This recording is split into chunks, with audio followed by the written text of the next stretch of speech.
And this is Diggles. So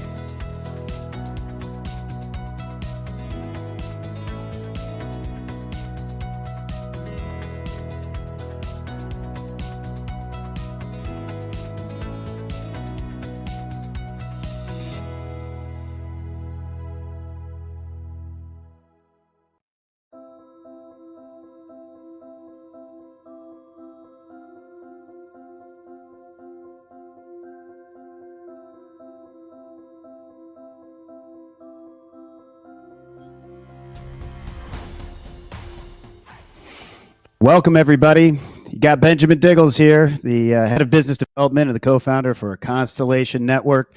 Can't tell you how excited we are that everybody is here around the world. I'm sure it's different time zones for people that are chiming in. We really appreciate your attention and excitement today. Those that have been following the project, we originally minted our first white paper on 2017. So we're almost 5 years deep into this journey. And personally, being a part of it since the beginning, I've never been more excited than I am today. We've been talking about putting together some form of a summit or a conference for years. And now I feel like it's the most appropriate time, right? As those of you have been following, we're on the precipice of launching Mainnet 2.0 coming out, which I'm personally excited about. So I'm going to continue to plug that. And we have this ecosystem of projects and partners that are all gearing up to get access to our documentation to start building state channels, new applications, DeFi applications, and more. So we really appreciate everybody being here. We have an amazing day lined up. A lot of great speakers. You're going to see me all day because I am your MC for the event, and I'm also going to be hosting the National Defense panel. That said, before we jump into our introductory community video, I just want to give a shout out and thank you to our sponsors. Ashbury, who is a platinum sponsor. We're going to be hearing from them a little bit about. It's a game changer for the industry.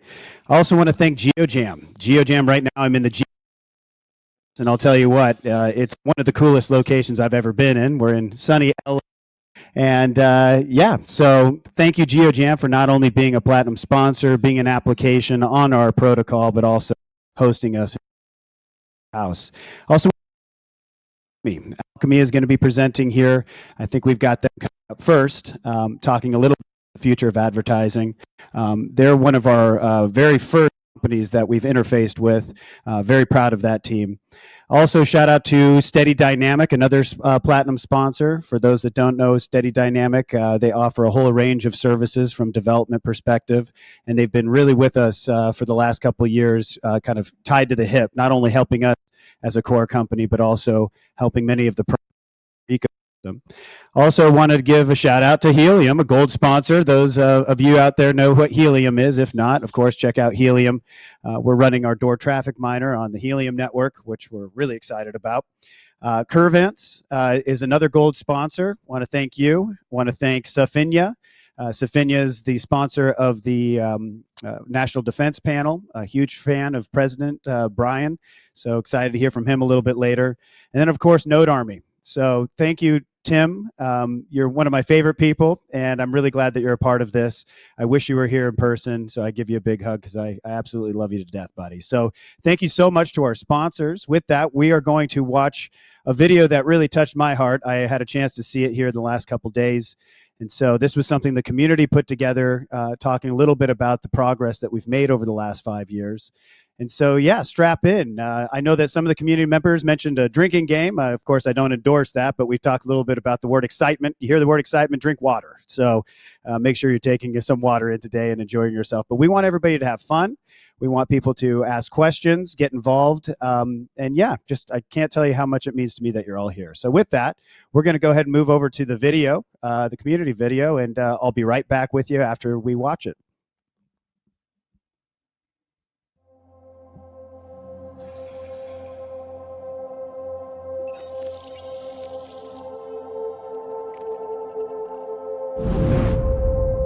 Say hello to Constellation, a distributed network that enables fast, scalable solutions for organizations who need to process and transfer data securely.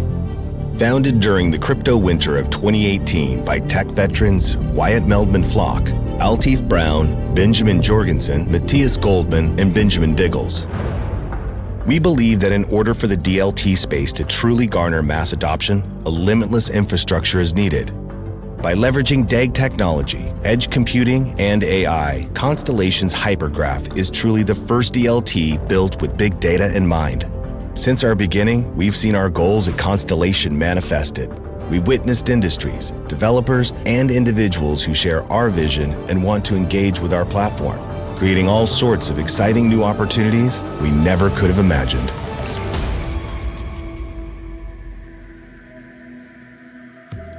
March 2020, Constellation partnered with Quant to launch a universal connector for Overledger, allowing any API to connect to any blockchain through Overledger. That month, our mainnet launched, where we switched from ERC20 to our own native token, DAG. This is a big week for us this week as we prepare for mainnet launch. April 2020, Constellation gets the attention of the US military, and we were awarded a contract by the US Air Force. In July 2020, from air defense came space defense. Constellation was chosen to chair the blockchain working group within Space Isaac. September 2020, Lattice Exchange was launched to support the many new projects building on Constellation's Hypergraph, raising millions of dollars for launchpad projects. The Lattice Gateway is a looking glass into the ecosystem, empowering individuals to participate in various products across the Hypergraph. In January 2021, we partnered with software company Splunk, offering the Hypergraph technology to more than 15,000 of their clients. In February 2021, the Constellation community helped launch Stargazer, which has become a robust multi-chain wallet that powers not only the Constellation ecosystem, but the future of interconnected blockchain networks. March 2021, we partnered with Mobi, the Mobility Open Blockchain Initiative, who work with a number of major partners to shape the future of the autonomous vehicle industry with secure data exchange. June 2021, the launch of Alkimi Exchange, the first of many companies to build on the Hypergraph. Alkimi aims to restore the value exchange between advertisers, publishers, and users. In July 2021, Constellation took the stage at the Crypto Mundo event in Madrid, leaving with a host of new Spanish community members. We have so much coming. I'm so excited to share with everybody because it's going to take the entire industry by storm. In August 2021, we launched our flight program, an educational accelerator for projects who wish to utilize the Hypergraph. We received 50 applicants in the first month alone. The success with the US military meant that in August 2021, they expanded the role of Constellation within the Department of Defense, awarding us a contract with US Transcom. With this contract, we will start working towards securing data for one of the largest data producers in the world. September 2021, Geojam, a graduate of our flight program, joined the Constellation family. By combining DeFi with real-world experiences, Hi, Eduardo. Geojam is creating a new economy for artists, creators, and fans alike. In October 2021, Constellation acquired hardware company Door Technologies. This enabled us to combine our existing mobile node infrastructure with the Door traffic miner, creating the largest mesh network in blockchain. In November 2021, we launched our second flight program, Cohort 2, teaching the essentials of building a blockchain-based business, attracting more than 100 new startups excited to build on the Hypergraph. Since the inception of our flight program, more than 75 companies have graduated. We kicked off 2022 in style by partnering with Helium, enabling the secure and private transfer of millions of data points from the Door traffic miner through the Helium network onto the Hypergraph. February 2022, we took the stage at ETH Denver to talk about our work with the federal government on blockchain adoption. Learning about entry points in which can impact your business. March 2022, Geojam joined our CEO Ben Jorgensen at South by Southwest to talk NFTs and expand its community further. A few days later, Ben hit the stage again, this time at the World Blockchain Summit in Dubai, Companies have mined our data and monetized on it. to talk about the shift from attention economy to stakeholder economy. April 2022 saw Constellation continue to gain more attraction in the industry as we were invited to speak at the Paris Blockchain Week Summit about our vision for Web3. In June 2022, we partnered with Foursquare to provide ground truth validation of their visitation data with our door traffic miner. On June 29th, a live demo run of our testnet with 2 node clusters during the Hypergraph Hour showed 80,000 transactions in 7 seconds. And we were able to show that we can run consensus successfully in parallel. In August 2022, we released developer documentation on how to spin up a node and how to create a state channel.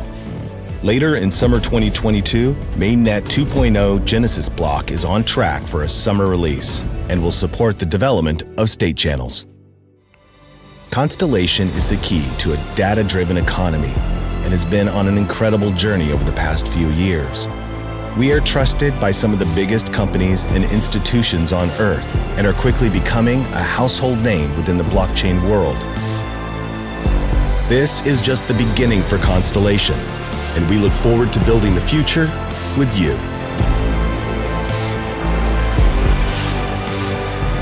Gives us the opportunity to actually create our own market, our own world that directly reflects our ethos and our values.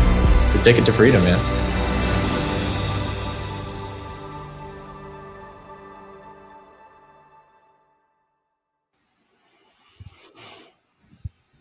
Unbelievable. I tell you, that the video makes me emotional. Not going to lie. We've put a lot of work into this company, and it's just phenomenal to see it all in one place. And so I want to just really thank everybody that not only has been on this journey, but helped put that video together to remind us all of all the amazing things that we've done. It's pretty wild to see an F-35 fighter jet and then, Mariah Carey. I'm just really proud of the exponential effect of this ecosystem we've created and how this technology can make an impact in so many different aspects.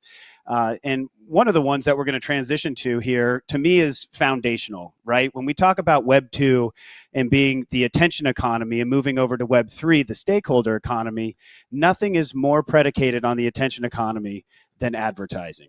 Advertising is the reason why most culture is the way it is today. People don't understand that the reason why there's a million different Spider-Man origin movies is because of the attention economy. It's based off metrics of impressions, time on site, eyeballs, all of that stuff, influence, and while that's fine, there's a huge disconnect when we think about the ad exchanges that are making so much money. Facebook isn't worth what it's worth because it's a great platform. In fact, it causes a lot of problems, as we've seen in society. But the advertising is what keeps it sticky because they've engineered us to have that attention stuck to Web 2.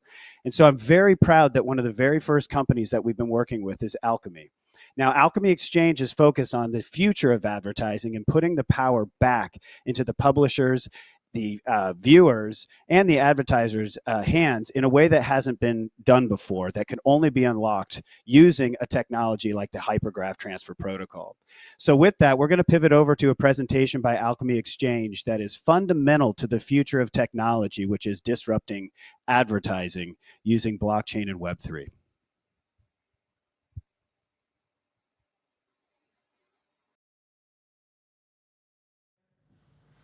Good morning, everyone. I'm very happy to be here at HyDef with my two co-founders, Adam Chorley. Chandru. Perfect, nice. We're going to be talking to you all today about the future of advertising, what we're building here at Alkimi Exchange, and our vision for the future as we get closer to the mainnet launch and really look to achieve what we set out to do when we launched the project. So I'll start by giving everyone kind of a brief overview of what we're going to cover during today's session. We're going to start with some team updates. We're then going to move into some of the products that we've launched recently, and then finally onto what you've got to look forward to and what's coming from now until the end of the year and beyond.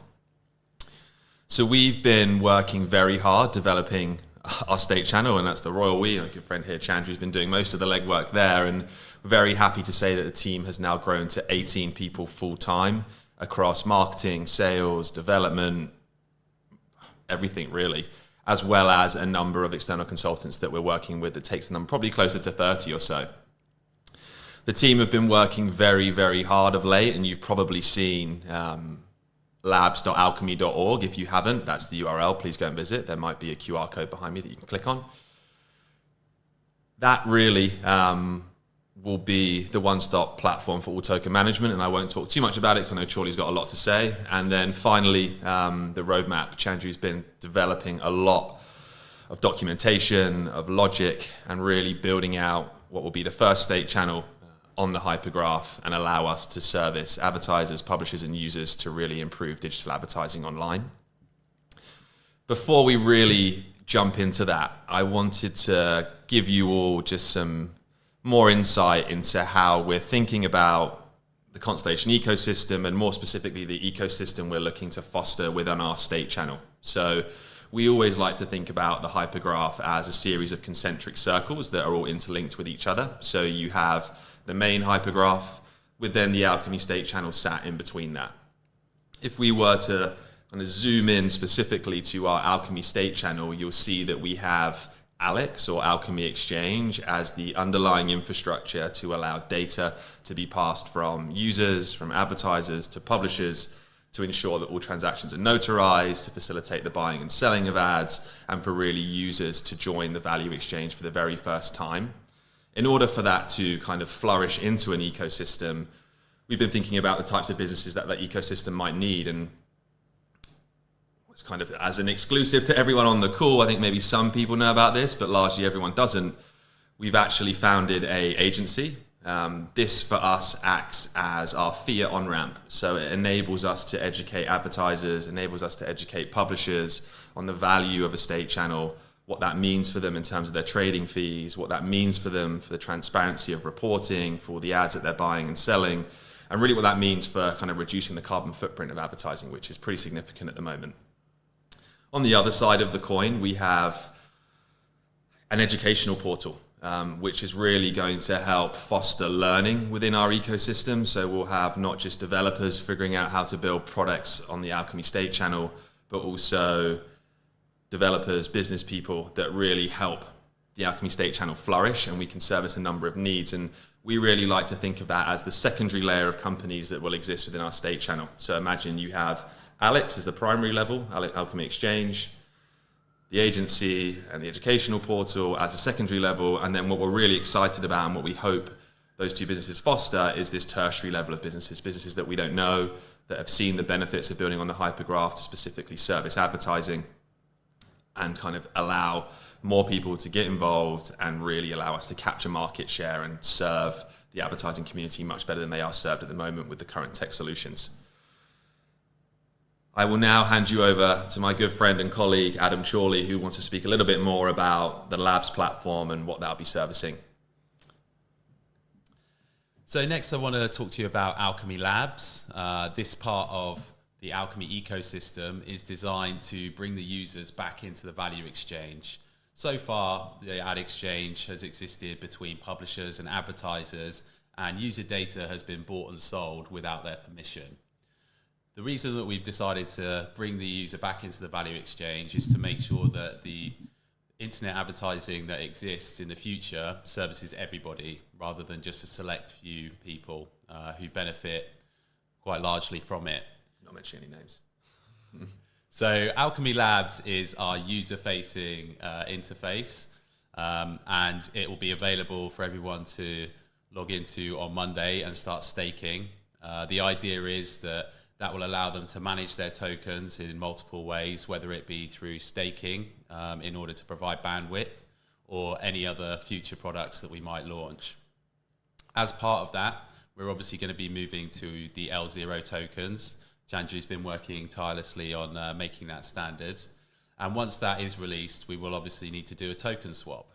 So the token swap will be available through Alkimi Labs, through our own interface. You'll be connecting your wallet to the site, and then you'll be able to stake those tokens. As well as that, there'll be a lot of other products that we'll be releasing over the coming weeks and months. Some of those will be kind of more fun, like our swag store, and others will have more practical implications. I can't necessarily go into any details as we're working on some pretty top-level stuff, but we are looking to help the user engage with our ecosystem in a more granular way than is currently possible. So, as I said before, their data is bought and sold regularly, and we want them to be able to sell their data to the ecosystem. We're currently working on that, and that will all be available through Alkimi Labs. As we move forward, Alkimi Labs will develop, and it will become a multifaceted area for every user to come and engage with the Alkimi exchange, and also to help them sell their data onto various parties within the ecosystem. I'll pass over to Chandru, who will talk you through everything else in more detail. Hello, I'll be giving you a very quick update of everything technical that's been happening, what the tech team have been busy with. So the first point that I'd like to start off is to say a big thank you to all the support that we've received from Constellation. It's been great collaborating with them on various fronts. We've been working with them very closely in producing the documentation for the hypergraph, and we've taken away a lot of learning from collaborating and discussing with them on various topics. And we always believe in giving back to the community in any little way that is possible. And any value that we can add to the ecosystem is, we will be very, very happy to do so. So the documentation is just one part of it. And I know Ben also touched upon the Academy portal, and that is another attempt at giving back to the community and educating people about what we've learned so far, not only in the area of advertising, but also our learnings from building our own state channel. So we hope you will all like it, and it's useful for other projects who build on the hypergraph. That was point number one. So a big thank you again to Constellation. The second point was about the ad exchange that we've been developing.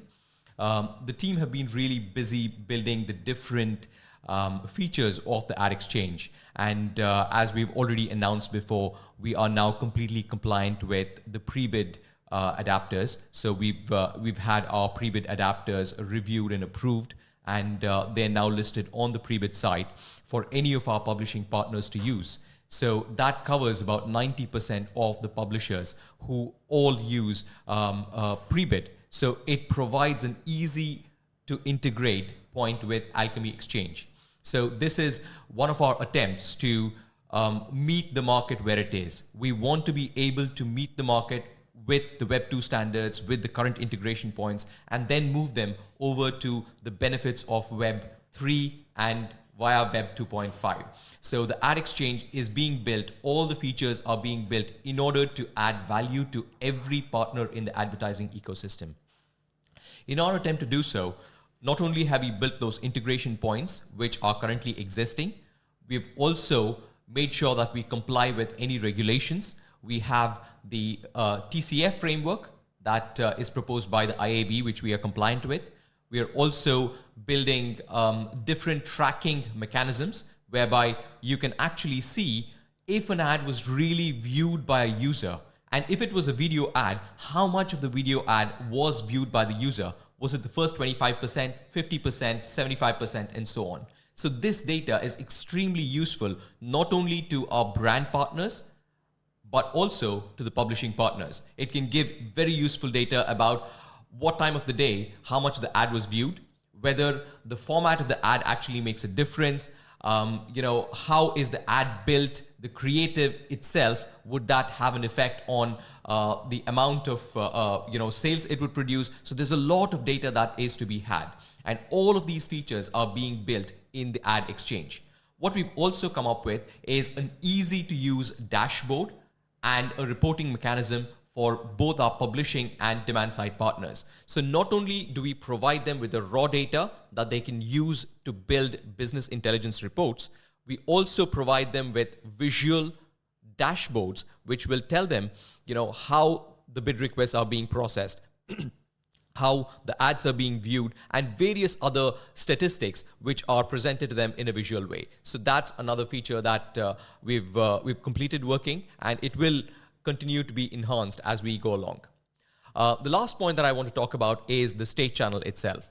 So we've been working very closely, as I said, with Constellation. And one of the things that we've been doing personally here in Alkimi is to test our ad exchange, test every functionality of the ad exchange in conjunction with what we call a private testnet. So a private testnet is essentially very similar to a public testnet that many of you will be familiar with, but this is made of processing units which we are in control of. So it's very easy for us to upgrade the software that's running on the nodes which comprise the private testnet, and that can be very useful for us to test, go back to the drawing board, make some changes, redeploy, and test again. So it makes that iterative process very useful for us. And we currently are working on such a testnet.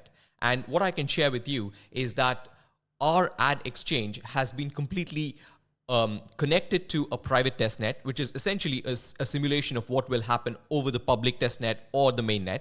And we are able to capture all of our transactions in a format in which we want to, because we don't want to be exposing too much to break the regulation. We want to be complying with the regulation and also providing transparency and auditability. So we have that connection between an ad exchange and the state channel, and all of the data that we want to capture on the ledgers are being done so. And we also have the ability now to showcase the auditability feature. So any publisher or brand partner will be able to see all of their data, well, not all of their data, non-personal data which complies to data regulations, all of that data captured on the blockchain, the ledger, and that can be used to tie in to data that is captured off the chain, thereby providing complete 100% auditability. So that's another feature that we are working on. And finally, I know Ben was talking about tertiary businesses which can actually build on Alkimi Exchange. And the power of data is what enables us to provide value to all of these tertiary businesses in the advertising ecosystem. And we are currently working on building multiple value streams for each partner in our ecosystem. That is something that we are currently working on. It's in the prototype phase, and we will only be able to reveal in the time to come. That's a very quick update of what's happening on the tech side. And I just want to say a big thank you to everybody who's involved in building this product. It's been a great team, and it's a team effort that all of this has been made possible. Thank you. I was going to say, Chandra, if it wasn't for your mic stand, that would have been a perfect time to do a mic drop, but we move on.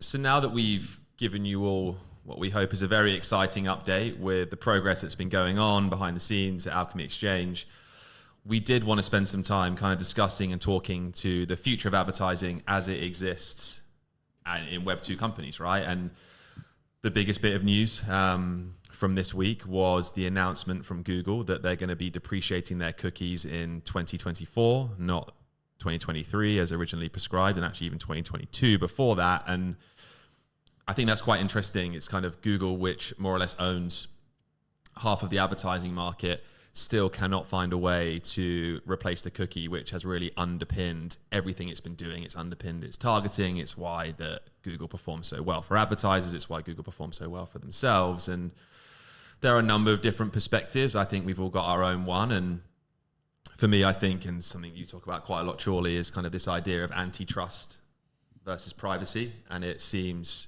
at this point that Google have favored antitrust and kind of staying on the right side of that, rather than your privacy as a user of the internet.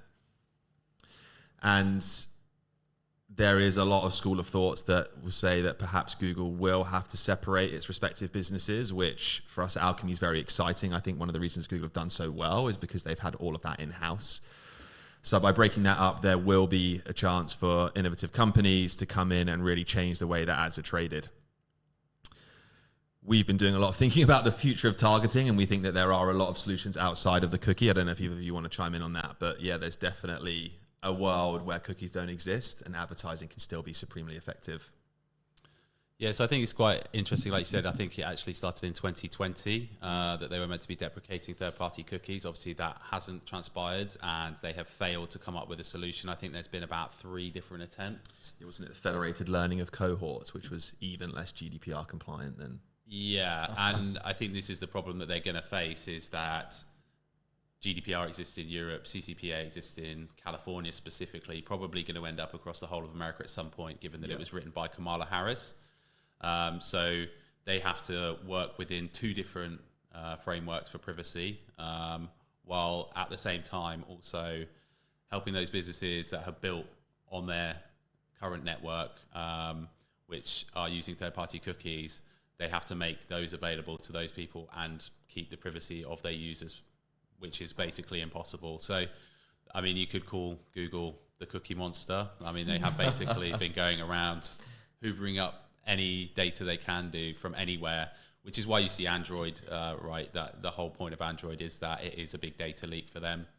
It's a way of them basically learning more about users from various other applications that they might use, such as email, maps, even the fact that your Wi-Fi logs on to different places in the house. They can pretty much tell what room you're in.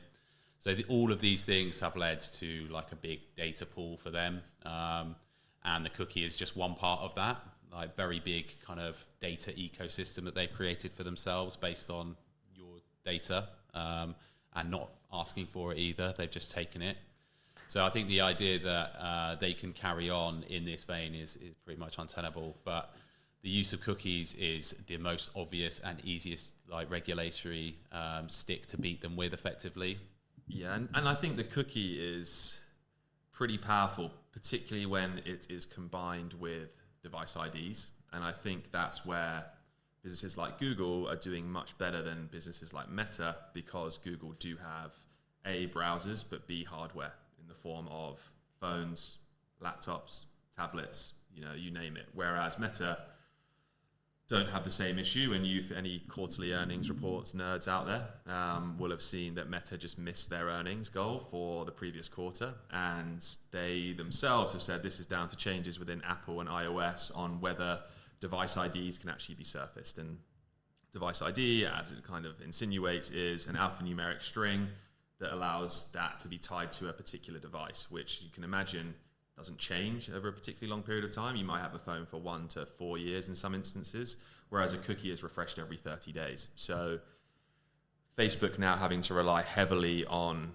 pretty much only cookies has meant that their attribution model has suffered, so they can't report the same kind of performance that they were to their advertising clients in the past. And that's going to be a scary situation if you're at Meta right now. I think 98% of their business comes from advertising. It's probably why they've changed their name to Meta, so they can start selling more Oculus devices and really get hardware in people's hands. And I think also there's something very interesting about Instagram allowing NFTs within their feeds, right?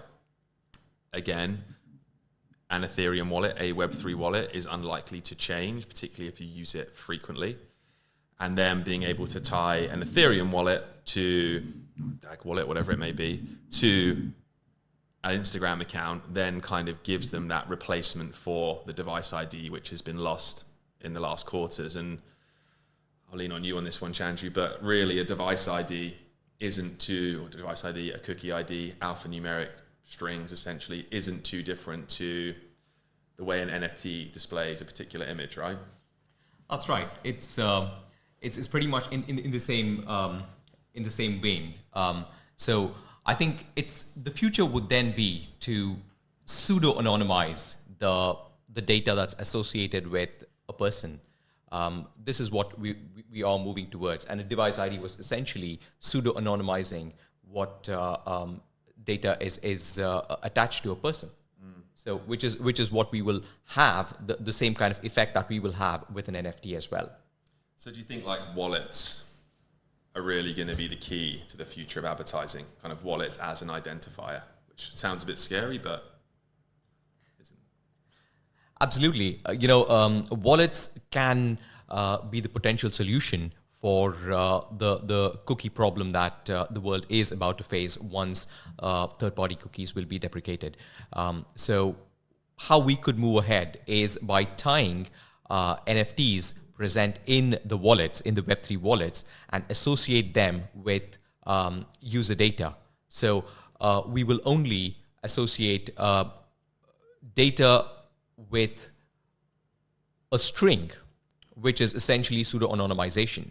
We will not be associating that with a person, a named person, whether that's Ben, Sholi, or Chandru, or whoever else. We don't need to associate data with a person.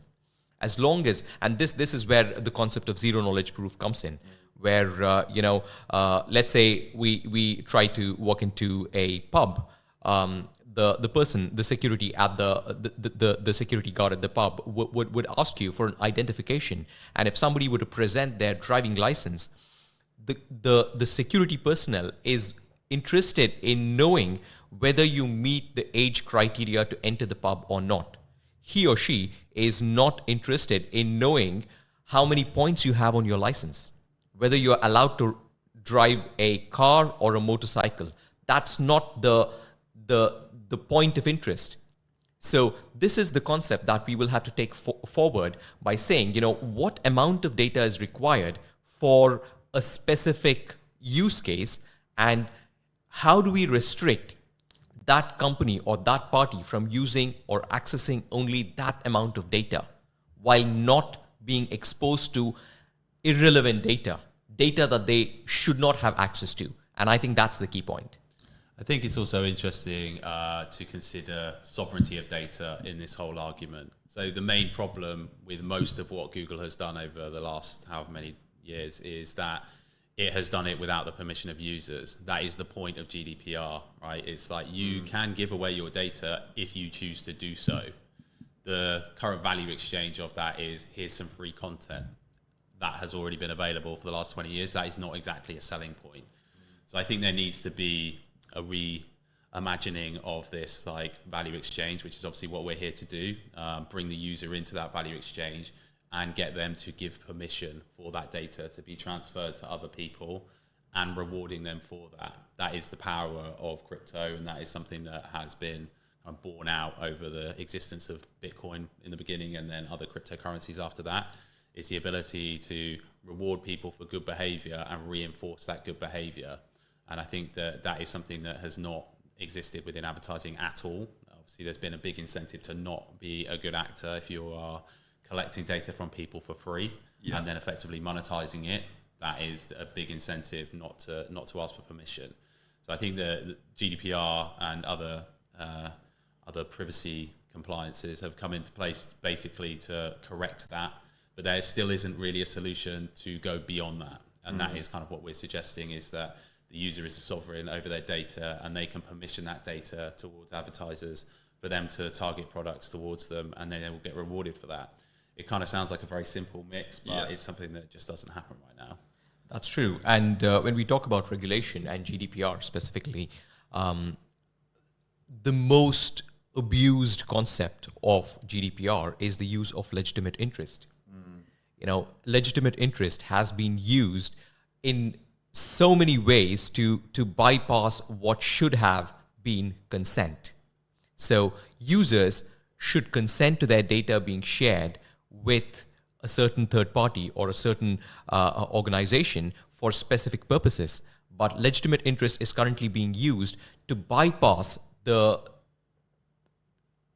collecting consent from users. And that, I think, is something that can truly change with the use of Web3 concepts. And I think even the concept of permission and consent, right, it's a very subtle difference. But the fact that, the IAB couldn't even get their consent forms correct on their website, the chances of any other website doing it is basically zero. But the difference is, if you're asking for consent in a consent framework that exists, that is still completely different to somebody giving you permission preemptively. So I think those two things, if we can flip those on their heads, then we'll have already made a very big difference to the current ecosystem. But just the kind of implications of that for the user are huge. Yeah, and I think we're essentially providing the rails for people to get involved in the internet value exchange, and also then incentivizing people to get involved. And really, if you kind of zoom out on a macro level, what we're saying here is there's now a ecosystem that is built on respect, understanding, transparency, and fairness. And the reason that we get so excited about that is because that is then finally using a token for utility. You know, it means that real businesses in the real world that earn real revenue outside of just like retail crypto speculation can use this token for a service that they do every single day, that the service is the reason they exist. And this service amounts to, across all of its constituent parts, $554 billion. So it's not an insignificant liquidity pool we're talking about. We saw some budgets from some big crypto companies last week, and I think in November 2021, Crypto.com spent $14.5 million on advertising. That is like a brand's budget for an entire year. So not only are we providing rails for the existing market, we're going to be providing rails for the crypto market, which as of recording is the tune of $1 trillion. A lot of that is spent on marketing. There is a significant amount of liquidity to provide liquidity within our system to allow for the rewards to take place. So we are effectively saying that this state channel is underpinned by advertiser marketing budgets, advertiser liquidity to allow this to work perpetually in the exchange of fiat for data for services. So it's not something that is unsustainable, as we've kind of seen projects do that of late, kind of unsustainable APYs that have yet led to kind of stuff unwinding or not working correctly. So we are hugely excited about the promise of utility, and really we're kind of calling it utility season, right? It's what we're moving into, kind of people being able to use tokens for something that's not just staking, swapping, whatever it may be, you know? So actually delivering a service using a blockchain, which doesn't happen very often anywhere.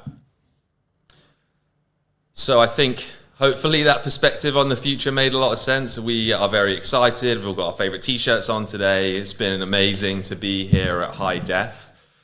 One thing that we also just wanted to mention for any Constellation fans, any Alkimi fans, any fans of any project that's building on the hypergraph is that we will be hosting an Alkimi landing party in a number of different locations. So at the moment we will be visiting Paris, Berlin, London, and Amsterdam. So stay tuned for dates of when we'll be in town. We'd love to see as many of you as possible to share a beer, to talk things all hypergraph, to really just go deep on the future of what the hypergraph is going to make possible. So from us, thank you very much for having us. I hope you enjoy the rest of the day. I know there's some amazing content lined up. And yeah, thank you again. Thanks everyone.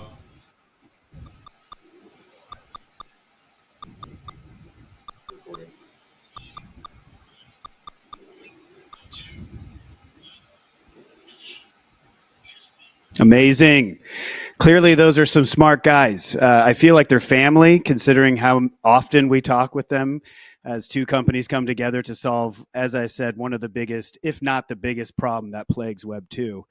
And really, one of the things that blew me away is when I was flying here, I actually had a chance to check out their tech demo that's on YouTube. And I encourage everybody to see how they're utilizing state channels and snapshots effectively for microtransactions. And really, if you think about what blockchain brings to the market, fractionalizing microservices, microtransactions, microinvestments opens a whole porous opportunity to bring in things like this real-time bidding advertising environment to challenge what has been centrally owned by the big guys up to this point, which brings a lot of people into the value exchange. So keep your eyes on Alkimi Exchange. I'm so excited as they're one of our platinum sponsors, and I really appreciate that. When we think about microtransactions, I often think about this new metaverse, right? The metaverse, the only way this is going to work from a peer-to-peer kind of global exchange is that you have to fractionalize micro moments. And that requires distributed ledger technology that can scale. And so for that reason, we're really excited to announce a partnership with Sophinea. Sophinea is our newest partnership that is focused on metaverse gaming. It's a metaverse gaming platform that is omni-chain. And so while they're brand new, I don't have too many details to share about it outside what we're going to show today. One of our newest guys, Mike Butcher, who you're going to hear about from a little bit later today, was the reason why they brought him into the fold. So this shows the areas that we're expanding. So while it seems like a weird bridge between Alkimi Exchange and what they're doing from fractionalized advertising, that same sort of power is what's going to allow the metaverse to really allow those micro moments to come to life. So with that, we're really proud to showcase this video provided by Sophinea.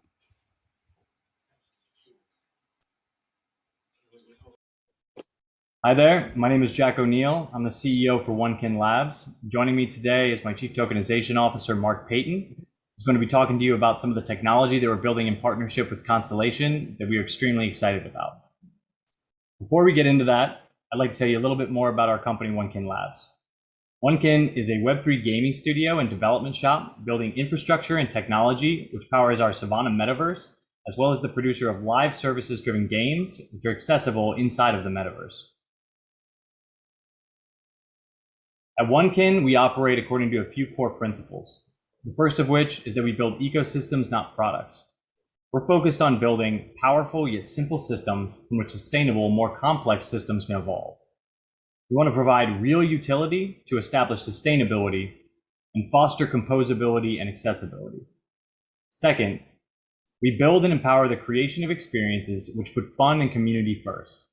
All of our games and metaverse experiences will have free-to-play offerings. And we're focused on creating infrastructure that reduces friction and improves the user experience at every opportunity.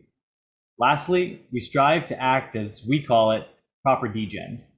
What that means is that we diligently maintain market-leading security solutions and appropriate safeguards for our users.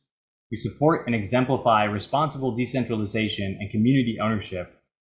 And we build sustainable tokenomics and treasury management practices based on established economic principles. Our leadership team has over 30 years of experience in the gaming industry with a track record of creating live services and subscription gaming products for the top gaming franchises in the world, played by millions of users each day. And today we're here to talk to you about Savannah and the underlying tech. But before you hear me drone on anymore, I have a short video which will give you a little taste for what Savannah is all about.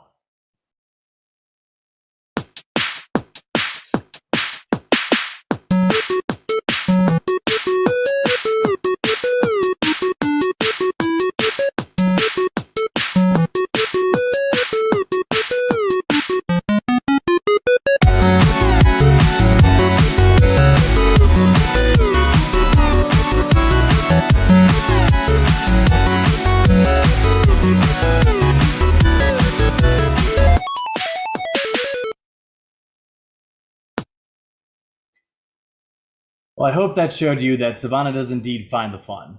That's mostly due to the fact that Savannah is focused on community.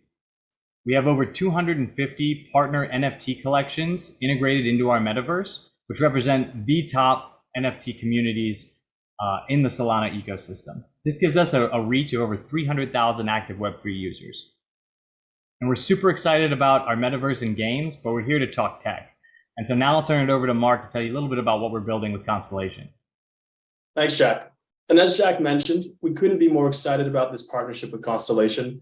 It's a game changer for the Web3 gaming space, and I'm here to tell you a little bit about why. At OneKin, we use distributed ledger technologies for multiple blockchains to unlock the full potential of decentralized systems. The layer 0 consensus model of the Constellation Network enables the cryptographically secure throughput of data, which will power our omni-chain infrastructure products. The Web3 gaming ecosystem is propagating over multiple blockchain protocols due to the unique advantages of the varying technologies. OneKin infrastructure products are designed to connect games with users irrespective of protocol. Game producers and developers alike will benefit from the productized omni-chain tools and services that OneKin make available, such as NFT composability systems, digital entitlement systems, Web3 loot, reward, and achievement systems, omni-chain matchmaking, and other essential Web3 gaming infrastructure. Users will benefit from the direct access to Web3 games that are built on any blockchain protocol using our omni-chain infrastructure solutions. The product that we are most excited about working together on is our inter-protocol marketplace. The marketplace we are developing in partnership with Constellation is optimized for the Web3 live service gaming ecosystem, with infrastructure that is designed to provide direct access to NFTs and digital entitlements across multiple blockchain protocols. Our platform provides users with the infrastructure required to purchase an NFT anywhere in the Web3 ecosystem using token from multiple blockchain protocols. This is accomplished through an omni-chain market making system that, in summary, debits the buyer for their token spent on one protocol, and then credits them for the digital asset they purchased on another protocol. The Constellation Network is designed for wide open networks and concurrency, and we will be leveraging this layer 0 technology to power the settlement of transactions that are concurrent across multiple blockchain protocols on this marketplace. We are excited to be innovating at the front line of distributed ledger technology and are thrilled to be in partnership with the Constellation Network to power this upcoming Web3 gaming generation. Thank you very much. Thank you, Mark. And thank you so much for taking the time to watch our presentation. We couldn't be more excited as we've reiterated about our partnership with Constellation. Please check out our games at savannah.world, as well as our new game Rug Revenants, which will be launching on Magic Eden's Launchpad on August 14th. Follow us across our socials at SavannahDAO and at Rug Revenants. And please feel free to reach out to me by email, Twitter, or Telegram if you would have any questions, would like to learn more, or are interested in partnering with us. Thanks again for your time and have a wonderful weekend. Take care. Bye. Well, hello, everybody. Isn't Savannah awesome? I'm so happy to be working with them in 1K Labs. So they are a new ecosystem partner of ours. So yay! And by the way, my name is Andrea Mullaney. I'm in charge of the marketing department at Constellation. And I love my job, you guys. I have to tell you, marketing's easy when you're marketing a product you love. And I'm coming to you from very sunny, very hot Texas. I'm not in LA, sadly, but I'm holding down the fort in the back end. And I'm actually here to award some prizes. I know you guys may have seen our crazy prize awards promoted on Twitter. And I'm about to award some. So I'm going to be awarding prizes 2 times today. Right now and in the first half of the show, and then later in the second half. We're giving away 6 prizes. So 3 will be right now and 3 later. And the prizes are 1,500 LTX tokens, which is great. Those are pretty valuable. And then 25,000 DAG tokens. That's even better. That's crazy. And 1 DTM. So we're giving away 2 sets of these. And for those of you who don't know what a DTM is, it's a door traffic miner. It's a hardware device that's also a data validator node on our network. It collects foot traffic data and rewards you for collecting it. We've recently announced a partnership with Foursquare, who buy this data to use it for ground truth validation of the location data that they gather. And DTMs sell for around $5,500. And with a DTM, you get daily DAG rewards right away, and then you can participate in data bounties later to sell your data. So it's a pretty valuable prize. And we do have another prize we're giving away. It's a Twitter exclusive prize of 5,000 DAG for anyone who retweeted the tweet we sent out, and you still have time, and who logs in today. But you need to go back to that tweet and then take a login screenshot and post it on the tweet, and we'll just pull randomly from there. And we'll probably do that on Monday. Anyway, without further ado, let's pick some winners. Okay, so to qualify, everyone had to register and then log in today. I've literally just pulled a spreadsheet of all the logged in attendees, and we have 850 so logged in, which is great. We have 1,500 registrants. Anyway, so what I'm doing, I have a random number generator that pulls a number, and I'm going to match that number to a row in the spreadsheet. Okay, so we've got the random number generator here. And I'm generating a number 129. Bingo. All right, let's see who's number 129. Okay, I'm just going to read. So I have names and emails of everyone. I'm just going to read the name. Oh, okay.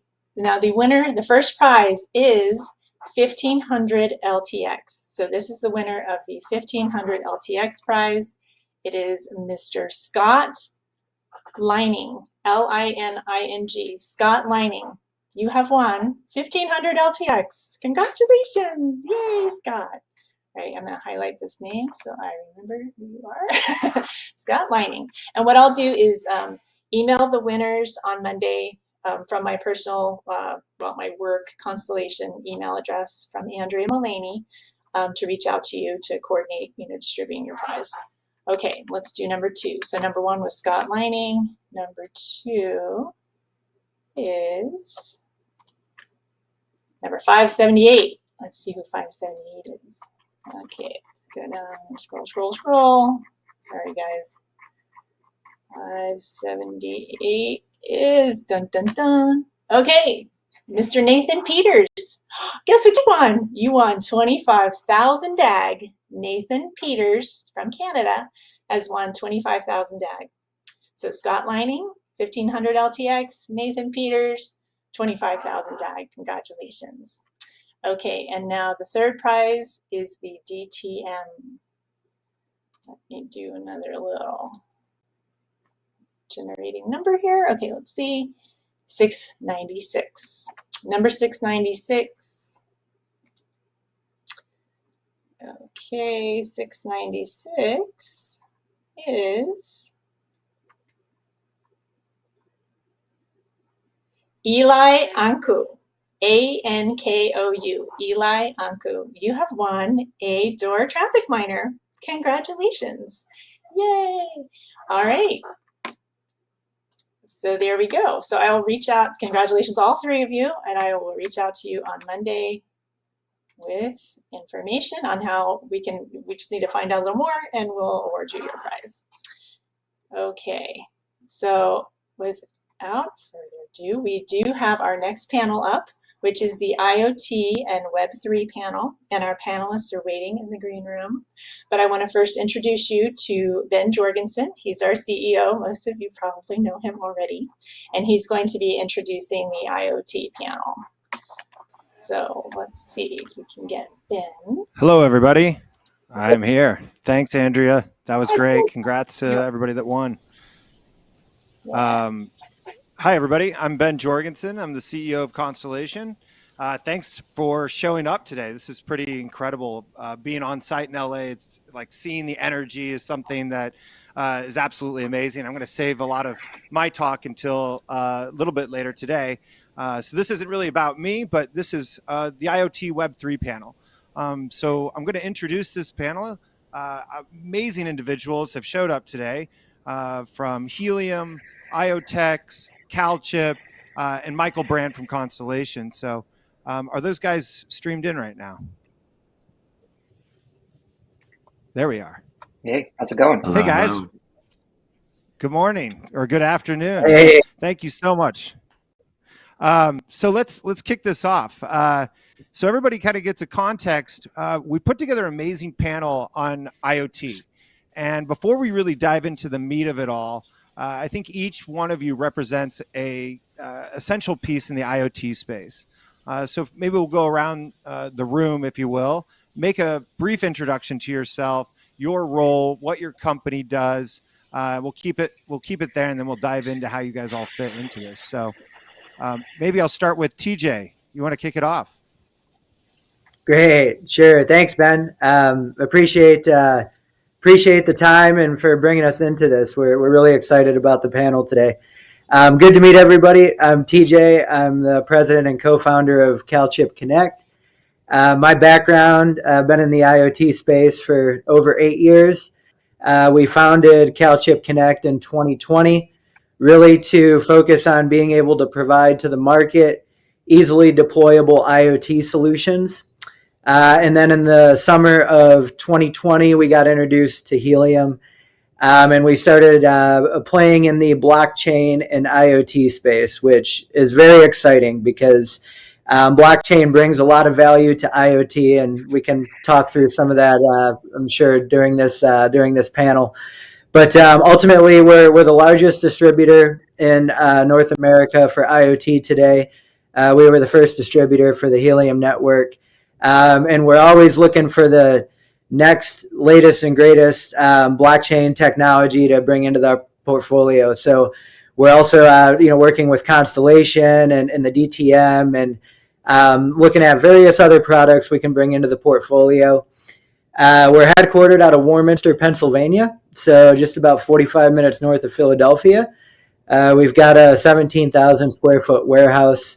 And what we do is we work with partners from all over the world to bring in product into the warehouse and bundle and create, again, easily deployable solutions. We call them plug and play solutions. So again, look forward to the panel today. Ben, and the Constellation team, thank you for bringing us into this, and look forward to having a good time these next 45 minutes here. So. Yeah, thanks, TJ. That was great. Joey, maybe we hand it over to you since TJ already kind of mentioned your relationship with CalChip. Yeah, so Helium, if anyone's not aware, is where we built this sort of big decentralized wireless network infrastructure and sort of protocol to enable a lot of that. I'm coming here today as a technical director at the Helium Foundation. So we're the nonprofit that oversees the project, the blockchain, the grants program, the governance, sort of every little piece of that. So we work a lot with core developers, make sure that the project is progressing, and we're sort of adding new functionality and bolstering the sort of enterprise grade value of the network. Yeah, we're totally a remote team, so no headquarters for us. I'm sort of calling in remote today. So yeah, we're global, and yeah, I don't know. That's us. We'll get into all the fun stuff here really quick. Yeah. Thanks, Joe. I appreciate that. Maybe going into core developers, I'll hand it over to Larry. Larry, fun to see you on here. Actually, funny story of Larry and I, we met on a panel in Dubai. That we had a lot of synergies in our conversation on the panel. We'd never met each other before. And then off the panel, we actually started to form a relationship and a friendship. So really great to have you on here. Thanks for taking the time. Absolutely. Thanks for having me. Great to be with a bunch of other blockchain and IoT enthusiasts on a Saturday morning here. I'm Larry, head of business development at IoTex. And IoTex, we're a layer 1 blockchain. We got started back in 2017. And we've always had a vision of combining tamper-proof hardware and tamper-proof software together to enable tamper-proof applications, right? So I think everyone on this panel today is doing different flavors of this kind of token incentivized physical infrastructure. And I think it's going to be the next big thing for crypto. So, it's been a long time coming. We've all been building for several years now, but I think the attention and desire for, this blockchain and IoT intersection is growing by the day. So excited to jam out with the rest of the panelists here this morning. Thanks for having me. Yeah, thanks, Larry. I appreciate that. And to hand it over to Michael Brand from Constellation, who's really kind of representing his career in IoT and the DTM, or door traffic miner. Michael?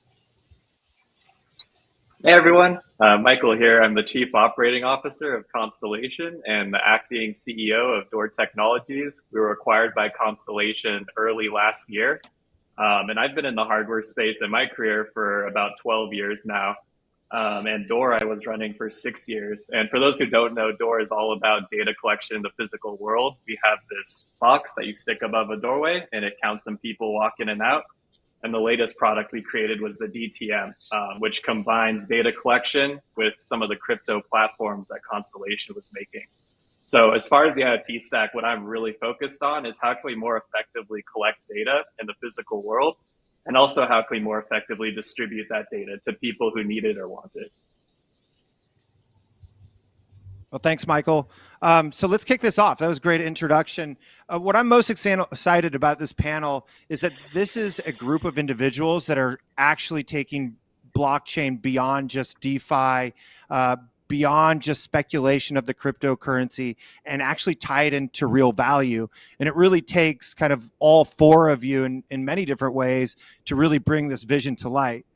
So I want to kick things off and kind of go around and just see how do each of you play in the IoT stack? Can anybody kind of break it down or give us an idea of how each company works together for the audience?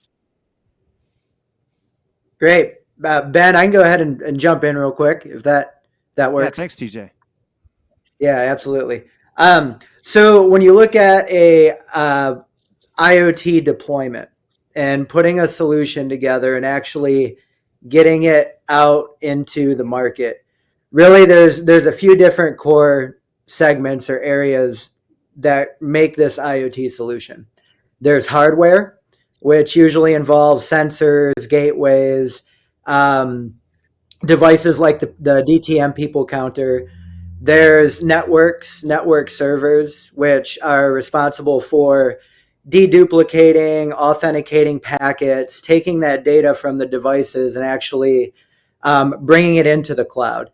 And then there's application layers or application servers. So these are what's responsible for actually ingesting the data through an app, right? And being able to send alerts and text messages and all of those things.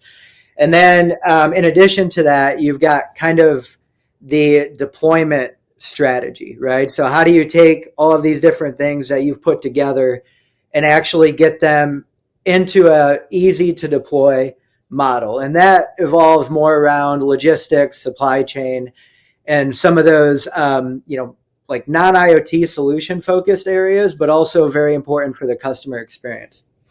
So when we take a look at, what's really involved in that IoT solution, the hardware, the network server, the application server, what you have to really do is work with these different partners in the ecosystem to create these solutions, right? Because some partners are really good at developing hardware and manufacturing hardware. Some partners are really good with building network servers.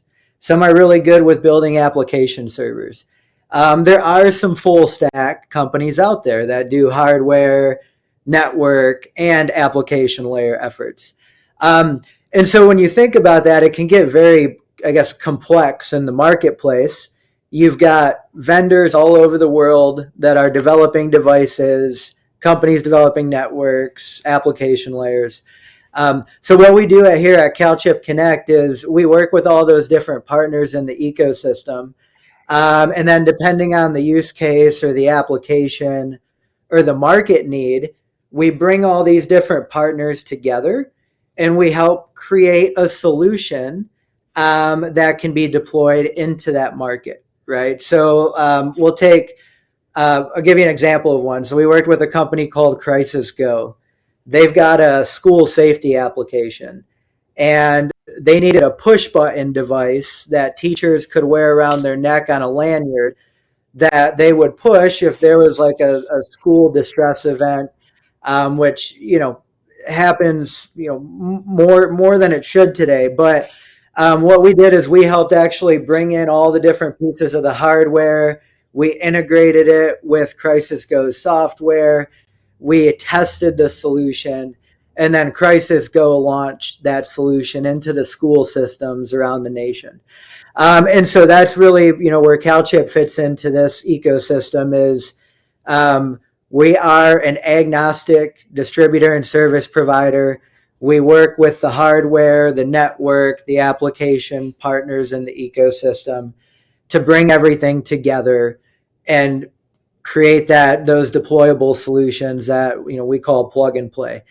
And then again, when we look at the customer experience, so again, there's the hardware, there's the bundling of all of that, but how do you actually get it into people's hands and give them a push button setup, easy experience? And so we work with different partners to also bring that to customers, right? So that, again, as a customer, when you want to deploy a solution, you can purchase that solution, but also be able to get professional installation and other cool services that bring it all together and make it easier for you. As we think about, the incorporation of blockchain into IoT, what's really exciting is if you look back, prior to Helium, right, which was really the first blockchain IoT combination that was providing real world value to those users that are leveraging it. The value that it brings is that, the last 8 years, companies that deployed had to spend a lot of money in CapEx to buy hardware, build the solution, and deploy that. So when you bring in blockchains like Helium or Constellation into products and into these solutions, when you deploy them, they actually, mine cryptocurrency based on the network coverage you've got and various algorithms as well. And so what this is doing for the market, and this is, consumers, businesses, those that purchase the hardware and the solutions actually get incentivized by creating the network. And this is a new concept, but ultimately it's brought a lot of value to the market, because now when you're looking at spending, $500 on a solution, and you'll make some of that back by deploying it, it brings extra value, and you can actually recoup your investment more quickly than that model. And then, of course, when you incorporate blockchain with IoT, you always get that traceability that, blockchain brings with it, additional security, and some of those added layers that, in historical IoT, there have been gaps in before. So ultimately, really excited about this new revolution taking place. I think as you look at Web 3.0 and IoT coming together, the value that it's bringing to the market, through incentivization, through added security, through added traceability, these are all things that are going to provide to even bring more value into the market. So those are just some initial thoughts, Ben.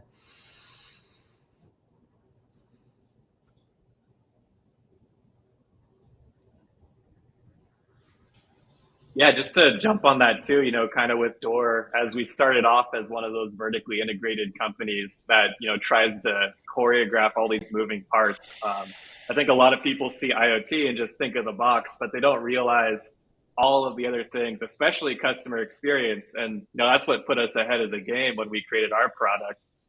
Like, people don't realize we put an accelerometer on the device, and if someone mounts the device crooked, it actually automatically hits our servers, sends them an email that says, hey, you need to straighten out your device, right? So thinking all the way down to that, and logistics, we have custom hardware at the factory where they scan it and send it out to the customers that the device knows where it ends up, right? So all of these little things that actually sometimes takes more effort and time and engineering resources to build than the box itself. I argue almost always. And so replacing those different aspects with crypto has also been really cool. Watching Helium has been exciting. Our original device, we had the sensor and a cellular base station to contact our servers. And once Helium came out, said, oh my God, we can get rid of the cellular base station and just run it directly on the device. So that's really where the partnership started. And then taking, notes from their playbook, how can we use those economies of scale to collect and sell the valuable data that's coming out of these sensors? So it's a lot of fun, and it's a lot of moving parts. And I always love talking about, all the things that aren't hardware related that have to do with selling a hardware product, right? Like sending batteries to other countries, right? That's been one of our biggest things, is just logistics and shipping and all of these things. So yeah, it's cool.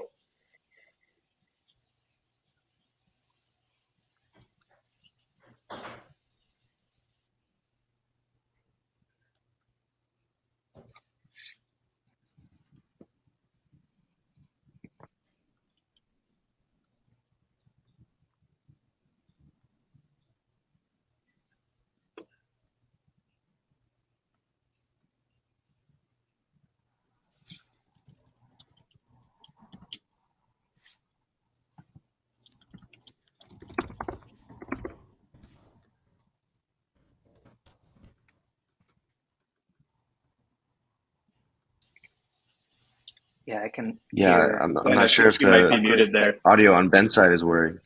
Yeah. But just to piggyback on that, right? Like, I think I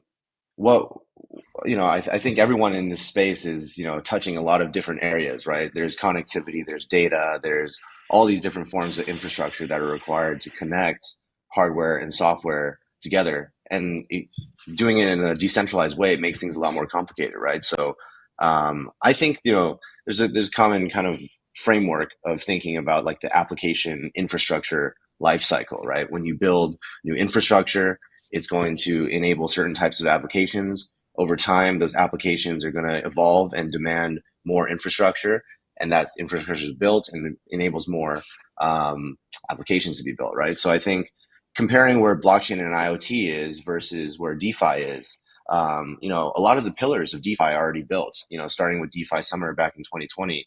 You have your lending, your borrowing, your DEXs. I think the same thing is happening with the blockchain and IoT space today. I think, you know, the concept of bringing real world data from trusted devices to the chain, that requires device identity, it requires device oracles, it requires like so many different pieces of infrastructure, right? And, you know, I think everyone on the call today is building some form of infrastructure, whether it's more hardware focused, software focused, connectivity focused. All of these things are going to be composable in the future. And just like Uniswap was the foundation of DeFi that kicked off yield farms and all these different types of variations of DeFi, I think the infrastructure being built today is going to serve as that foundation for all of these real world, you know, step-in like projects, right? That you're pulling data from mobile devices, all sorts of devices, right? Yeah, and I think there's a lot of big categories of use cases around proving what people do in the real world to earn tokens. I think that's a huge concept. And also giving people ownership of public utilities like Helium has done with their LoRa networks, right? So just getting started here for sure. Thanks, Larry. And Joe, to kind of pivot over to that, Joey, what are some of the massive use cases that the Helium Foundation is exploring and really backing to, you know, create this exponential shift? Yeah, so, you know, touching a little bit on what TJ was talking about, like LoRaWAN is something that has existed for a relatively like long time, right? But what you were seeing before Helium existed was very frequently that these deployments would be made in sort of small clusters. So you own a warehouse, you go deploy some gateways, you can do stuff inside of your warehouse. But very much like the way that the Wi-Fi works inside your home, you go down the block, you're not connected to your Wi-Fi anymore. You're within range of a network, but it's not yours.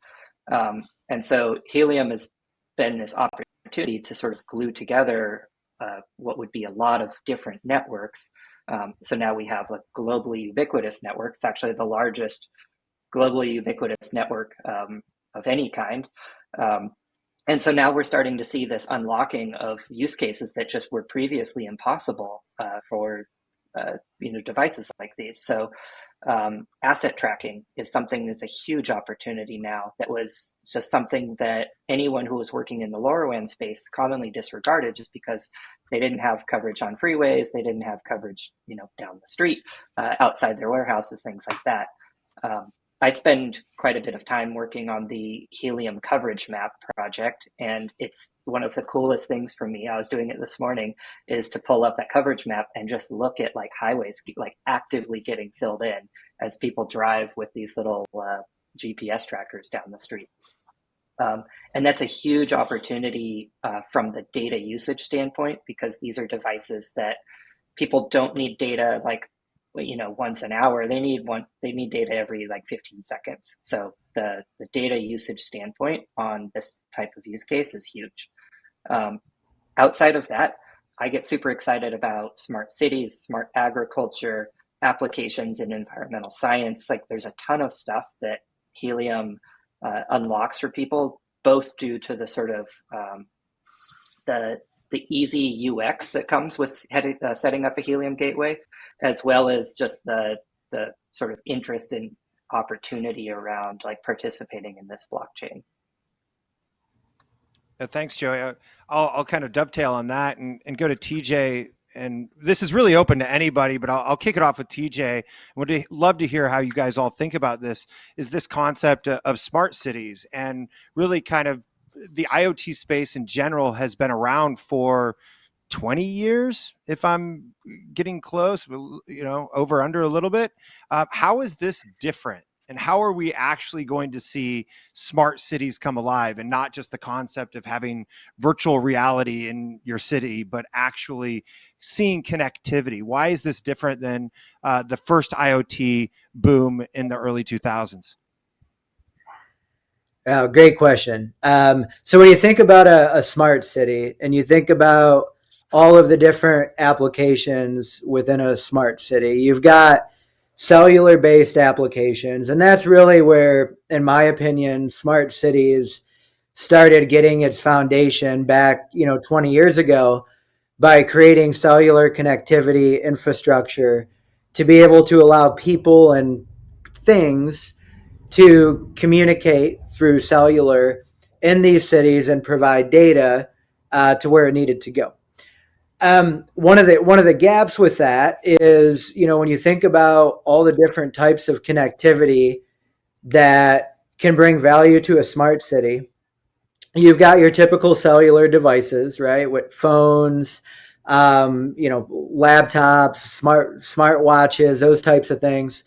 But the challenge is that those really, they allow you to connect and they allow you to interface with the world, but they don't really gather certain types of data that allow people and users to create more useful outcomes.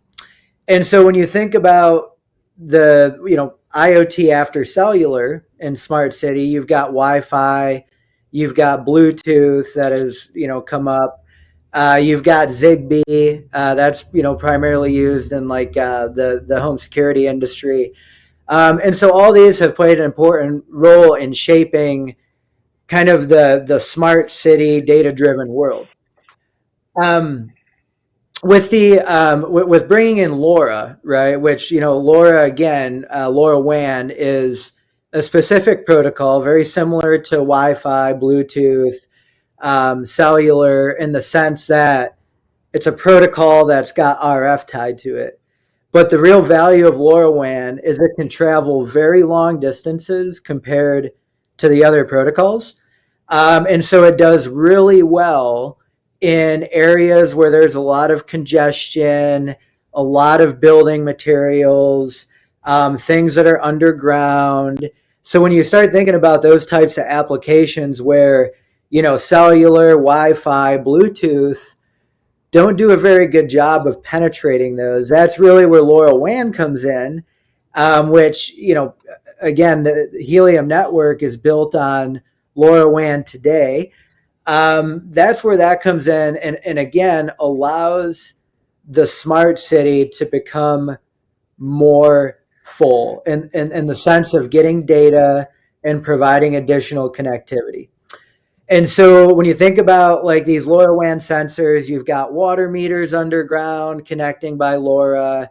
You've got sensors that can monitor temp, humidity, water leak inside of buildings. You've got asset tracking solutions, LoRa-based, that, can track buses on different routes within these cities. And again, it's a complementary technology to all of the other, cellular, Wi-Fi, Bluetooth type of protocols. And so as we think about the smart city moving forward, as we think about the network that, Helium has created, where it's not so much based on, private individuals or private networks being stood up, but now we've got, essentially a nationwide network that's building around LoRaWAN, thanks to Helium. And so now what we'll be able to do is connect these LoRaWAN sensors within these smart cities and create more meaningful data points, be able to track more things, and be able to gather that data and create new algorithms, new efficiencies for people and for the city, municipalities, and businesses, and ultimately drive, I think, a whole new, market of innovation coming forward within the smart city space. Thanks, TJ. So excited about it. Go for it. Yeah, jump in there, Joey. Just big plus one. Like the opportunity is endless, and TJ, you just nailed like all of that cool smart city stuff.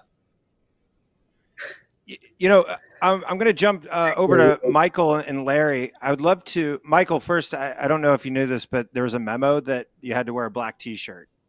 Don't worry about it. Next time we'll get that figured out. We'll get one over. But It's Michael, coming in the mail. It's coming in the mail. I love it. A Helium one.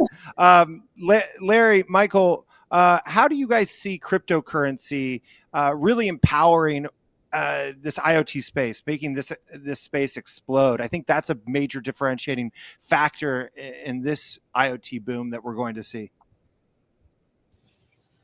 Yeah, and actually, I can kind of combine this with your last question. Yeah, I can kind of combine this with your last question a little bit too, in that I think in the last 5 years, something that's really interesting that's happened is that industry has figured out how to make lots of data useful. So I think that's what one of the missing pieces was. And now we have all these big data companies, and pretty much every enterprise company has data scientists on staff. So we're at a point now where you can ingest almost an unlimited amount of data and be able to draw insights out of it. So that goes into where we are now with the IoT boom. We're at a phase now where someone can say, hey, get me as much data as you can collect, and I can do something with it. So now we're at a phase where the roadblock is not making data useful, it's getting as much data as possible. And that's really prime for crypto economies, right? Where you can basically turn an entire community into people to help you run your infrastructure and collect your data. And you can put a money economy into that as well, like we've seen with Helium, where people are mining, and you have hundreds of thousands of people doing this.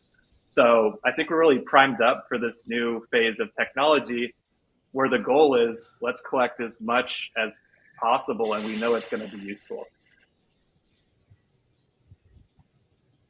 Yeah, just to piggyback on that, I think, hardware and blockchain is just one of those things that makes a lot of intuitive sense, right? I think from day one here at IoTex, we've always thought that devices and machines are going to be the largest users of blockchains in the distant future, right?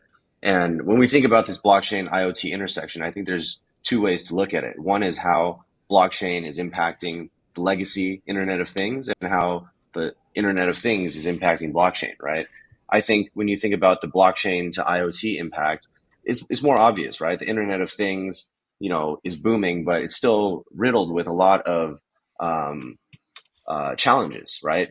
Interoperability, security, privacy, all things that blockchain have some type of native benefit and can provide value to the existing Internet of Things, right? So we talk a lot about the monetization opportunities. We talk a lot about the new business models that can be created with Web3 and IoT. But I think just the security and the trust of we can look at our devices and understand that these things are working for us and not for someone else.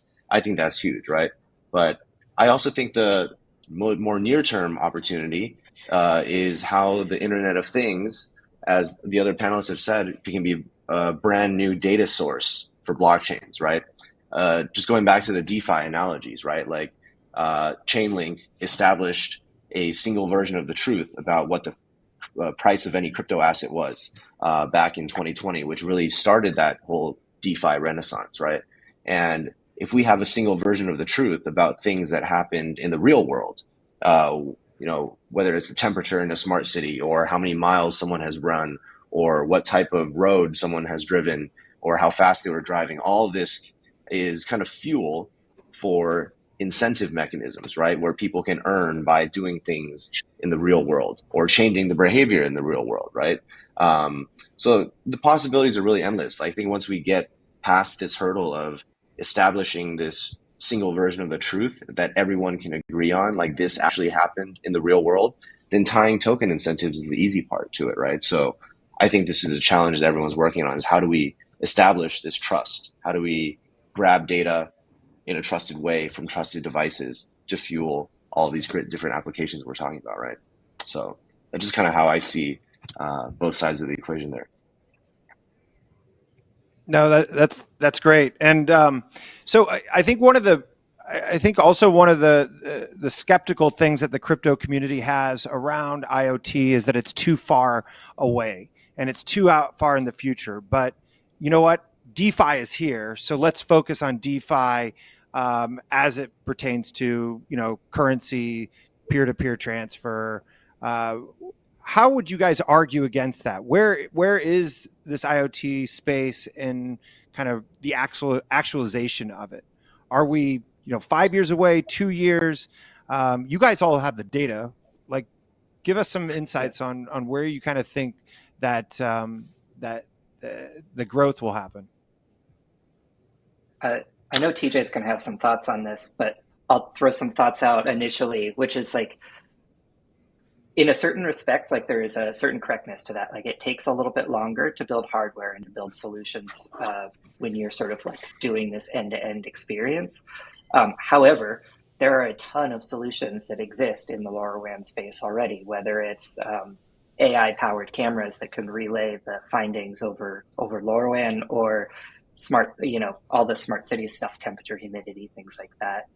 And there are business use cases that are primed for those sensors already. So one of the easiest ones that we start to see, is the asset tracking or cold chain storage.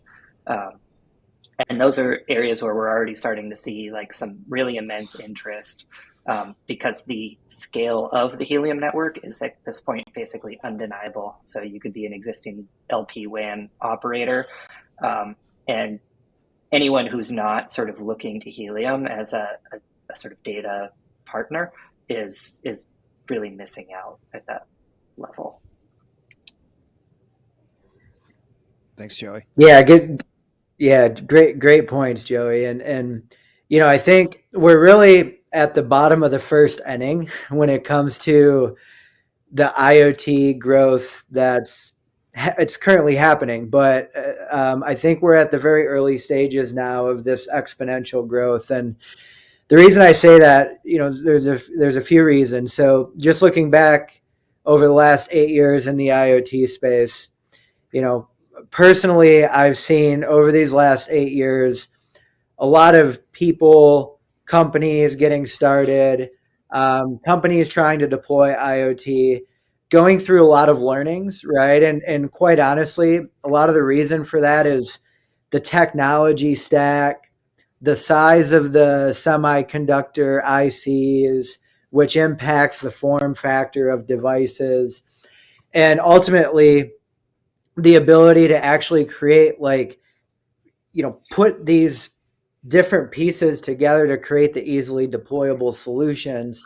Like that's all been a work in progress over these last, 8 to 10 years, and especially the LoRaWAN space. And you've seen LoRaWAN pick up, like the first full network was, out in Europe. Now we've got Helium building, all across the world.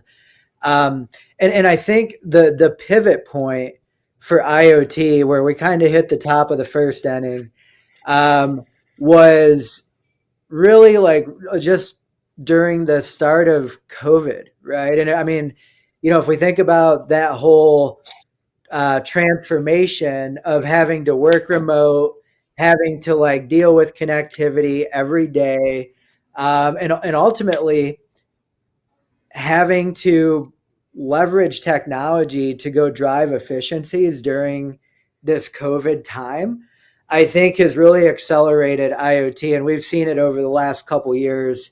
Consumers, businesses, to Larry's point, there's a lot of like companies coming in, doing data analytics and algorithms. And so it's all starting to come together now.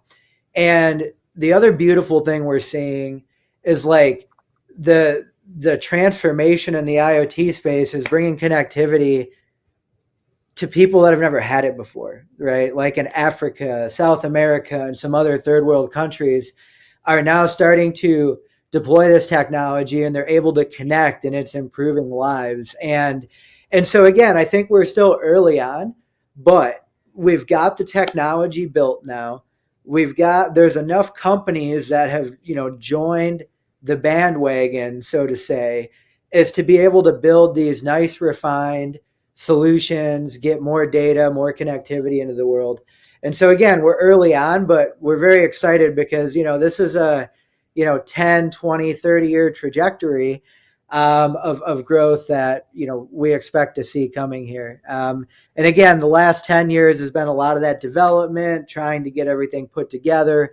And then, with COVID and with the introduction of Helium and all these things coming together, it's really driving and I think kickstarting the early stage of growth. Thanks, TJ. That was a really great synopsis of everything going on. It seems to me like I think that there's an argument to be made that cryptocurrency is going to help expand the space really fast. Well, the technology's early, the footprint's being built, applications are starting to come out, and people are starting to see the value. And the other thing is that the average person can't really see how much connectivity is going on. You're not really aware of it. So I think there's a fascinating shift that's happening beneath our feet. That's really exciting. I mean, it's like it's happening faster and faster than we thought. I would love to take like 30 seconds each to go through maybe any company announcements you have. You got some time. Anything you guys want to share as closing remarks? Maybe we'll start with TJ. So we started with you in the beginning. Sure. Yeah. So, as far as looking ahead, we like to focus a lot on the customer experience here at CalChip. And so we're going to continue to work with our partners in the ecosystem to build, new innovative solutions, right? Especially that can help, support and drive usage on the Helium network. And so a lot of our focus as we move ahead is going to be working with partners to help build more solutions, whether it be an asset tracking, temp humidity, other, and get those into the market, right? So that people can leverage the networks being built. And then the other thing that we're really excited about is, the next stage of Helium, which is Helium 5G. So we're putting together solutions and, helping to, create the opportunity for customers to be able to purchase solutions and go deploy 5G in addition to LoRa, which is very exciting. So those will be kind of the two focus areas as we move ahead. And then we do offer provisioning services, which is an area that we're going to continue to focus on as we move ahead. Again, all trying to make the customer experience easier. So that's the forward looking on the CalChip side. Thanks, TJ. Joey? Cool. I'll sort of dovetail off of what TJ was talking about. Like the Helium network is not even launched the 5G stuff properly yet, but we're already looking at over 2,000 5G hotspots deployed, which is kind of mind blowing. I'll sort of throw out a couple of cool things happening on our end. One is in September, on September 20th, we're running Helium House in New York, which will be an awesome event. We ran one similarly in Austin earlier this year. And then I think the other thing that I want to call out is oftentimes all of the sort of blockchain, like, somebody was touching on just like the stuff is invisible to us, like the RF around us, like you don't really get to see it. Once you start like working in the Helium project, you start to see antennas everywhere. I think if anyone's listening in that's deployed a 5G or a LoRaWAN gateway, you start looking at the roofs of buildings all over the place. But one of the cool ways to make this more tangible too is like jump on and build a sensor. So, go to CalChip, go to Amazon, just pick up a dev board or a pre-built sensor. One of those temperature humidity sensors are generally pretty easy to get running. And then console.helium.com is where you would go and connect that device, and you can start to make learnings about your environment around you by using these sensors and the existing Helium network that is either deployed in your area or like using your own hotspot. And what was my last thing? Oh, there's so many cool things. All right, let's call it at that. We'll come back around if we got time. Thanks, Joey. I'll go to Michael Brand. Yeah, so I could do a little DTM update actually, and Ben, I think this is something you're not even aware of yet. But yesterday we just got a revision of circuit boards for the DTM back from the factory. So this is going to be the final sample of the device. We'll be testing it, and if everything checks out, we're going to be moving into mass production for the DTMs. So super exciting to get that. And we're going to be distributing, pictures of the board and some content around that. That's literally fresh off the press. Thanks, Michael. Great to hear that while you're on paternity leave and still working. Yeah.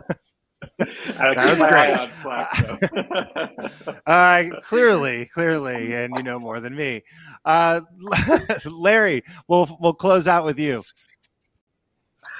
Awesome. Yeah, what I've been up to lately is starting to incubate some interesting projects, like starting to think about the way to onboard different types of Web2 companies and device manufacturers into Web3, right? And it's a really interesting challenge because not every company wants to launch their own NFT or token, but they do want to plug into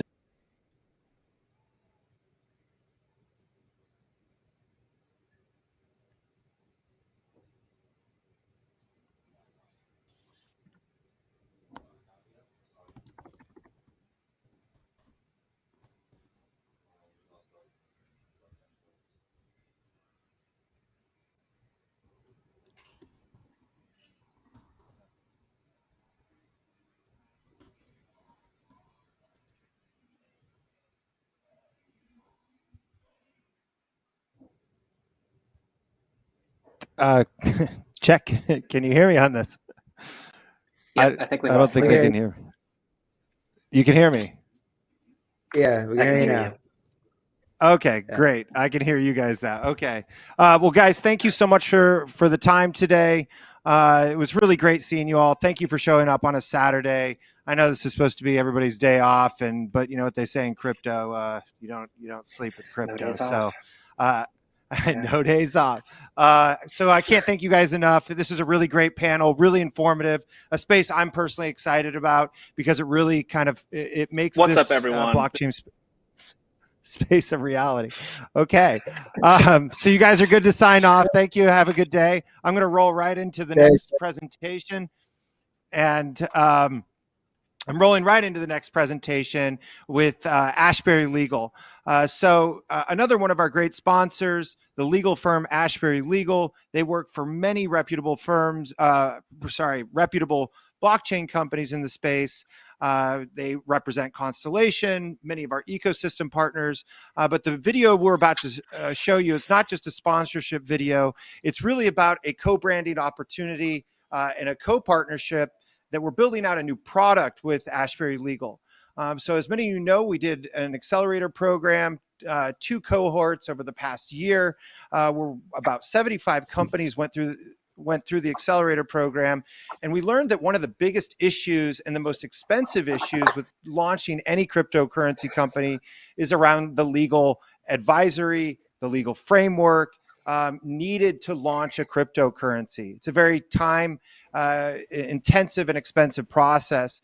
And so I'm really proud to announce that the product and service that Ashbury Legal and Ryan Williams will articulate is a product that we're going to be releasing over the next couple of months, and will tie in with the third cohort of the flight program. So very excited to introduce this product. It's very educational, and it's going to make it really easy to launch your own cryptocurrency and NFT. So without further ado, I'll hand it over to Ryan.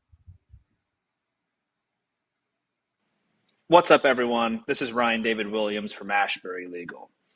We've been outside legal counsel to Constellation since the very beginning, so I'm honored and thrilled to be here with you today, sponsoring HyDef22.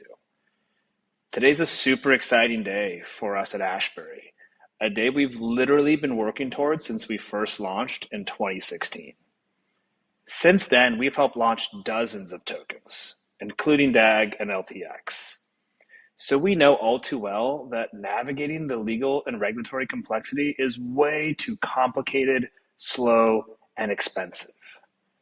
The legal fees alone for launching a token range from $75,000 to $100,000. That's simply inaccessible for the vast majority of blockchain entrepreneurs. So we set out to change that. Today, we're excited to announce, for the first time ever, a DIY legal launch kit built specifically for Constellation datapreneurs. Think of it as your roadmap, guiding you from wherever you are now to a token launch on Lattice. The concept is simple. By churning our years of experience into actionable content, We remove the lawyers and their billable hours, saving you time and money. We're so excited for the first time ever to show you how. DIY Legal begins with the belief that our 6 years of experience launching tokens can be distilled into various forms of easy to consume, actionable content. And what you're looking at here is the beta version of our content delivery system. First, we're going to tell you everything you need to know about KYC to make sure your project stays compliant with US securities laws. Once that's out of the way, we'll give you the documents you need to raise money with a safe plus token side letter. And if you don't know what any of that means, don't worry. We will teach you everything you need to know, including what you should and should not be saying in your marketing materials. Once you've raised money, it's time to get to work. Most people in crypto know that you need to form offshore entities, but few understand why or how. We'll remove the mystery and introduce you to offshore lawyers who know exactly what you need because we've already told them. And now that your onshore and offshore entities exist and are connected through 2 different services agreements, it's time to grant tokens to your founders, employees, and advisors. But it's not that simple. In order to avoid a hefty tax bill, you first need to get a token valuation done. We then use this valuation to make what's called an 83B election that could literally save you millions of dollars in taxes. And of course, we give you all the document templates and all the instructions you need to get this done. Finally, you're ready to launch your token on Lattice. We'll give you the template terms and conditions you need to do so, and a securities law memo that you can share with potential partners looking for assurances that your token is unlikely to constitute a security. And what kind of infomercial would this be without a "but wait, there's more" moment? On top of all of this great content, you'll also receive a digital Rolodex of vetted service providers that you may need to make your token launch a success. And we've already negotiated thousands of dollars in discounts on your behalf. Lastly, while we truly hope that you don't need to hire lawyers, DIY Legal purchasers will receive a 33% discount at Ashbury Legal for 1 full year, just in case. So that's it. 12 weeks and $100,000 of legal services wrapped up in 10 simple steps. But before we finish, let's take a closer look at one of these steps to give you a better sense of what's included with DIY Legal. Let's take a look at step 8, granting tokens to your team. Like everything in crypto, you know we got to include a TLDR. We also try to break up every step into manageable sub-steps. In this step 8, we're going to help you set token allocations and vesting schedules, draft and sign token award agreements, and submit 83B elections to the IRS. On the right here, you'll see a list of downloadable document templates that you'll need to complete this step. Simply click, view, download, fill out, and sign. We also want to make sure that you have contact information for any third party that we think can help you complete this step. In the case of this step 8, we recommend you use Liquify to implement and enforce your vesting schedules all on-chain. But first, you need to determine how many tokens each team member will receive. And we provide data from the last 5 years to help you make that determination. Next, you'll need to establish the right vesting schedule for each recipient. Again, we provide data to inform that decision. And of course, we provide a recommendation based on our 6 years of experience. Once it's time to draft and sign the token award agreements, you can watch a video of an Ashbury Legal lawyer walking you through the document, how to fill it out, what the provisions mean, and what you should be paying attention to. Let's take a look. Hey there, Ryan David Williams from Ashbury Legal. Today we're going to walk through the token award agreement. Now, this is the document that you're going to use to grant tokens to your founders, employees. Okay, enough of that guy, but you get the point. And it's the same thing for 83B elections. Documents, videos, everything you need to literally save you millions by making an 83B election. Finally, each step will include a series of FAQs and a glossary of terms to make sure you understand everything that's going on in this step. Don't know what an 83B election or a TGE is? Don't worry, you soon will. So that's it.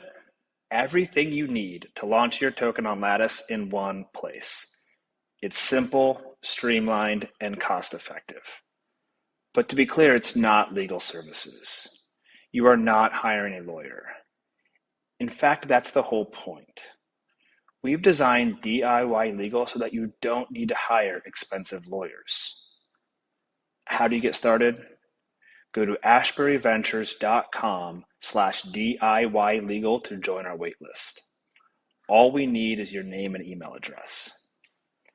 And as a special offer to the Constellation community, the first 5 people to sign up will be invited to participate in our beta testing in exchange for a massive discount. Again, the website is ashburyventures.com/DIY legal. We're so excited to bring this product to the cryptoverse and couldn't think of a better place to launch than here at HyDef22. See y'all on the Lattice Launchpad.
there.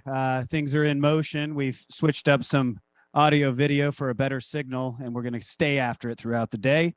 Again, you got Benjamin Diggles here, head of business development, co-founder Constellation, coming back with the National Defense Panel, sponsored by our partner Sophinea. And I just want to give a shout out to Sophinea. I met Brian probably a year and a half. It's probably been 2 years now, considering how long we've been talking. And, you know, I really like the guy. He's a salt of the earth visionary, sees the promise in this blockchain solution that not only Constellation brings, but the entire industry. And he's been very patient working with me behind the scenes on tactics around how to attack defense and really get involved in more meaningful solutions further down the road. Huge fan of Sophinea. And so I'm really glad that Brian's here. And with that, today we are talking about national defense and decentralized solutions in blockchain. Those that may not know, August marks our 3rd year of working with the DoD. I've been personally spearheading this effort weekly. I'll tell you what, it's the hardest work I've ever done in my life, largely because the Department of Defense is not easy to work with. And there's a reason for that, right? Because they want to make sure that they cut thrice, measure thrice, cut once. You know, they're a very, very scrutinizing organization. So for us to even get them to look at what we had to offer took a lot of work. Now we're in their good graces. And as I've said many times to the people that are in this panel, my favorite part of working with the DoD is the relationships that have come out of this, right? These are wonderful people doing really exciting stuff, and they have to be believers. There's a lot of scrutiny that I mentioned, and everybody that's on this panel really sees that there is a true opportunity here that we all want to be on the bleeding edge, which is, you know, I'm very proud to be a part of this pioneering group. So that said, I would like to introduce the panel. I'm going to go around the room. I could introduce each of you, but I'd rather have you all do it. That way, so you can talk a little about who you are and your company, and then we'll just dive into some questions. So I've got my phone here. I promise I'm not chatting with hot babes. I'm actually here to make sure I'm looking at the right questions. So we're going to start with Brian from Sophinea, since he is the panel sponsor. After that, we'll go to Jim, then we'll go to Shadman, and then we'll go to Chris. So Brian, let's start with you, buddy. Tell us a little bit about yourself and Sophinea. Awesome. Thanks, Benjamin. Yeah, so Sophinea is a data and analytics company. We operate primarily within the federal market. So we do everything from, you know, sort of working with clients to be able to define sort of what are their mission, you know, critical insights that they require from their data, and then work and partner with them to define, you know, what are the best means to gather the data, process that data, and sort of either push that data to trigger sort of operational decision making, or, you know, developing out visualizations for dashboarding. So we've been working, you know, with Benjamin for the last year or so. I think, you know, for us, like, blockchain is sort of, you know, sort of the next step, I think, for a lot of our clients, and they're certainly actively exploring that. And, you know, with Constellation being a data-driven or data-centric blockchain, it's been a pleasure working with all of them. I'd say on a more personal level, I've been working within the federal market for about 20 years, you know, at risk of aging myself. Worked with a lot of different clients, U.S. Army, State Department, as well as some of the civilian agencies like NIH. So I have a pretty broad sort of client background. Most of the data that we work with is pretty sensitive, and it's pretty, you know, the data that sort of the systems and the projects we've worked on are pretty diverse, from radar and sensor systems to, you know, the refugee program, as well as visa processing. So a little bit about us, as well as sort of my background, and I'll shoot it over to Jim. You rock. Hey, yeah, I just want to give some love to Jim here. You know, Jim, I've never met this gentleman in person, but I feel like we're siblings at this point, considering how many phone calls we have almost every day, it seems. And he's one of the best business development folks I've ever met in my career, and he has a great attitude. And so he's one of the reasons why it's been a delight working on this. Jim, passing it over to you, buddy. Well, you're way too kind. So hello, everybody. I'm Jim Burke with Konami. We're a Boston-based startup. That basically what we do is we build what we call resilient hybrid data fabric that is specifically designed to address the problems with edge computing.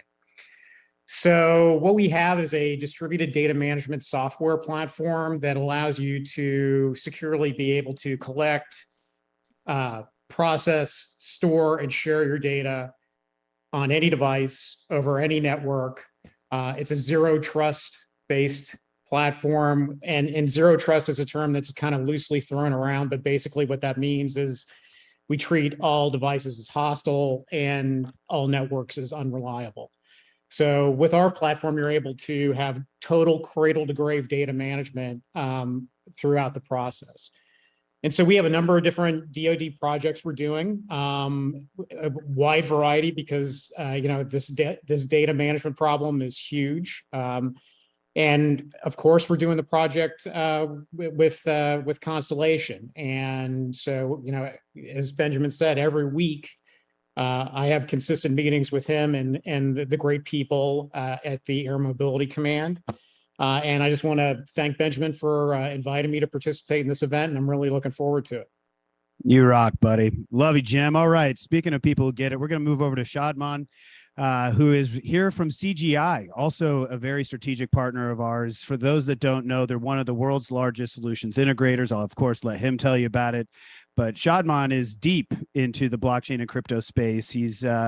They're very lucky to have him driving their Web3 efforts over there. And I just met him probably about 8 months ago, maybe a year's time. And seeing what he's working on has really got me excited about our partnership with them and where CGI is headed. All right, Shadman, over to you, buddy. Thank you, Benjamin. So I'm Shadman Hussain. Been in this space for the last 6 years. My life's mission has become to bring Web3 and blockchain to the government and just mainstream adoption, right? That are beyond financial gambling. And as we were talking, Benjamin, you actually gave me the idea on how to actually position this. It's what I'm working on is building a Web3 toolkit for the federal government. So it's a complete agnostic approach into private blockchains, public blockchains, and we're creating what we're calling secure data fabric, integrating all of these tools and building solutions to solve our clients' problems. And I've worked with the defense industry heavily over the last 6 years with the DoD and a few other three-letter agencies that I shall not say, but it's really exciting to where we are in this space because I think all of us share that passion to bring Web3 to the federal government and these real-world use cases that have massive implications for our society and national security. And I'm really excited to get Constellation integrated within our product to drive some of those initiatives that, Constellation's blockchain can solve that other technologies can't. So I'm really excited to join this panel. Thanks, buddy. Yeah, as you know, with our ideation around the Universal Blockchain Toolkit, what you guys are doing with this blockchain toolkit, we're fundamental believers. There's not one protocol to rule them all. There's room for everybody. I think it should be a full force effort. And so this is another reason why we're strongly supporting what CGI is doing and want to be a part of it. So lastly, I met Mr. Chris Stone here through ETH Denver, and he stole my heart immediately. This is another one of those pioneers that is doing some of the most cutting edge stuff. When I've shown off some of the work he's done to the DoD, they got giddy. They were just like, wow, this is amazing. It just is so great, but we're really kind of freaked out at how to absorb this. So there's a lot of education needed. And Chris also is in Colorado. So he's a neighbor of mine. So Chris, why don't you go ahead and introduce yourself, buddy? Hey, I'm Chris from CS Engineering. Started CS Engineering over 20 years ago. I was a Java developer, was working on satellites and systems of systems for NASA, and it spun out and kind of grew over the years. But what kind of brought me into the blockchain space early, fortunately, was I grew up around the title and escrow industry. If everyone's got a mortgage and knows all the steps and middlemen that are involved in that workflow, when I first heard of Ethereum and smart contracts, I said, oh, this is going to reinvent industries. It's just going to wipe out a lot of middlemen and on and on. And fast forward a few years and, started looking at enterprise workflows that DoD customers of ours were working on, and started saying, hey, maybe there's ways that we can use the blockchain and tokenization of assets to create some really interesting provenance proofs and things like that. So we'll get into that later. But that's how I got here.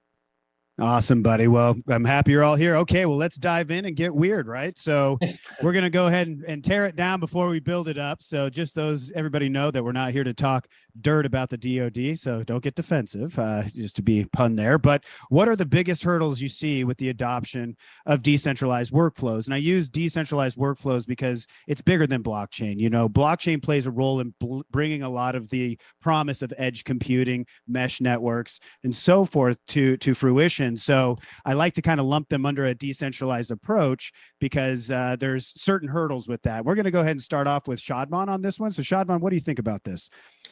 Yeah, so the biggest hurdle I'm seeing right now is, I would say, a lack of education and misconceptions about these networks. So recently you saw a report coming out of DoD that kind of were talking about, hey, all the vulnerabilities in blockchains. And that just showed me that, hey, the DoD and a lot of these folks, you know, they're trying to understand it, but they don't fully grasp it yet. So that education barrier is massive. I think that is a big hurdle. And the second one being the lack of standards. There are no regulation and standards that are set, and there's no clear paths. So we're literally creating these standards and these paths as we're inventing how to implement these systems. So it's just the matter of us being very early in these, but I'll let the rest of the panel add on to that. That's great. Jim, what are your thoughts? Yeah, so as you know, listen, I'm not an expert on decentralized workflows, but you know, I think that there's a couple things. First of all, I want to put a caveat in: is that everybody that I deal with and work with in the DoD is salt of the earth. We've been so blessed with all these different projects, and we have great people to work with. And I think the challenge is in the DoD is the process and the culture around it, and it's not unique to the DoD. Okay, big companies have these same challenges too. And I guess I could give you an example. So a year and a half ago, our company was awarded what's called an IDIQ contract, which is indefinite. What is it? Delivery and quantity. And basically, it allows us to contract with the federal government for up to $950 million. Well, that sounds wonderful, doesn't it? It sounds wonderful to me. However, and this is through what's called advanced battle management systems. Okay, and so we were awarded that a year and a half ago. What happens next in the process? There's other companies that are in this cohort of companies that is under the IDIQ. They put out what they call FOPPers, which is fair opportunity something, which is basically RFPs around different problem sets that they want to address, and it's a full tech stack. Okay, it's hardware, software, network. It could be anything, and they come out intermittently. We don't know what the schedule is. We have a limited time to put it together. And so here's little Konami who, has a piece of the equation, but we don't have the whole enchilada. So you have two options. Either you partner with the prime and become a sub, okay, which is a long tail to make that happen, especially when you don't know the timeline and you don't know what the requirements are around these proposals. Or Konami can go out and put that team, that tech stack together and then go ahead and do a submission. But again, you still have those same challenges. But at the end of the day, if Konami puts in their proposal and Lockheed and Raytheon and General Dynamics puts in their proposal, well, who in the world at the DoD is going to choose Konami to lead this as opposed to the Raytheons and Lockheeds of the world? As I see, Benjamin, you heard us say this a number of times. Nobody's ever gotten fired by hiring McKinsey. Well, nobody at the DoD has ever gotten in trouble for hiring Lockheed or Raytheon. Yeah, totally makes sense. I definitely see that. And that's kind of why the SBIR program allows a lot of us to shine, right? And so, Chris, what are your thoughts on this? I know you've put some of this amazing technology that solves a lot of problems in front of folks, but it kind of sometimes stops there. What are your opinions? Yeah, so a lot of it is user education still at this point, right? So they're like, they're taught from OCS, command and control, and to come in and say, hey, you decentralize everything, it's more secure, and it just kind of breaks their brain a little bit. And then you mix in folks that don't understand the difference between Bitcoin and blockchain, that they're two, unrelated, semi-related things. So we need decision makers to understand the tech stack. So we've got to do a better job of educating them to change their mental models. In the last few years, one of the things that we were involved in was, the whole DevSecOps push in the DoD, and especially on the Air Force side. And so they switched from, building their own client server things as they go to clouds and containers of software. But the problem is those things are cheap to deploy, right? Everyone throws something up on AWS and it doesn't cost them anything. And then it's very expensive to secure, and we've got to get them to flip that. So it's like, all right, we're going to do the groundwork it may be a little more expensive to build out this blockchain platform that we're going to deploy, but we're going to make it very expensive to attack. And if we can do that, then the floodgates will open and we're all going to be really busy. Well said. Yeah, you mentioned education there, Brian. I know that you guys have a book of business around education that's near to your heart. But as far as this question, what is your opinion? Yeah, I think sort of circling back and maybe pulling the thread a bit around what Shadman had mentioned around standards. I mean, as you're well aware, the government requires an ATO, or essentially authorization to operate, to put any solution on federal networks. So that's not just blockchain, but it's even down to sort of a combination of solutions, say with an AWS or more sort of, legacy system. So it's really around how do we secure this?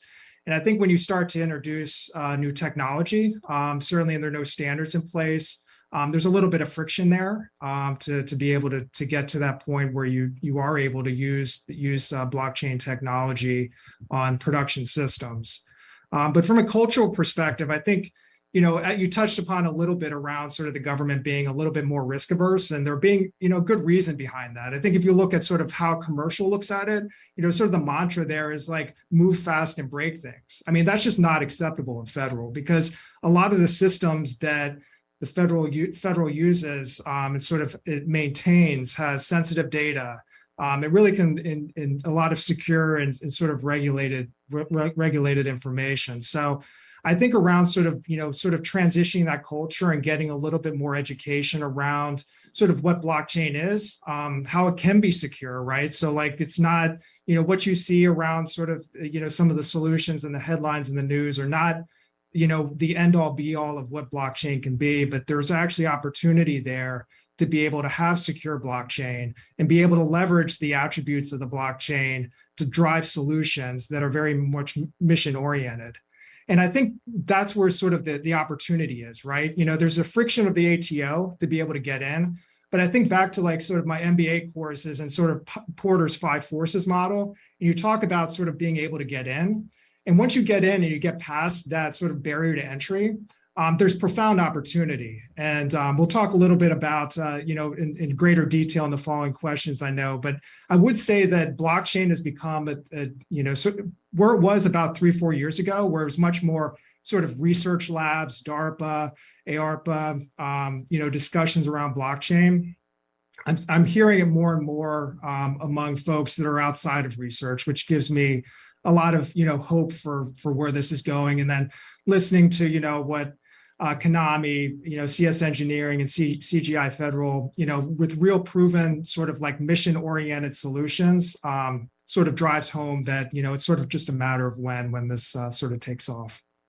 I love it. Yeah, we had a whole list here of DevSecOps maturity, regulation, standards, governance, education, but I do think culture is the one to double circle, right? Like if folks want to really think about a progression that's hard for the DoD to make, just look at what happened with on-premise to the cloud, right? That was a good example of, wow, we have to let go of trust a little bit. We're used to owning all this stuff on premise. Now we have to store it in places that we don't fully understand. We have to be educated on it.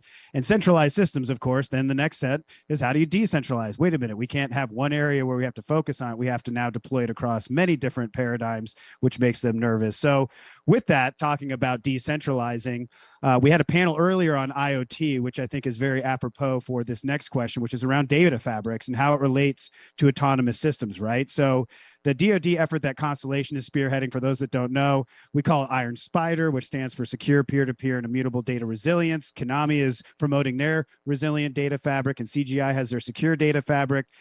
So I want to just talk about general statements on that. Maybe let's start with Jim on your thoughts around this, because I know some of the cool stuff that you guys are doing really brings to life, low connectivity, contested environments, really hard use cases that brings kind of this resilient data fabric to the forefront. Yeah, so I kind of what I want to do is just kind of do some qualifiers around data fabric, because it's a very loose term that is put out out there all the time. So, because I actually had somebody say to me that they were moving data cloud to cloud, and that was their data fabric. Well, that's really not what we do. We can do that, but that's not what we do. So first of all, our solution is designed to address 3 problems simultaneously, and it's data security, data protection, and data availability. So on the security side, we encrypt and fragment, and then those encrypted fragments are then distributed across a network of stores. So as the data comes in, it's instantly encrypted, fragmented, and then stored, encrypted, and fragmented. So it doesn't matter where you store it. It doesn't matter what networks you use to pass it around, because it's only decrypted at runtime by authorized users. And so then there's the data availability piece. So you need to think of our data fabric as kind of like a web of connectivity, because basically what it is we can take advantage of any type of different transmission resources, right down to peer-to-peer. So if there's different devices that are in the group, in the peer group of the data fabric, we can actually hop that data device to device. And we're moving into a world where basically anything that is powered by electricity is going to become a node to be able to collect data, process data, transmit data, or all the above. So we take advantage of all that, and we can basically, what we can do is we can transition gracefully in a battle space situation to move the data to the edge, to move it through different networks as networks degrade or collapse, to make sure that it is available for the warfighter when they need it and where they need it. So let's talk about autonomous systems. Okay, well, so out of the 3 things we provide, security, protection, and availability, one is the most important. It's availability, because it doesn't matter how secure or how protected it is if you can't get it where it's needed when it's needed. But there is actually a step, and you and I, Benjamin, have talked about this before that, okay? Because the data needs to be really accurate and trustworthy, okay? If it isn't, you can't facilitate autonomous systems. So, and that's a big piece of what we're doing with Constellation is doing this integration so that we have, this consensus node generation around the data, so that you can actually run these AI programs with confidence and actually run autonomous systems through that. And so we're really excited about the combination of the 2 technologies. Rock on. Me too. Shadman, tell me about, like I said, I got a really great demo recently of what you're working on. Blew my mind. I think it's really a great approach. Tell me a little bit about your opinion on this question. Yeah, so I mean, this idea about integrating and decentralized systems and bringing real world usage on this, my opinion is right now there's very little. I would say there's no blockchain that can actually scale to meet these demands of millions of transactions or hundreds of thousands of transactions per second that you can potentially have in an autonomous system. So, we have this patent around attribute-based access control on blockchains. So one of the things, the blockchain trilemma, you have the security, scalability, and decentralization. The tool that we're working on is trying to solve that trilemma problem, because of any type of production system needs to have that solved. So using this solution, what we had demoed today, demoed to you, few weeks ago, that solution can be integrated with Constellation as that blockchain layer. So imagine, putting a node up in space on a satellite to track everything that's happening and trusting every touch point. So this is one of the initiatives that we're, looking at using Constellation for using the consensus layer of Constellation to make this happen. So there are certain use cases where no other blockchain can actually, solve that. But this DAG-based approach actually solves a lot of these issues. So really excited for the integration point within Constellation under the hood that will power secure data fabric. I love it. Hey, Brian, we're going to let you answer this question. And Chris, I'm going to hit you with the next question because I have got one staged up for you. So Brian, tell us your opinion on this.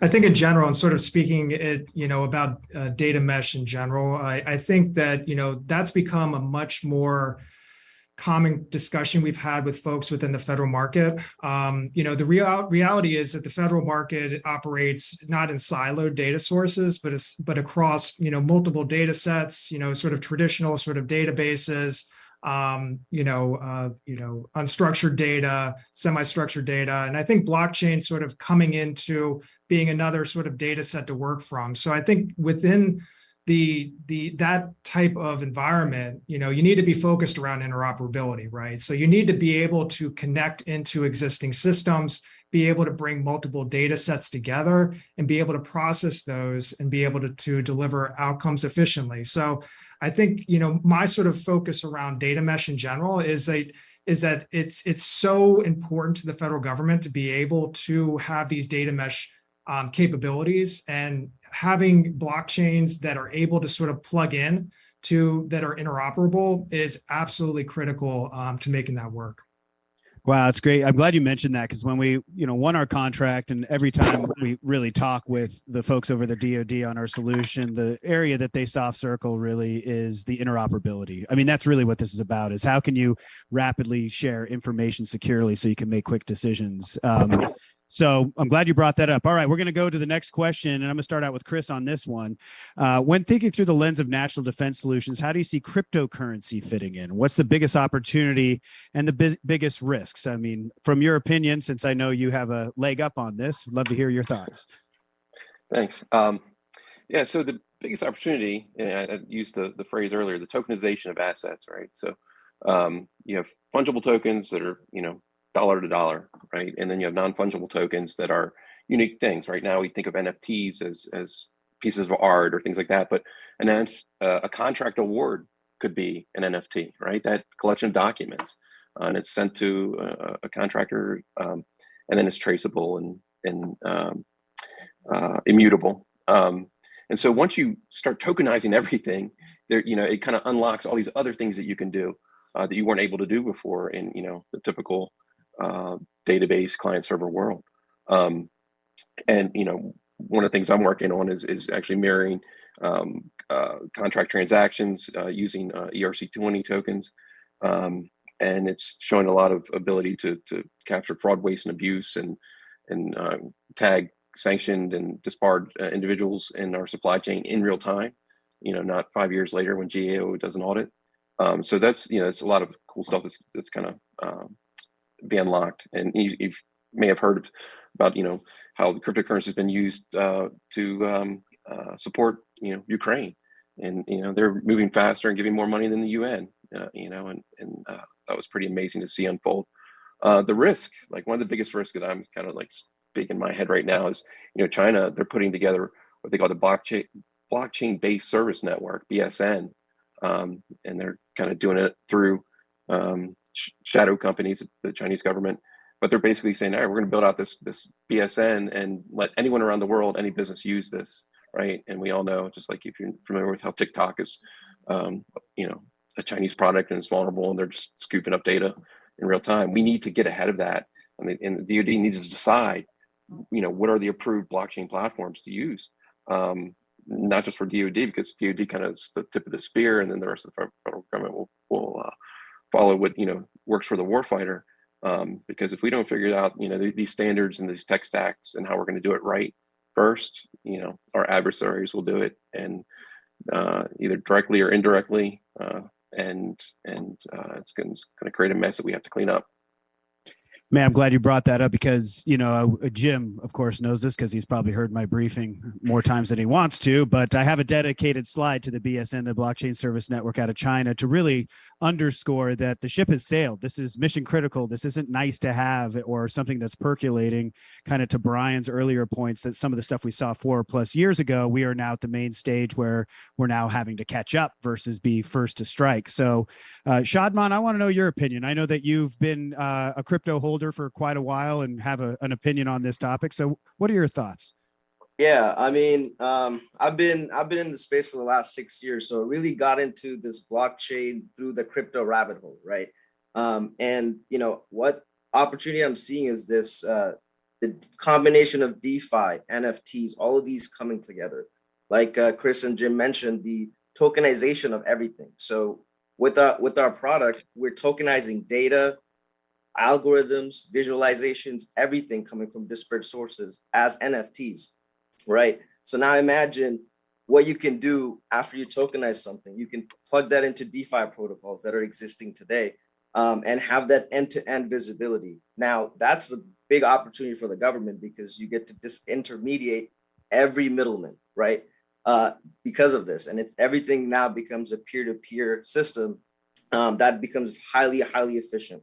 Now, the risk is that there are privacy concerns that I have when you put everything on the blockchain and you don't have those privacy elements then to hide some of those things like companies' business logic.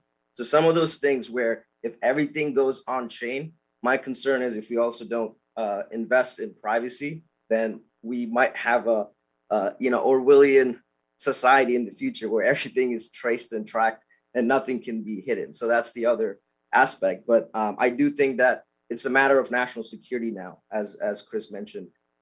We need to continue to move forward and be ahead of every country. China, Russia coming together to even launch a central bank digital currency, right? And that can even threaten the US dollar and our image as the world superpower, right? And Miles, the other concern is if we don't focus on crypto adoption, our global reserve standard as with the US dollar, we might lose that power, and that has massive implications for all of us. Wow, well said. I love it. Yeah, it's interesting because the crypto is kind of the no zone word when talking to DoD because as some of the points made, I think by Chris around how they think it's Bitcoin, and that's all they think is Ponzi schemes and awful things, and they're not necessarily wrong, but they don't know about all the other things that could come from it. So you have to really, really be cautious how you educate folks on the power of cryptocurrency within the DoD and so forth. So gentlemen, we're coming closer to the end here. We probably about 5 to 10 minutes. So I'm going to bring this to one more question, and I'm going to kind of make it a two-parter, in which case you want to take one part or the other. But I would like to hear from everybody to round this thing out. The one question I think is great is that, the government cares about impact, not return on investment. This was something coming out of Oracle where when I was working at Oracle, it was all ROI, right? You either cost saved or you're making money, right? Or you're beating your competition. In this case, that's just a totally different playing field. They care about impact. And I really had to understand that, right? And so because of that, what are the gaps in existing technologies just don't solve that are mission focused? And so you could also, if you want to slide in here, something cool you're working on that can impact the government, feel free to use that as an opportunity to answer the question as well. So let's go ahead and start with Brian on this one. Yeah, I mean, I think, as it relates to identity, I think is a big thing. I think that there are a lot of opportunities around identity within the federal space, particularly us that have gone through sort of the clearance process. I mean, I think, you talk about the OPM hacks. I think blockchain provides a potential solution to be able to, secure people's identity in a much more efficient and effective manner. So I think that's something that we're certainly, looking forward to, exploring with a lot of our clients. I think from a building perspective, I mean, I think our biggest opportunity and sort of what we're working in hard around is around bridging sort of Web 2 and Web 3, right? I think when we're going to be looking at sort of a forward-looking environment within the federal space, I don't think it's going to be an either or, similar to how things are both on-prem and in cloud. I think it's going to be sort of another solution that we can bring into the fray and sort of apply utility where it makes sense with blockchain while leveraging some of the existing technology where, we have more, effective solutions to be able to solve that. So that's sort of where we're focused. I love it. Great answer. The bridge is such a great example of where we're at right now. Jim, what are your thoughts? Yeah, so, it's been an interesting journey. So I've been doing this for a little over 3 years now, and 2.5 of it really just kind of dedicated to working in the federal space with the DoD. And so, yeah, it is around impact. But, we've been really fortunate because you can't boil the ocean, on these type of things. We find specific need sets and the people that are out there doing the work. Those are the people we deal with, finding out problems, and there are actual outcomes. And I think if you look at the impacts that consistently across all of our projects, the biggest things that come up is productivity capabilities. 2 would be mission support, and then finally be saving lives. And those are the projects that we have right now. So, for instance, we're doing digital engineering. We're part of a number of different efforts around being able to field aircraft quicker, to move from 25 years down to 2.5 years to do that. And so that's huge. That provides new capabilities, across the board. The same thing with, mission support with combat search and rescue. We have a number of other different things, and with combat search and rescue, it's about saving lives, because they just don't do this for the Air Force. They do it for all the different agencies. And so those, I think it's really positive from our point of view, because we are actually addressing real problems. We can't solve every problem or all the problems, and if we attempted to do that, we would fail. But we are being successful around these specific use cases, and that's really encouraging. I love it. Awesome. Chris, we're going to go with you next, and then we'll end with Shadman.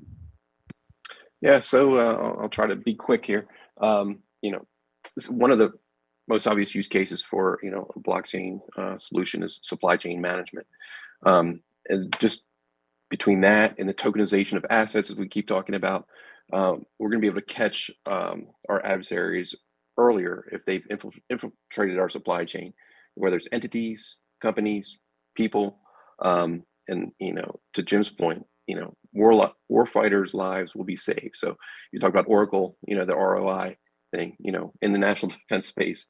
Are you protecting U.S. interests? Are you, protecting our war fighters? And that's like where our headspace has to be.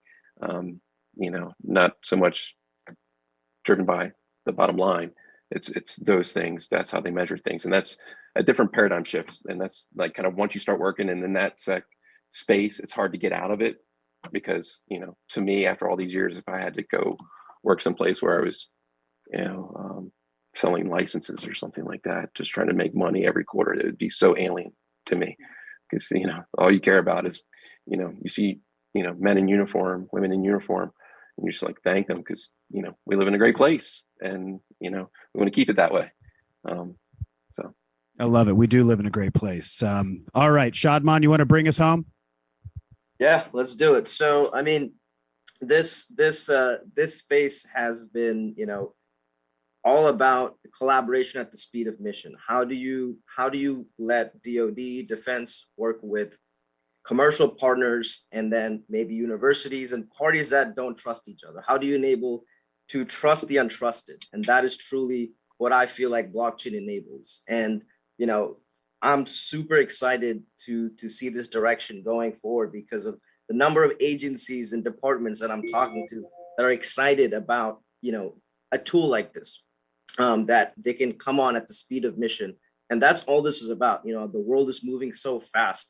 We have the monkeypox, now it's coming towards a pandemic, right? So think about, how do we collaborate fast, quickly with people we don't trust to stop or prevent things from happening in the first place. So that we're almost at this tipping point, in the hype cycle, where things are coming to actual use. And building something like this is super exciting, because that this will save lives and potentially keep our country the way it is, and keep us at number one spot. It's the best place to live. The best place to live, ladies and gentlemen. You heard it here. I completely agree. So, Shadman, Jim, Chris, and Brian, I sincerely appreciate you, gentlemen. I'm glad we have a relationship. Working with you is amazing. And I believe this unlikely group of folks that have come together, because blockchain is a team sport, to solve these issues is going to be paramount. So I want to thank this panel. We are going to be taking a break, so feel free to take a bio break, whatever you need. We're going to be back on with our CEO, Ben Jorgensen, to talk about core updates here. I don't know, maybe in a few minutes, 5 minutes, 10 minutes. I don't know exactly how long it is going to be, but hold on to your seats and we'll be right back here with Constellation's HyDef conference. Thank you, gentlemen, so much. Thanks.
and from our little break. So before we hit lunch break and a little pause in the afternoon before we begin our afternoon session, I'm going to give a little update on Constellation. I think people are already like tuning in to anticipate that I'm going to leak something, because we all know that I have a tendency to overshare at earlier points, and then the whole marketing team gets frustrated. But we've already had a pretty eventful morning. I've been pretty amazed, just kind of having this like reflection, and I'm going to go into that in a second. But God damn, that Benjamin Diggles is a good looking guy. Jeez, can we all just give it a hand? Like, that is an amazing panel he put together. So thank you for everybody that showed up here today early in the morning on a Saturday, tuned in to listen to like hard tech, IoT, defense. Like, sign me up for that morning. But I think it was really, really powerful. So now I'm going to give a little introduction into Constellation of what we're doing and where we're going. This isn't like your traditional Ben presentation where I do this visionary stuff and we get everybody amped. That's what this whole conference is about. That's why you all are here. That's why you're tuning in. This is more about kind of restating what we're doing, why we're doing it, and showing kind of highlights of our ecosystem. Thomas, you want to hit me with the next slide? But before I begin, let me make an introduction. I think there's a lot of new people here today. I'm Ben Jorgensen. I'm the CEO of Constellation Network. And what's amazing, it's been about 4 years that I've been CEO of this company. And it's really kind of marks a pretty powerful date right now. And I've operated the company from a position that I kind of want to share with everybody and really humanize this day of technology that we're hearing. We've heard so much deep tech, but there's so many amazing people behind this, including the community that's behind this. And I wanted to share a little bit on like how I run a company and why, because I think it's one of our massive differentiators from other people in the ecosystem. We're not a bunch of robots. In fact, we took a different position on how we wanted to govern and run a company. And that's kind of had a real big impact on the community and this following that we've created and kind of the love and support that we've gotten. And one of the books that I really ask everybody at Constellation to read when they join is called A Beginner's Mind by Lao Tzu, or I'm sorry, the chapter is A Beginner's Mind by Lao Tzu of the Tao Te Ching, one of the oldest written publications in the world from China. And the idea of a beginner's mind is always to approach life with compassion, humility, and love and education, and always be learning. And that's something that I really want this next phase of Constellation and our community to embrace. I see in the channels people, saying, oh, look at this ecosystem not doing it, or it's failing, or this person's failing. But I want cohesion. I want to see that the next phase of blockchain and the evolution is around coming together. It's about creating comprehensive solutions with other chains and other ecosystems. This isn't about siloed events. And so I kind of invite us to take a new approach towards compassion and creating more comprehensive solutions that entail all of the different technologies in the space to really make this whole space blossom. And so I'd like to see more of that power come out and really being expressed, much like we do at Constellation, which has created an environment that invites people into our company, that they want to work with us hand over fist because of the level of trust that we bring. Next slide. And so in doing that, I started going back and I sat through this slide deck yesterday, and I pulled up, I was thinking, God, when did we do TechCrunch Disrupt in 2018? In 2018, we did TechCrunch Disrupt. We had just raised some money and we thought we knew everything. And it was an amazing moment. I went on YouTube and I found these clips that nobody's watched. It was amazing. And I listened to the way that we already commanded leadership. And if anybody had watched this in the space, it was amazing to see that we are already creating trust in our ecosystem. This panel I put together, you'll see me on the right. I think that was pre-tattoos. So that means pre-stress of Constellation. And I now have longer hair. And we've got Shasta Ventures. We had the global director of IBM Blockchain. We had the CMO of Mozilla, all talking about what do you do more than an ICO on a blockchain? Like that was the hot topic at the time. And we're still very early on. We are connectors. And you see this post that I saw is like the first comment was from 4 months ago. We're early. We're just being discovered. Next slide.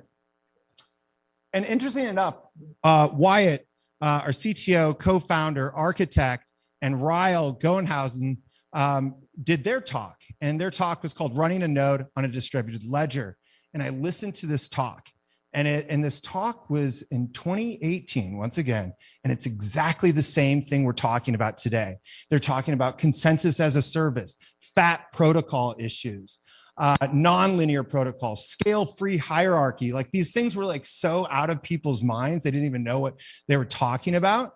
And that's what Constellation's still talking about today. And now we're launching developer documentation to back up everything we've said.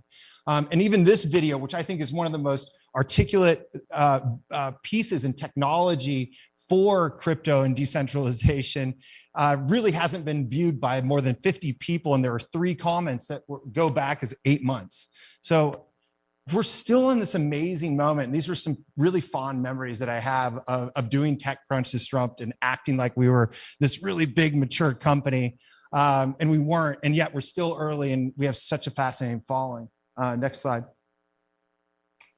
Well, all those things came in. And so I flash forward to today.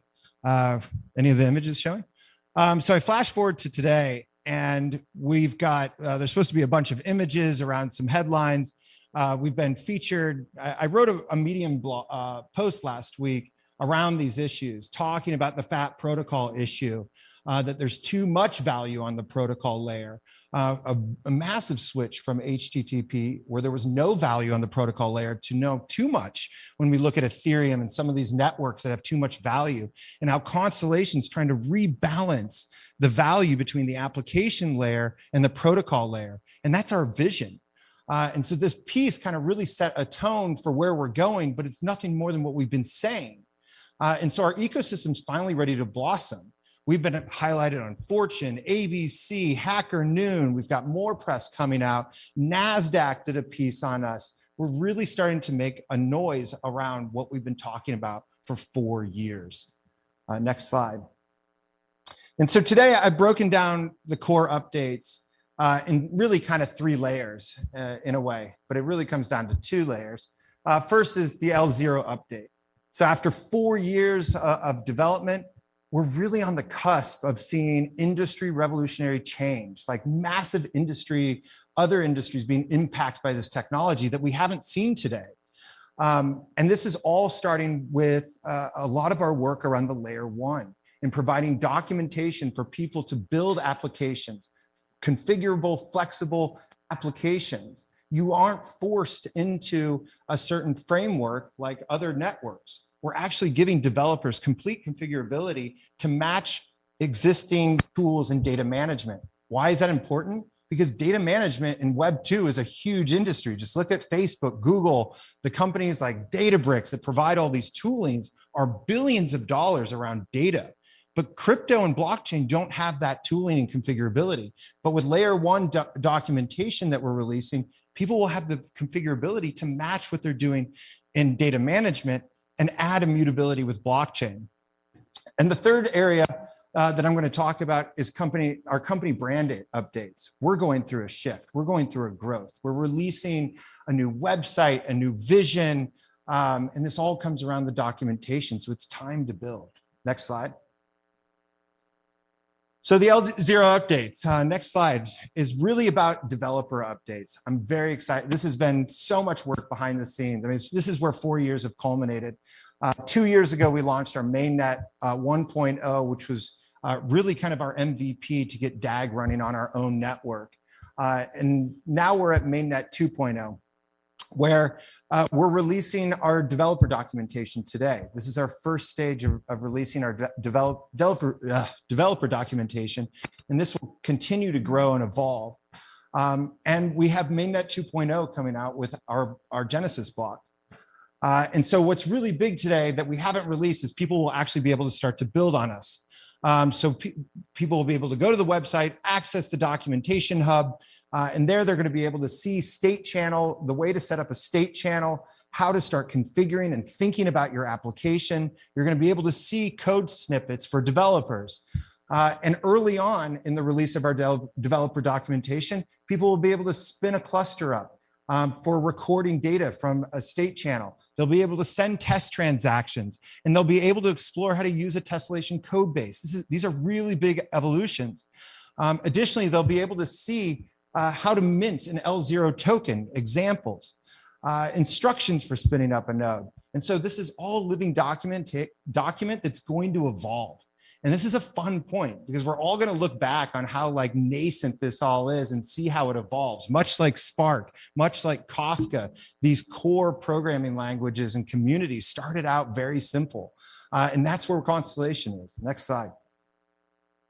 And so the future going forward is really building through community, through governance, and third-party developers. We're working with a handful of people that have developer groups from other great communities that have been built, and they're looking for the next great thing. With documentation really invites that for the first time. Like I'm having conversations with amazing developers from ecosystems that they've built from scratch, and we're at that point. And so what's coming up? After this documentation, we have our Genesis block coming up. We've got the Tessellation SDK that's coming up. We're going to initiate security through executor validation layer. We're going to introduce the ACI. This is the application chain interface, much like what you see with an ERC20 standard. This is where standards will be able to be accessed. And we're working with various developer groups to see what standards they want to put into that ACI. And so once that ACI is ready, the people will truly be able to build applications in a very easy way, in a flexible and configurable way. Next slide. And so now shifting away from the deep tech side and the updates, we're going to go to the ecosystem. And we've already started to hear from some of our ecosystems today, but I'm going to kind of give a range of a handful that we've selected out of the 75 that are working with us on some amazing achievements. Next slide. Okay, this is not the deck, but okay. So the first up is Alkimi Exchange. You heard from the Alkimi Exchange today, and they're getting ready to launch their real-time bidding platform. This is pretty amazing that they're bringing the consumer into the fold of an advertising transaction between advertiser and publisher. We're seeing them apply DeFi principles into advertising, where they're taking advertising revenue and translating that into a crypto economy. Another project that's building on top of us is Chainraise. Chainraise is very interesting. They're doing a crowdfunding platform that's focused on tech startups that are in the Web3 space. And why I think this is different than other projects is because not everybody is ready to buy cryptocurrency. They're not ready to jump into the early stage backing of cryptocurrency. They don't know how to hold it. They're not sure if they're going to get tokens distributed at a pre-sale. They don't really know. And so Chainraise is taking a different approach than traditional crowdfunding platforms, that they want to go to Web3 companies, introduce investors to crypto, and then get them acquainted with cryptocurrency. So I think this is a very novel approach to fundraising that's built more on community efforts and focused on Web3 initiatives. It looks like we're having some difficulty. We're good. Okay, without slides. The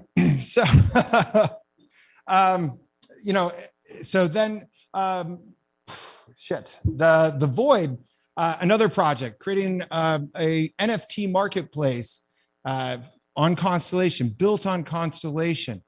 They're focused on introducing enterprise into the NFT space. They're also helping us build the NFT standard that will go into the ACI. Man, this is tough.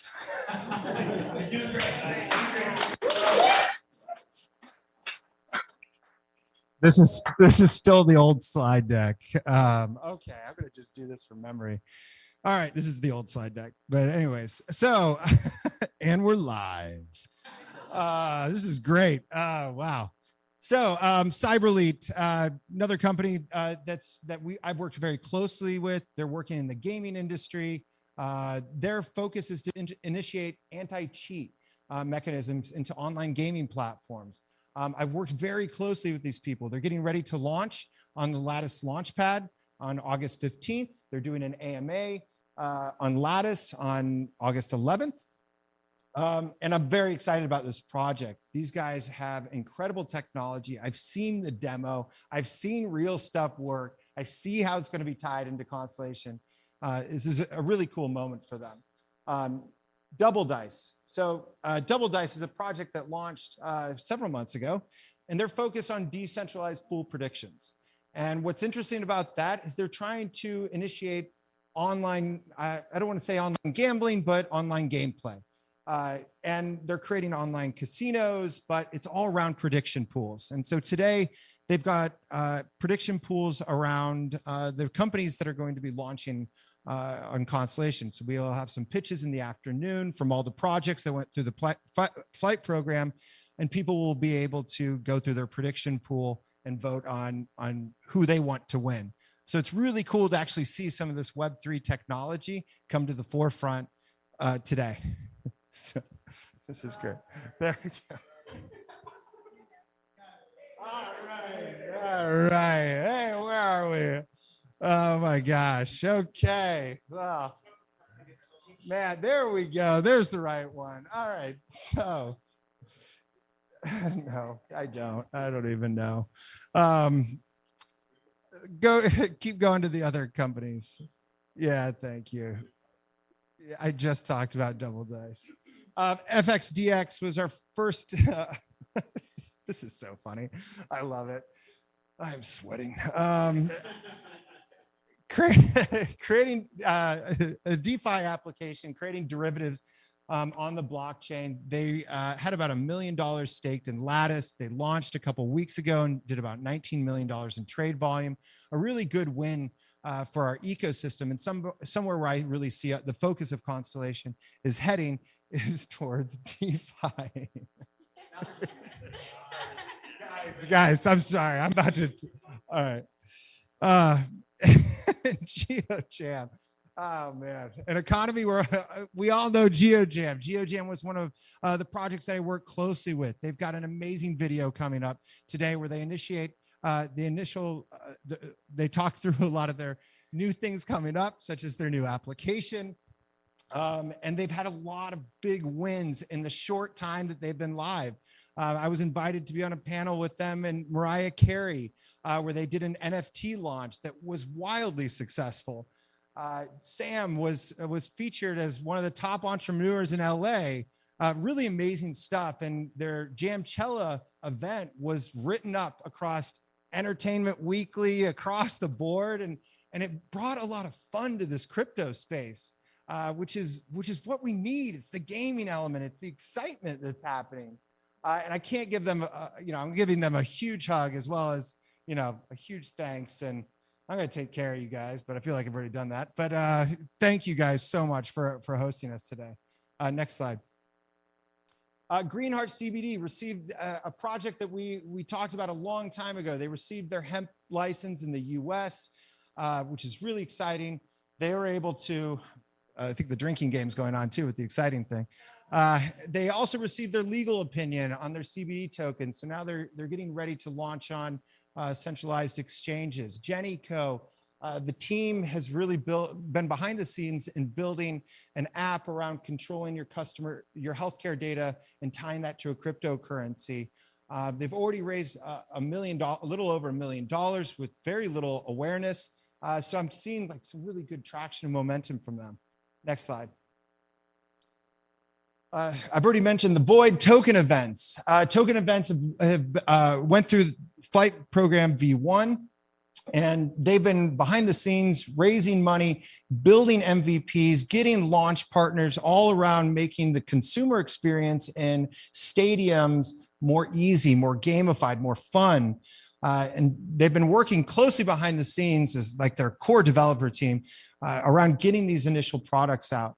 And so, what I want to really highlight on token events and what I see in a lot of the Constellation ecosystem that's very different are people tackling real world problems, whether it's IoT enable it or enabling the fan in a stadium like the Dodgers Stadium to engage more deeply with their experience. They're taking on really large efforts that don't necessarily mean ROI in the DeFi sense, in the sense that we think of, but these are industry-changing companies.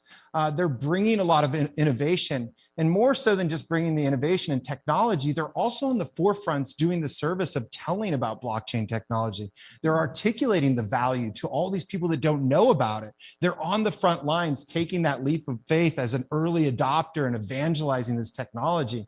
And we have to give homage to all these companies that are taking this leap of faith when we're at early stage of companies. Next slide. And what you heard from recently, one of my new approaches as kind of leading this company is to be more collaborative with other ecosystems, less about putting other ecosystems down. As I mentioned, we're early. We're trying to figure this out. Every ecosystem's figuring out their role. Solana's figuring out their role. Avalanche, Algorand, like all of these big players are figuring out where they fit, and applications are figuring out where they can plug them in and go. And I think that's an important thing. And what I love about working with 1K Labs and Sophinea, which you saw a video of, is they're taking this mindset around omni-chain. How do we use every chain? How do we tap into the Solanas, which they're building on? How do they use Constellation to create interoperability of NFTs between all these ecosystems? That's the mindset that we want to have. We're de-siloing from the previous years of cryptocurrency and blockchain. You don't have to pick a layer 0 or a layer 1. Use them all. Tap into the communities. Get excited. See the value that they have, their design choices, their approach, and use that to your ability. You're the layer 1. You're the application. You can dictate this and use every aspect. And we all have different features. Like there's no one person to win all of this. And that's what I want to really express in this kind of evolution. And Constellation's business strategy going forward is going to be going out and looking at these companies that are taking omni-chain approaches. How are they working with other people, and how can they work with us more succinctly? Next slide. Go back up to the Lattice slides. But when you have all these companies, where do you access them? Well, Lattice. Lattice was launched somewhere around last year, and really becomes the interface to accessing different stages of liquidity for all these projects. Meaning, how do you back, how do you support, how do you discover all these new projects? Well, Lattice was our effort of creating that user experience to define how people can interact with a lot of these projects. Successfully, one of the projects that we've had are, if you're not able to have a node on the Constellation Network, you can take 250K DAG and be able to stake that in soft nodes. You do this through the Lattice platform. Amazingly enough, this screenshot was taken from yesterday. We've seen about 50% of all circulating supply get staked every month. The first of every month, nearly 50% of the circulating supply is staked. That is not just about the tokenomics. It's about the ethos that we're expressing. It's the community passion that believes in what we're doing. And it's probably the aspiration to get a node, because all these people are hoping to get a node. So connect your, very simply, we made it so simple for people when they don't have to spin up a node. They can connect your Stargazer wallet, and then they can stake their DAG. And it's as simple as that. And it happens on the first of every month. Next slide. And Door Traffic Miner. So we released our Door Traffic Miner. You've heard us talk a lot about this. This is the piece of hardware that collects foot traffic data, passes it over the Helium network, and rewards people in DAG. We've kind of done, it's been a very stealth project to date. We've distributed about 7.6 million DAG as a reward for registering. We're increasing those rewards in DAG every month. About 597 registered devices. So when you purchase a DTM, you get an NFT, you stake it, and you start getting rewards. We've secured partnerships with Foursquare to be a data producer around the data that's collected. We're working with Helium Network to process that data. And we're in the process of designing our own app that allows individuals to do firmware updates, manage their data, and manage their rewards. And we're getting ready to start shipping that in Q4. So increase our data footprint, check out the DTM on Lattice. Next slide. And as I mentioned, CyberLead's going to be launching on the Lattice Launchpad in the next week. Next slide. And something I wanted to reveal to everybody is Lattice 2.0. Not only are we doing mainnet 2.0 with developer documentation, but we're launching Lattice 2.0 called the Lattice Gateway. What you can expect from us is that we're doing a complete new rewrite of Lattice. This has been a lot of fun, and I say that tongue in cheek. But the logo is coming together. It's amazing. It's beautiful. And most importantly, we're getting ready to launch VELTX, our governance token for airdrops. And this is really important because this is going to unlock so much more value to LTX holders. And what VELTX is called Vote Escrow Governance.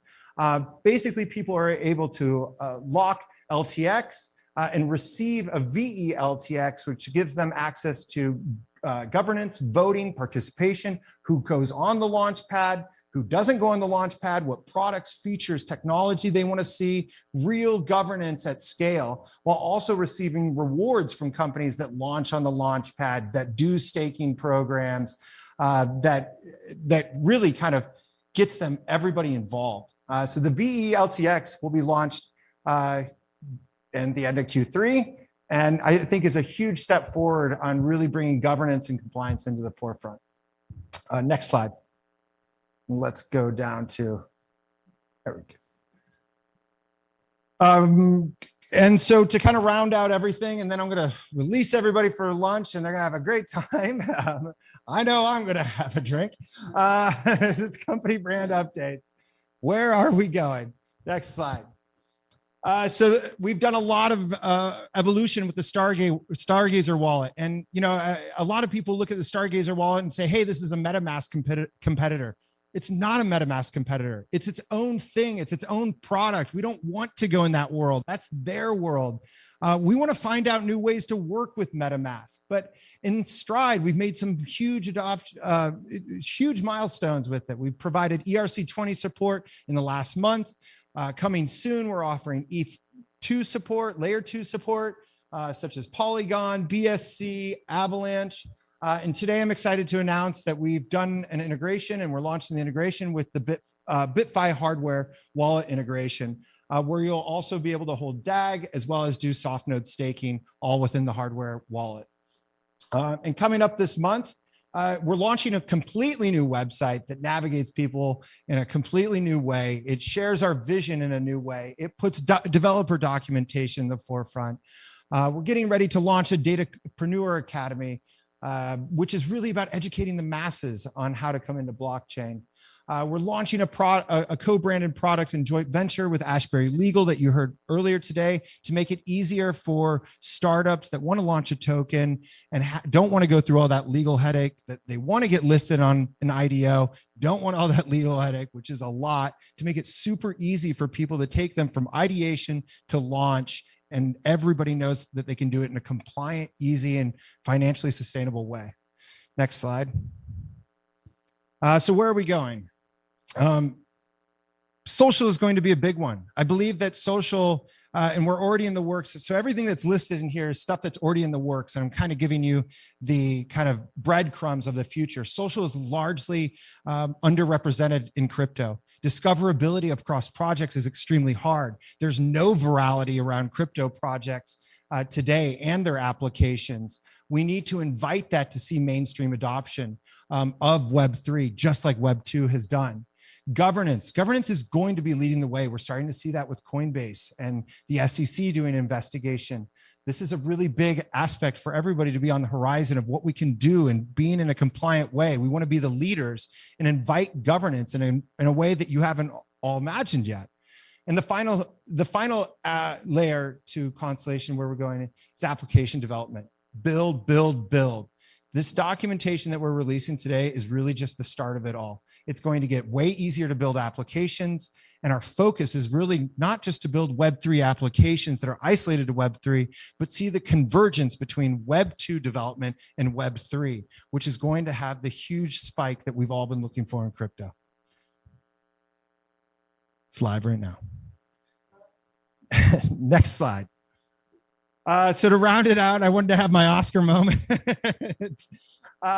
There's so many thank yous, and the last 2 weeks has been so amazing to see this company come together. Actually, the ecosystem come together. We were supposed to do this event in San Diego, and I said, "F that. Let's make this like a satellite engagement. Let's gamify it. Let's activate everybody in our ecosystem." Geojam hosting a party, hosting an event. We've got satellite events going on across the world. We wanted to make it more decentralized. That's what we envision. And it's really come together in such a powerful way, except for my slides. I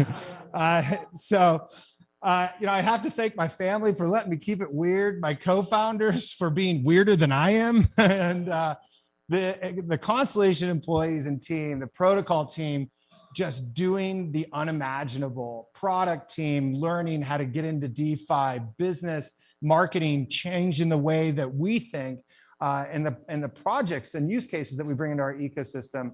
Our third-party developers, like the list goes on. A huge hug to Altif and Andrea for making this such an awesome day. As you guys can read the list. Oh yeah, and I want to say thank you for all the people that said we couldn't do it. There's a lot of you out there.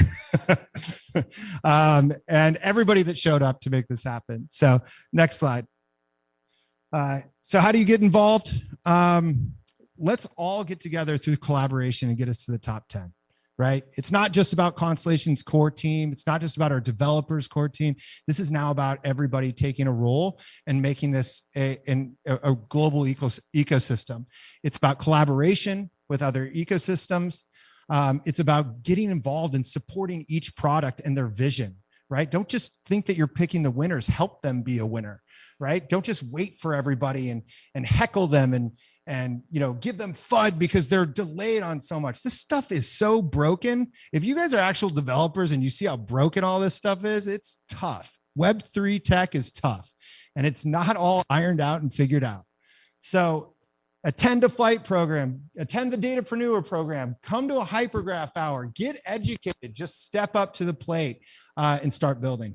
So let's go have a fun rest of the afternoon. Thank you, everybody.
Hi, everyone. Welcome back from our lunch break or dinner break, depending on where you are in the world. We're back at HyDef22. And I kind of released some alpha in the chat, which I'm really good at doing that. So our developer docs are officially live. They're live. So there's a link in the chat, and we're going to be spreading this all throughout social media. So it's a very big moment for us, and we're super pumped. The docs look great. And yeah, so it's time for people to start building. Hooray! Anyway, on that note, up next, we have our Future of DeFi panel. And this is an interesting one. The entire panel for this one is anonymous, on purpose anonymous. And these guys are very senior developers, super intelligent minds of the DeFi space. So be prepared to have your minds blown. Now this panel is going to take Q&A. So if you have a question, go to the Q&A tab to the right of the virtual stage and type it in. The panelists will be able to see your question once we approve them. So without further ado, say hello to our lead anonymous degen who will lead the panel. Yay! Hello, everybody. It's nice to formally be able to introduce myself to the Constellation community. My name is Michael Butcher. I'm the new director of business development here at the company. I'm also the founder of a lending protocol called Curvance on Ethereum in the Curve flywheel. I'm pretty excited to introduce my fellow panelists. I have Mai, Ezra, and Random Dev here with me. And guys, feel free to give yourselves an intro. Yeah, hello, I'm Random Dev. I know Mike since November last year. Started to work together with him in Curvance, and yeah, now I'm here. Hi, everyone. I'm Ezra. I've been working on early stage crypto and DeFi protocols for about the past 6 years. Did some work at Consensus, which is sort of like the business arm of the Ethereum Foundation. And these days I'm working on Curvance with these guys.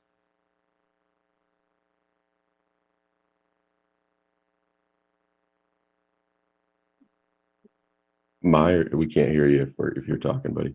Can you hear me now? Yeah, there you go. Oh, perfect. Hi, I'm Mai. I come from a multidisciplinary background, so engineering and financial services littered with algorithmic trading and data science. Nowadays, I'm working on a bunch of protocols, one of which is Curvance with these guys. Awesome. Thank you, guys. So to kind of set the tone for this, right? A lot of you guys probably aren't DeFi natives or, degenerates that are betting on all these different emoji tokens and farming like crazy stuff. So to set the tone of why this is even relevant for Constellation in general is really talking about ecosystem growth, right? And what kind of pushes that growth. So I have these talks a lot with my buddy Jonathan at Constellation, and we always talk about the pillars of an ecosystem. And those pillars really are liquidity, users, and builders, right? Developers. And the way that I see it and the way that it's kind of been deployed on other L1s in the past is liquidity is really the driving factor for both user growth and, of course, attracting new developers. And these pillars are very synchronistic in the sense that, as liquidity increases on a network, the amount of users tends to increase, and in such, developers also tend to be attracted to build more products on that chain. So these pillars really form what is the depth of the rest of the ecosystem. I think a good example of that is with Ethereum and with Consensus, right? Back in 2018, Consensus really started to put a lot of funding and manpower behind research and development of DeFi, right? And to their tune, they're pretty early. But as we saw in 2020 with DeFi summer and, leading into the bull market, the liquidity that DeFi attracted was really the driving force for a lot of the hypergrowth in other areas, such as the NFT boom. We have decentralized science coming out. We have regenerative finance. There's a lot of different things being built on, including like rollups and stuff for Ethereum. And so adopting that same mentality and bringing this towards Constellation in order to really achieve hypergrowth, right? And to attract more builders and more users, more money to the ecosystem. I believe DeFi is very important, right, as that pillar to kind of kick that off. So with that being said, there's some stuff going on in the greater economy right now with inflation and different things. So real quick, how do you see inflation affecting liquidity across DeFi on these different chains and moving forward? Well, it's always a bit of a moving target, inflation, but with rising inflation, you'd expect the velocity of money to decrease. So what I mean by that is less money sloshing around between chains and protocols. So this can take the form of affecting a bunch of different areas. Things such as the most obvious, like daily trading volume in tokens, but also things even such as TVL. Most recently, we saw Solana have this news drop of one individual essentially, building a few protocols that socketed into one another and, opening up about 70% of the Solana TVL. So it really shows how precarious these things are. And when you have drops in TVL and when you have drops in trading volume, that can affect protocol revenues, which is really where a lot of the developers get their revenue stream from as they're building these things out. Yeah, it makes sense. So when it comes to this inflation and liquidity attraction and stuff, there's some interesting things going on in the Ethereum ecosystem that I think set the kind of tone for what should be built all around Constellation, right? And one of those things that I like to replicate, and it's also prevalent in the changes in Lattice, right, with the VE LTX token and governance, is like the Curve flywheel, right? They introduced this vote escrow system and this financial incentive behind governance, right? It was like controlling gauge weights, emissions, etc. So around that, we saw a lot of composability, and I think composability, going back to Ben's point earlier, is really important, right, in this industry. There's not going to be just one clear winner. It's not going to be just an Ethereum or a Solana or an Avalanche. It's all of us working together to solve the same goal, right? And so creating that composability across various, products and chains alike is very key. And so when talking about like the Curve flywheel, you have an interesting dynamic where Curve comes into the game. They introduce this vote escrow model around governance, and that governance essentially controls emissions for the CRV token, right? Which creates this gamification for users at first, and then it turns into protocols actually competing for that because of liquidity strategies, right? For every project, liquidity is very important in terms of attracting enough trade liquidity on decentralized exchanges to, facilitate trade. Without liquidity, your token really can't do much. And traditionally, we would use centralized exchanges and market makers and, pay these fees in a centralized manner to facilitate that. And so, with the kind of direction of DEXs and, decentralized lending markets, et cetera, there's a new suite of problems, right? So solving for liquidity, I think Curve was a very, very big key role in fixing that. So with that being said, right, Curve comes out and it creates this flywheel effect where you have Convex, Stake DAO, Yearn, all competing over governance. This was, formerly known as like the Curve Wars. And it was like the first time we really saw protocols competing for dominance over a governance system. And this, of course, generated a ton of rewards for users and a lot of new innovation around that. So with that being said, you kind of have Convex, Stake DAO, Yearn competing, and Convex comes out as the clear winner with kind of siloed tokenomics, really directed to solving one specific problem. So this generated, in the first 3 months of Convex being live, over $19 billion of users' deposits, total value locked on the ecosystem. And to this date, well over $400 million in user rewards from various liquidity emissions, et cetera, which is very powerful, right? And like having something like that to attract liquidity and retain it really boosts the ecosystem. Mike, do you have anything to add to that? Yeah, I think you just highlighted really well there that, this isn't really zero sum, right? When one protocol is winning, that doesn't mean every other protocol loses. And, the creation of, as you said, the curve wars and curve and the flywheel, it's created very cheap, exchanges between tokens with only 8 bips per transaction, which generally is very competitive versus centralized exchanges. But also it's created a revenue stream for a lot of newer protocols and created a kind of a gap for other protocols to fill. So the invention, the creation of these protocols really has elevated the entire space. And I think that really shows that when we're all winning, that's really what we want. Not like one protocol kind of soaking up all the TVL and then just sitting there.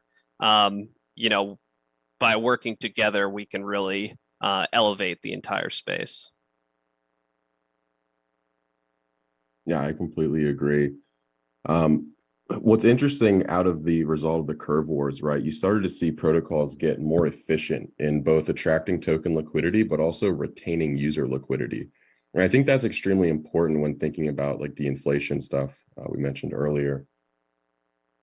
Protocols such as like Silo Finance, for example, right? They wanted to incentivize more users keeping their liquidity on their lending platform. And to do that, they basically made it so if you wanted to earn additional rewards on their dApp, you would have to actually have an active loan, right, as a collateral loan position.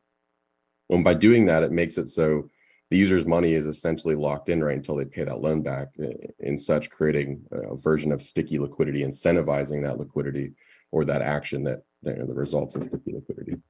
So I think that's also important to kind of note as a result of this, and seeing the innovations around different things. Velodrome, I think, is another example on Optimism that are doing these sort of things. And we've taken that to heart at Curvance, and we're reflecting a lot of these new products in our MVP build, which is really the goal of Curvance itself, right? And for those of you who don't know, is to basically unlock all of this liquidity that's sitting there. It's kind of completing this cycle where users are depositing liquidity on Curve, and then maybe they're going to Convex to earn additional yield from that second layer.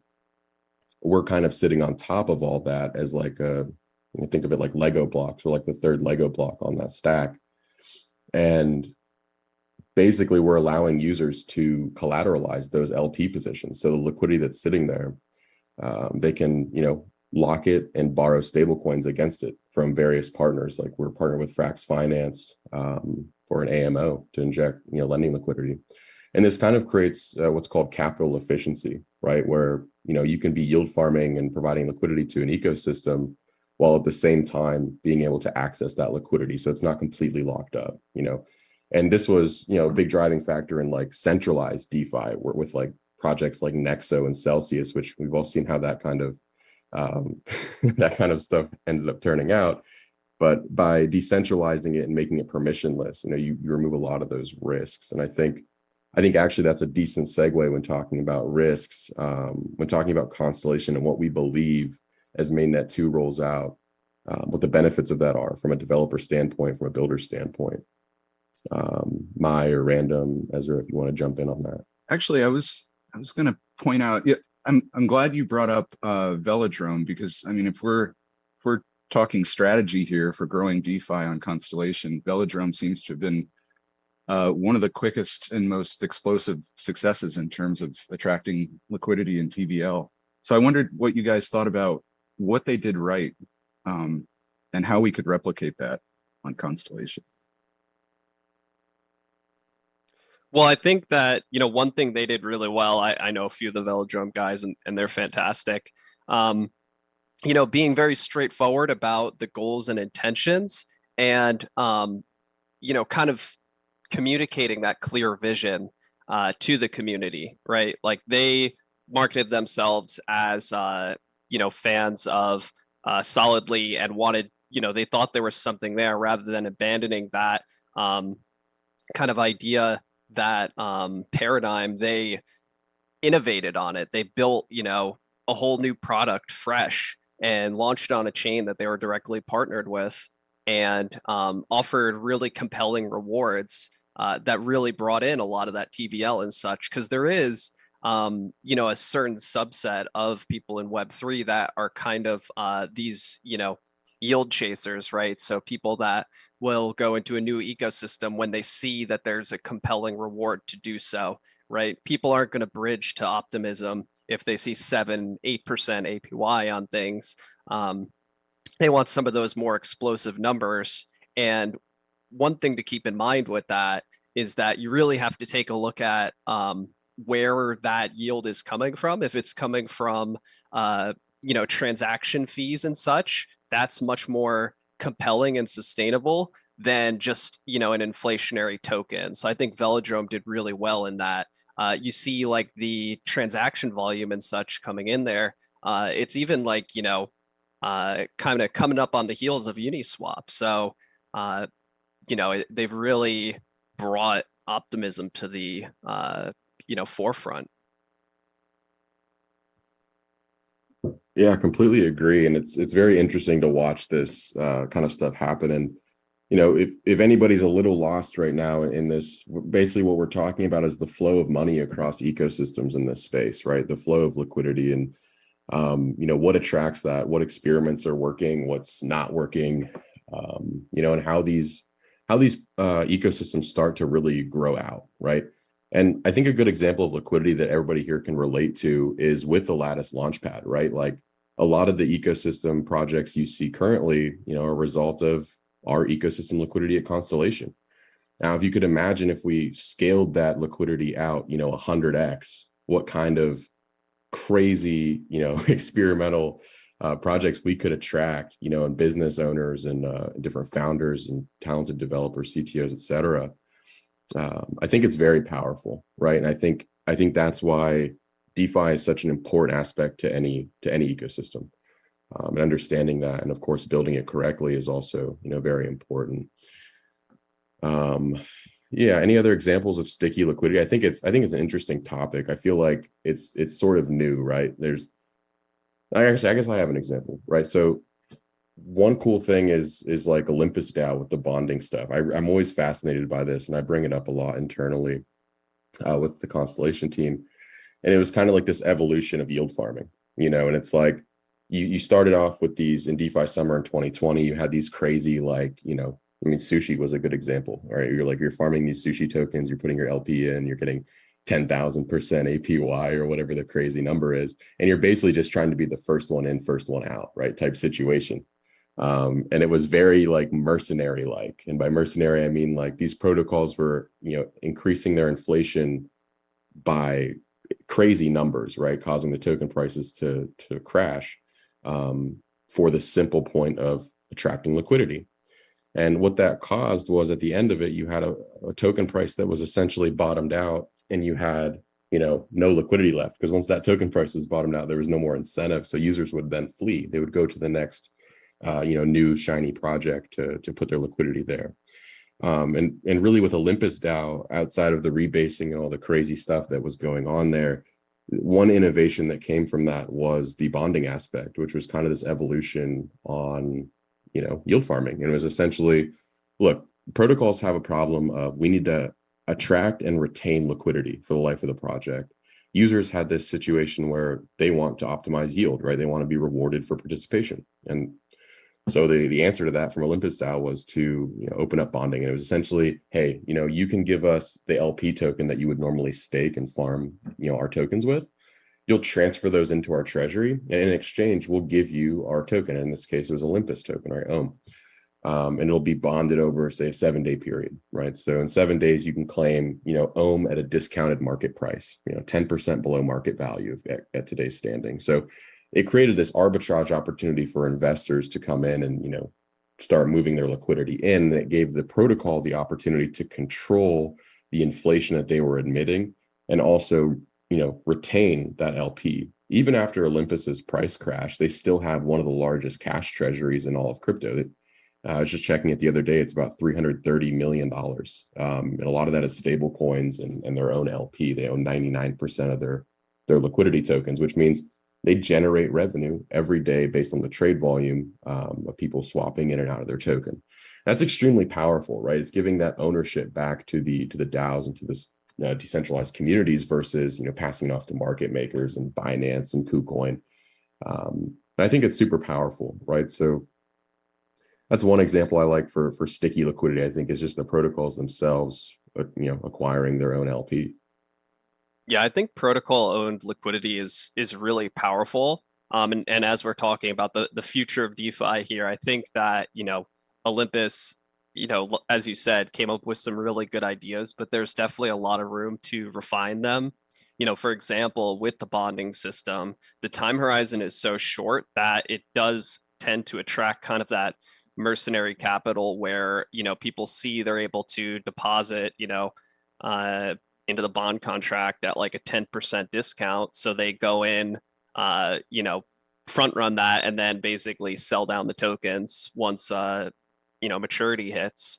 So I think that moving out that time horizon so that the bonding system is utilized by members of that community rather than people just kind of looking to compound their USDC stack, for example.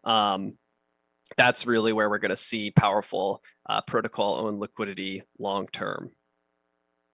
Kind of in the way of what we see with conventional financial service bonds, treasuries and such. You don't see US debt really having like a 7-day time horizon except for the overnight repo market. Yeah, that's a good point. I think it's a truth for anything in crypto, right? There's always something to improve upon, and that's the fun in building this stuff. It's finding those gaps and finding what this project did or what this group built, and really taking their idea and running with it, improving on it, and building the next generation. And if you look at crypto as a whole from like this macro perspective, that's all this stuff is, right? It's there was predecessors to Bitcoin before Bitcoin came out, right? But it just so happened that Bitcoin had the best execution, the best plan, which Ezra, you touched on the other day on our one-on-one. And it's really just the evolution of all this stuff. Ethereum is the evolution of Bitcoin. The developers wanted to do more cool stuff with it. They couldn't get it past their Bitcoin, so they ended up creating Ethereum. Now you have smart contracts, right? And then the list goes on. And eventually Constellation comes around and says, oh, we have this new way of processing data, in these different things. And it's the state channels, the evolution of the smart contract. So this whole space is built upon, the other predecessors and the other ideas, and creating composable products and, really driving that forward is key, I think. And what I mean by that really is the best thing that can happen for you as like a project founder or as a developer is to release a product and have it resonate with somebody or some group of people, and they pick it up and they take it even further than what you were able to do. And I think that's really what all this is about at the end of the day. We're all trying to drive for this decentralized future where inclusion is rewarded and, there's shared ownership of economy. And that's so important on a grand scheme of things. And I feel a lot of times it's lost in the noise. A lot of times it's like, competition. It's, Solana's doing this or they failed here. Well, rather than shooting them while they're down, maybe we should, take a look at why they failed. What happened? How did this wallet hack happen? How did this bridge hack happen? How can we improve for the next product so this doesn't happen again?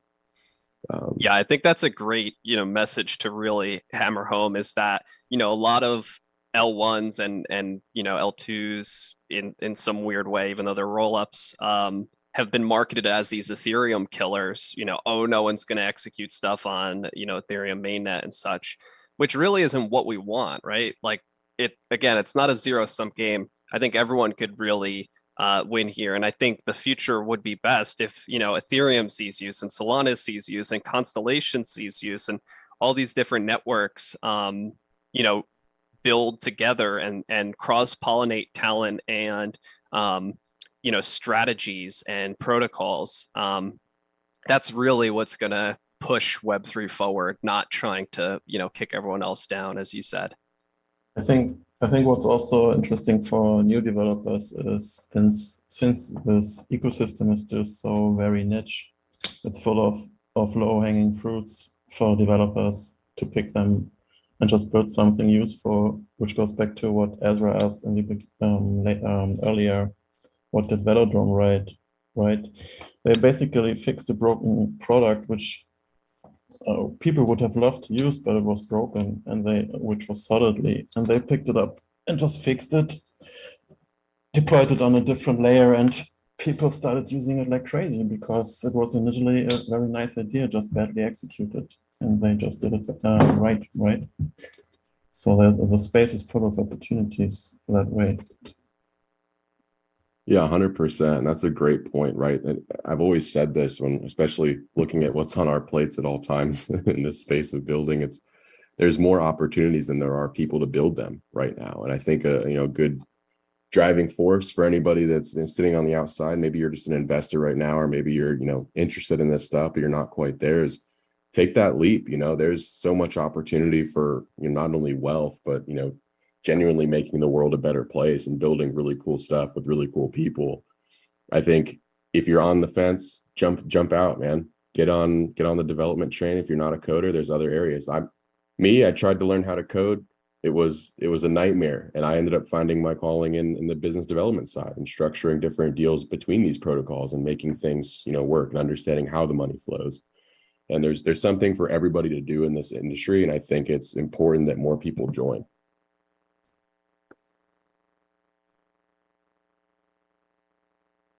I think we're about ready to open it up for some Q&A as well. With that being said, so if anybody has any questions you want us to dig in on, revolving around DeFi or liquidity or what have you, feel free to shoot them out.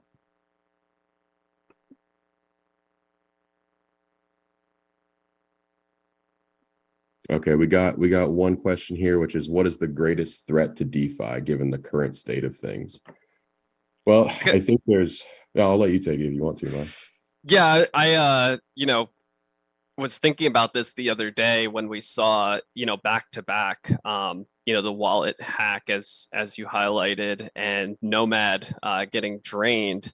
And I think that, one of the main things that I see currently is that there's a trade-off of comprehensive security for kind of speed, getting to, both getting to market more quickly, as well as reducing gas overhead. So, you think from kind of like a Web2 sense, a lot of systems have multiple checks in place to make sure that, there's no opportunity for, bad actors, nefarious individuals to take advantage of the system. And, we really continually see these single points of failure time and time again. The biggest threat to me is some of these bigger protocols that have a host of TVL, like bridges, like lending markets and such. If they just have a single point of failure, the incentive is so massive that they're just continually going to get scrutinized, by bad actors that want to, essentially, drain the protocol and such. And every time that happens, people's confidence in not only obviously that project, but projects of that nature, or even the ecosystem, gets chipped away. So I think it's really important that, there's a responsibility to these, premier protocols that see a lot of use to make security of the utmost importance, so that people's, assets are safe and that people can really implicitly trust that protocol, right? Because we really don't see that currently. There's very few protocols that people feel comfortable just parking their capital in indefinitely. And we really need to get there. Yeah, I agree. And leading from that, right, is of course the regulatory stance. And with every hack that happens and every class action lawsuit that gets filed against whatever developers from, a hack happening, just adds to the, the fuel to the fire for regulators to come in and try to take over the space. And look, we're trying to recreate a better financial system that encourages inclusion and encourages, participation. So we definitely want to avoid over regulatory scrutiny. Over regulation in any industry kills that industry, or it extremely dampens it. I believe, well, my beliefs are a little bit different. I'm pretty libertarian on the front of regulations in that sense, but I think light regulation is fine. But we want to avoid over-regulation. I think the best way to do that is to do what Maya's saying, which is take security to the utmost importance and not let these bad actors in. Okay, we got another question here. So it says, can the panel comment on STOs, AMMs, and DeFi? How do you see the markets embracing this field? Well, I think we're already seeing the market, embrace this field. In terms of STOs, I don't think we're quite there yet, right? I think there's room to grow for sure in that area. But in terms of like seeing the liquidity around this stuff, really seeing it take off, compared to like a traditional stock market, I think we do have room to grow. I do think it's the natural evolution of things, right? It's frictionless in terms of, traditional brokerages and whatnot when dealing with securities. For AMMs and DeFi, there's been a lot of adoption, right? And it goes through phases, and just like anything in this space, and in any space, any industry, there's growing pains, right? And we're seeing that with like we said, the hacks, with the regulatory scrutiny, with some development processes being figured out on the fly, and that the reality is you're dealing with people's money, right? Like if you're sitting in a liquidity pool, that you have your money on the line, and those are real people's real dollars. And there's a lot to be said when a hack happens and $1 billion is lost, or when a Terra Luna collapses and $50+ billion is wiped out from the market. It affects people's real lives, right? And so it's just growing pains, and like any industry, we'll get past it, and we'll figure out solutions along the way. And even in the last 2 years, seeing from the early days of like a Yam Finance and Sushi Swap early rugs to where we are now with innovation and thinking about liquidity strategies that are better for the users and better for the protocols, I think it's very apparent how quickly that we're adapting to these things. And so I'd say we're on the right track.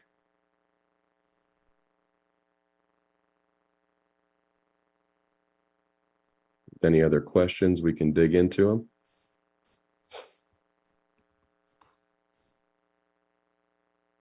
No other questions. Okay, cool. Well, guys, with that being said, I think, I don't know, is there anything you guys want to add? Maya, Ezra, Random, want to throw anything in at the end here? Nothing from me. Cool. Nothing from me either. All right. Well, guys, it's been a pleasure. We're really excited for Constellation. We're excited to see what we're able to build, around this ecosystem, and kind of bring some of these minds from these other chains, Ethereum and Optimism, Arbitrum, and really start deploying some innovative products, using the hypergraph and seeing what that unlocks for us. It's been a pleasure. Likewise. Likewise. Thanks, everybody. Wow. Well, I'll tell you what, some of the smartest people I've met there, I got to be honest, DeFi, as those that were in on my national defense panel, that tends to be my focus. And so every time I hear any of these folks talk, I learn a ton about DeFi. One of the things I marked down was more opportunities than people to build them. I think that's something that we should underscore, because that's a thread that's really kind of stitching together what we saw with the IoT panel, the national defense panel, with what Mr. Jorgensen shared, that this really is a team sport about collaboration and interoperability. And so I really encourage folks to take, that to heart about getting involved in any aspect. While I do consider myself a technologist, I'm also a business development guy, and that's really where my strong suit is. I'm not an engineer, but I can work with engineers. And so, as I always say, the Web3, we want to be the welcoming committee, for Web3, because there's so many opportunities to get involved in, and DeFi really is I think the crux of cross chain interoperability and some really amazing dev talent opportunities for those that want to jump in. So with that said, we are now going to start looking at transitioning. We've got, as you can tell, my scene has changed here a little bit. We're in the back 9. We are in the afternoon. I'm calling this now high def after dark. That's what it feels like. But we've got still some really amazing things coming up here to round out the day. including the founders panel, including the pitches that are coming from the flight program, which I will introduce here in a little bit. We're going to have the ability to poll and vote using a double dice room. We're going to touch on that. All very exciting stuff. So as we look towards the next section here, we're looking at the tech fireside chat with some of the smartest minds I've ever met. We've got Seth V, Wyatt, and Ryle. Of course, I'll let you gentlemen all introduce yourselves and talk a little bit about who you are. Of course, most folks know who Wyatt is as the guy that ideated Constellation's hypergraph transfer protocol. So with that, I want to give a big shout out to Seth because I just met him in person for the first time, but he's been part of our community for quite a while and has played a huge role in educating a lot of you, including myself, on the capabilities of what we've got going on. And then, of course, we also have Matthias, who's joined us. And I think that Matthias is, a face that I'm never mad at seeing. So I'm glad you're here, Matthias. And I'm going to go ahead and turn it over to you for you all to take this on. Role in educating a lot of you, including myself, on the capabilities of what we've got going on. And then, of course, Matthias, who's joined us. And I think that Matthias is, a face that I'm never mad at seeing. So I'm glad you're here, Matthias. And I'm going to go ahead and turn it over to you for you all to take this on.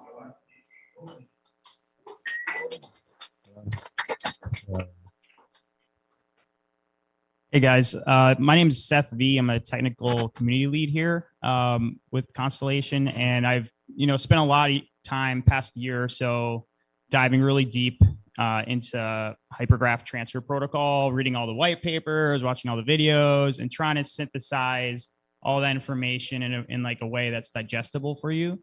Of course, that's mostly my interpretation of all the facts, right? So what we have here today is a great opportunity for me to ask some questions that I've heard throughout the year or so from the community that I'll be able to pose to Wyatt as well as Matthias here. So before I do that, I guess if you want to just introduce yourself, Wyatt, and Matthias, go ahead. It's always really hard to introduce myself for Constellation because I do it all, but I'm Wyatt. I'm a member of the founding team, and yeah, it's a pleasure to be here. Hello, everybody. Pleasure being here. I'm Matthias, one of the co-founders of Constellation, and yeah, you'll hear a bit about our thinking today. So I'm very excited about that. Very good energy in the gym, and yeah, let's kick it off. Great. All right. So I have a couple questions here already prepared. The first one's to Wyatt, actually. It's something common that we all hear about. And that is, how does hypergraph transfer protocol support atomic transactions between networks? It's a great question. So the core about how atomic transactions between networks are something equivalent to some type of swap, how all that works is essentially baked into this concept that we all know as the L0 standard. So as being a standard, essentially, this is some type of an interface that's meant to be replicated by programs that do relatively the same thing. So you guys might have heard of like the Rosetta standard. That's a set of endpoints that L1 and base layer protocols can interact with exchanges. And it's a standard that allows for integrations to be a lot easier. You guys all definitely know about ERC20. It's a collection of methods and functionality that are common and replicated by, and extended rather, by those types of token use cases. So this L0 standard is really, we could think about it as just another process that would sit alongside a L1 node and an L1 network. So like a Bitcoin node, an ETH node, a DAG node. And essentially this L0 process would ferry information between these L1s, keeping track of its own sort of like meta ledger, you could say, where it keeps track of both sides of this transaction. So I can get into a little bit more about DAG and the DAG L0 as well, and design choices that allow for this type of data to be validated and for individuals to register their information in real time on some type of a ledger that doesn't need to worry about like injection attacks. But I could say that just in the simplest case. By running this L0 process, it'll be able to create some type of a like meta ledger between ledgers, and then it's able to keep track of the context of consensus happening on both of those L1 protocols. And so it essentially sort of connects in like a multi-phase way a flow of information between these networks. Great. So that's kind of like the idea behind connecting state data between networks, essentially. Yep, exactly. And so state data is, I mean, ledger state, ledger, you know, what's in your ledger is really like state information, like the current state of a system, how it evolves. Got it. Thank you. Appreciate that. So the next question, also Wyatt, how does HTTP's pro consensus algorithm prevent denial of service or spam attacks on the network? It's a great question. And so I will say also too that, you know, what can be done in the future with this model, I think can really be extended to do just a lot of things, not just look for pure health and sort of factor that in, which is part of the current scope. We can do even more complex stuff in the future. So just to keep that in mind.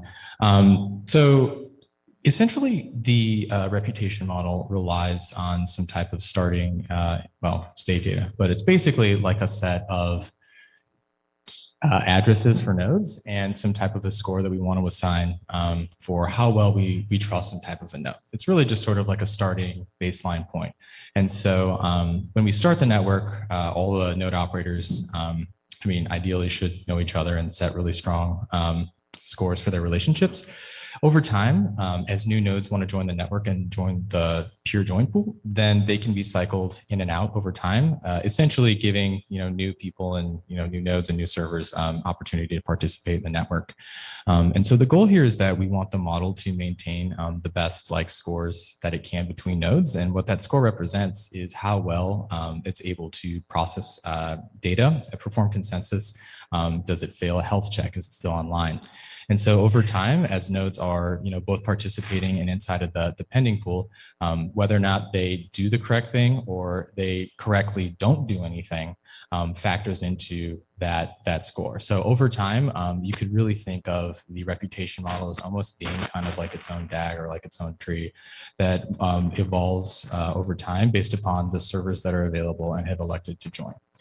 So it's kind of, I've never really seen anything like this, at least on a consensus problem, but it's really cool because it kind of flips it all on its head. In a lot of ways, it's like, proof of work in the sense that it can handle like an open network and gets around some of these, things that it's just sort of the approach around like staking.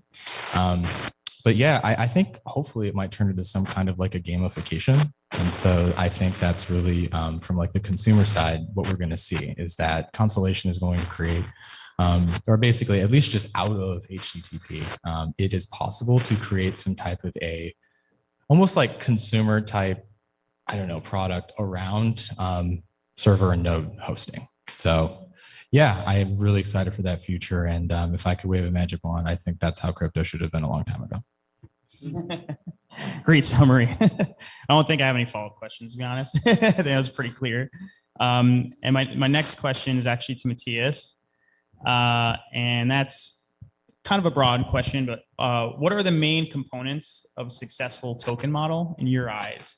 And I guess how does that relate to Constellation? Well, okay, that's a very broad question. I know. So, I mean, let's step back, okay? Okay. So if we're talking about token models and what is commonly known as tokenomics, right? We're talking about the backbone of incentivization that makes a decentralized network work, right? Mm-hmm. And what's really important is I want to paint a bigger picture, right? So anybody of you who's building, who wants to build, we've always stressed a lot how important it is to nail the economic aspects of whatever you're doing, the tokenomics, right? You want to nail that. And in order to really understand that, I encourage everybody to really dive into first principles, which is starting with Bitcoin. And Bitcoin basically has that, what everybody should know in here is the proof of work consensus mechanism. And that ties basically right into what Wyatt has been laying up here on the technological side, because that ties into the value proposition on one hand, but also on the fundamental metrics of how our network actually functions. And then in extension of that is being governed. So from Bitcoin, which is basically a transmutation of computational power, speak electricity, into an output, which is Bitcoin. In that sense, Bitcoin is a true, how is that called? Commodity? A commodity. Thank you. So Bitcoin is a true commodity. So all these critics in the early days that were like, oh, Bitcoin is just something made up. No, in the digital sense, it is a true digital commodity. So now Ethereum took the proof of work, but then they, you know, obviously everybody knows they're going now to proof of stake. And proof of stake, in my opinion, personally, is just a cop out, right? It's like, yeah, all this energy usage, blah, blah, blah, but this is not true anyway. I can, you know, different discussion and why that discussion happens right now. But anyway, proof of stake is kind of like the lazy man's way out, because basically they're skirting the consensus mechanism. That's what proof of stake basically is. They are not really doing the hard work on the consensus. And we all know, you know, all the scaling problems. That's why we have layer 1, layer 2, all these issues. And that's ultimately what led us and Wyatt to really develop Constellation, is a solution around the consensus problem. And when you talk about a scalable consensus, that is tied into network economics, into tokenomics, well, you got to come up with something very different. And if you look around, 2017 was the phase of the protocols. Everybody launched a protocol. How many of those are still around, right? So not that many. And all they did is they copied the Bitcoin model with a disregard to how their actual own consensus mechanism worked. And now let me close that off in a broad loop. How that connects to us is basically, we have developed a new consensus mechanism that allows for streaming data validation, which means huge amounts of throughput, huge amounts of data. Now, if you then really digest the way how this consensus mechanism works, you need to come up with a different way how you do tokenomics. And I just want to paint a very broad picture, because we've outlined that already in 2019. And like Ben said before, we've done a lot of visionary groundwork very early on. And if you check my paper on the tokenomics from 2019, you will find the very thoughts that are coming to life expressed now in all the companies that are building, and our visionary, and what Ben wrote recently. So that's all still there. But long story short, it basically means that our rewards mechanics need to be adaptable to the consensus mechanism, and thus scalable in a very different way. And how we've done that is tagging DAG to throughput. We have the rate limiting for free transactions, and that's unlike anything else you've seen in the industry. And then we're working on some models that go into a very novel way of governing the network, and we're really trying to spearhead how Constellation is governed and how reward mechanics work.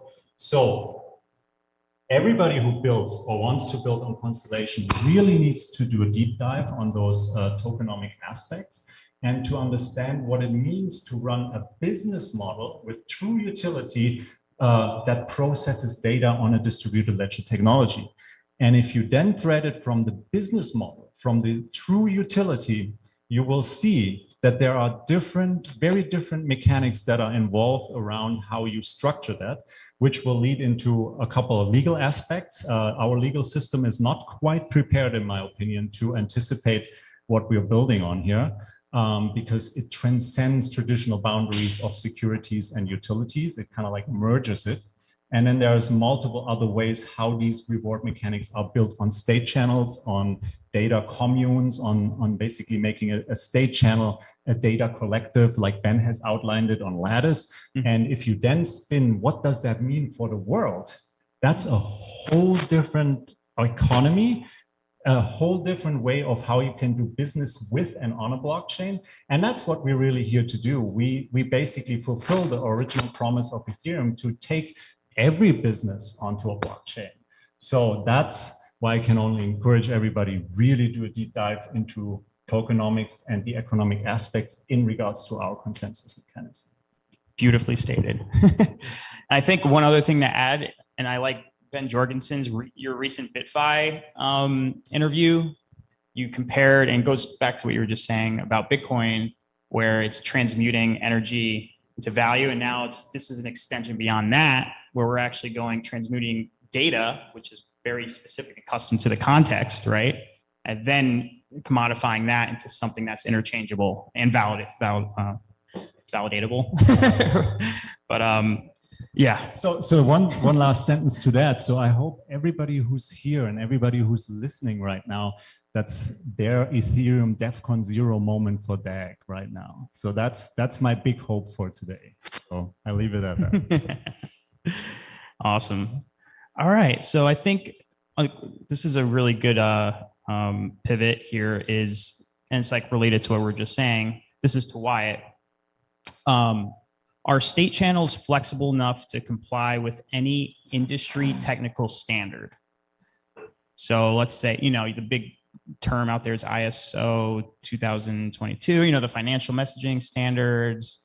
There's a whole host depending on the data set in the industry, how they have different standards.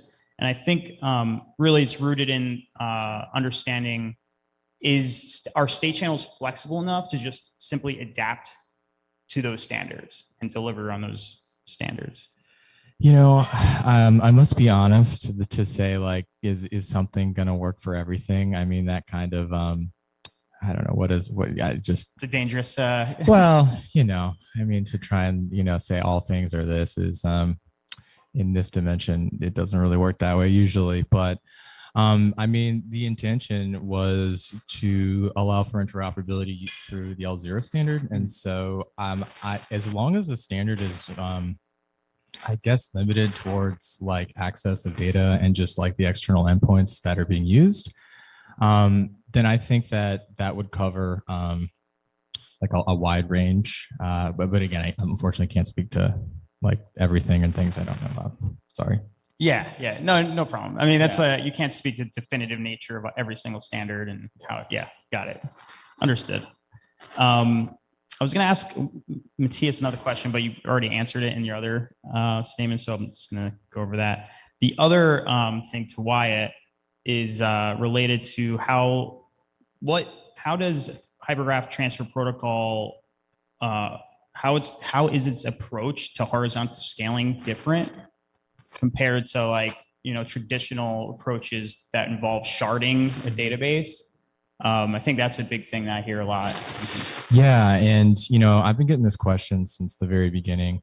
And the answer is really kind of like a story or like a history lesson about common, just like architectures for people's systems. I don't know, that's super vague, but basically like 10 years ago, if you were a traditional company in Silicon Valley, I don't know exactly what your app looked like, but essentially you had some kind of an entry point that was running like what has been deemed like a monolithic like service or like basically something like Rails.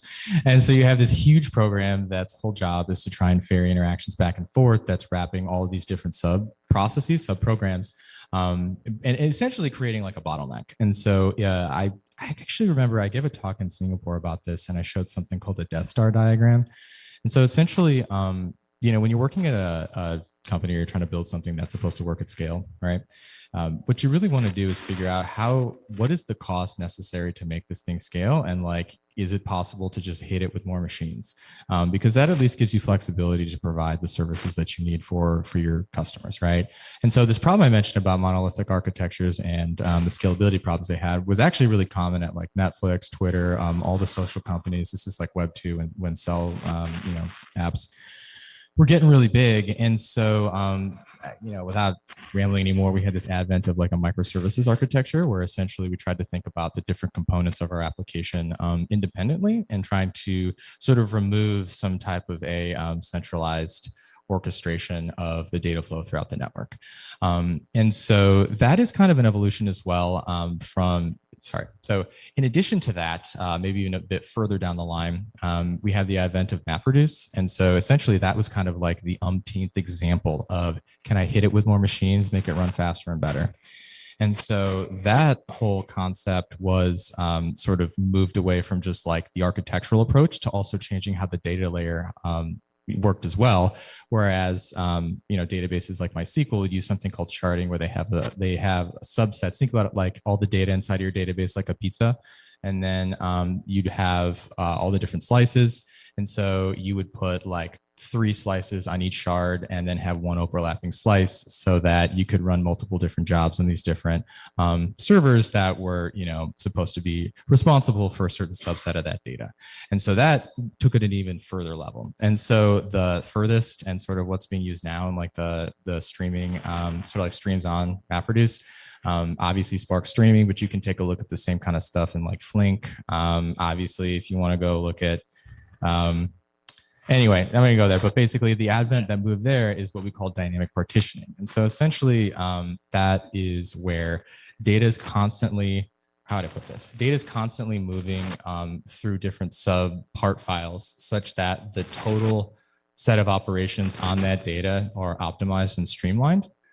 I know it's a big mouthful, but whereas, sharding actually uses like, replication, or rather replication and also redundancy in order to try and speed things up, which has a cost around the data storage layer. This dynamic partitioning part, it does not. It kind of moves away from that. And so basically, if you just follow the history of modern software architecture for the last 10 years, it's basically like crypto is almost kind of like 5 years behind. Bitcoin came out and it had the exact same model that we saw, like that, honestly, like Twitter and Facebook used when they first built their apps. And so now we're kind of seeing that change all throughout just the ecosystem. You see it with the sharding approach with Ethereum. And so, yeah, I think folks have been talking about sharding. And so I'm hoping that this word dynamic partitioning, which if I had a nickel for every time I said this phrase, yeah. Anyway, I think people are going to start talking about it, and I can't wait until that concept and how do we actually try to like do something like MapReduce over consensus becomes something that not just we talk about, but that crypto as a whole realizes, hey, this is like how everything else works. Like maybe we should start to go with the flow instead of trying to say, hey, you should adopt us because our way is better, even though it doesn't kind of fit in with how the world works now. I don't know, but yeah. I'd love someone to do a count on how many times we've said the word dynamic partitioning in the last 6 years. So I could give you some new words that I came up with. I don't know if they're correct, so I'd love to know if you think they're correct. I came up with topological partitioning.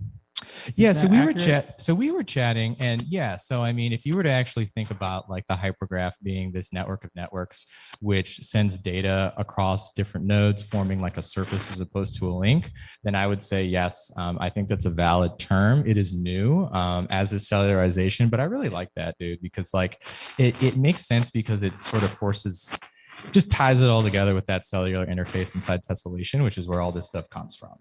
And so to even give you one more like just jump back for anyone who's listening or whatnot who does front end like web dev, basically it's just a future. Like you have a future that runs consensus and you just treat that object as though it's already done, and you write your program as though it's just going to get that and move on. So these are all things that we're using in our day-to-day life, and hopefully people will be like, oh wow, like I can stand up a state channel, like how I can build like something with React. So that's the goal. Awesome. Okay. Thanks again, Wyatt. Thank you. All right, I have one last question. I think we can fit it in. So it's not for you. I'm sorry, dude. I'll be really quick. I'm sorry. Do you have something to say, actually? Do you have anything that you want to talk about? Well, I don't know why I'm sitting here. Just kidding. Go at it. Okay. Go at it. Okay. So the last one, and it might actually relate to the tokenomics side as well, is can you elaborate on the variables that impact nodes prod score? Yeah, so right now the focus is on what we call the pure health check. And so, I mean, there's kind of two different things here. Like one, if a node actually is Sybil, someone modifies the source code, there's a bunch of different ways we're going to figure that out, which maybe to make it slightly harder, I'm not going to tell you. But one of them is that if you make fake data, like we're just not going to process it. Obviously, that's fine. However, in order to make sure that the cluster is resilient, and I mean inside of the cap, and I'm not going to go into cap there right now. I said I'd be fast. Anyway, basically, we're really focused on cluster stability and pure health checks to make sure that all the nodes are online and can process stuff as fast as possible. So we do have mechanisms for correctness in place. We haven't gone as far as trying to take into location like IP, like lat-long data to think about minimizing the actual distance over network. These are the types of things that we could, add in to improve. But it really, I mean, I'm telling you, if you go look in Constellation, like it sits very closely and operates on top of the peer health check mechanism. Great. All right, great. Yeah. Let me just come up with, I think I have some live feed here actually. So let me just keep them coming. Dip in here. I think I asked this, but maybe it's a different way of asking the question, Matthias. What are the main components of a successful token model? Is that similar to life cycle? So, okay, let's look at it from a state channel perspective. New state channel, they're trying to understand the entire life cycle, from when they introduce the token, what variables that they need to consider as they integrate it into their technology.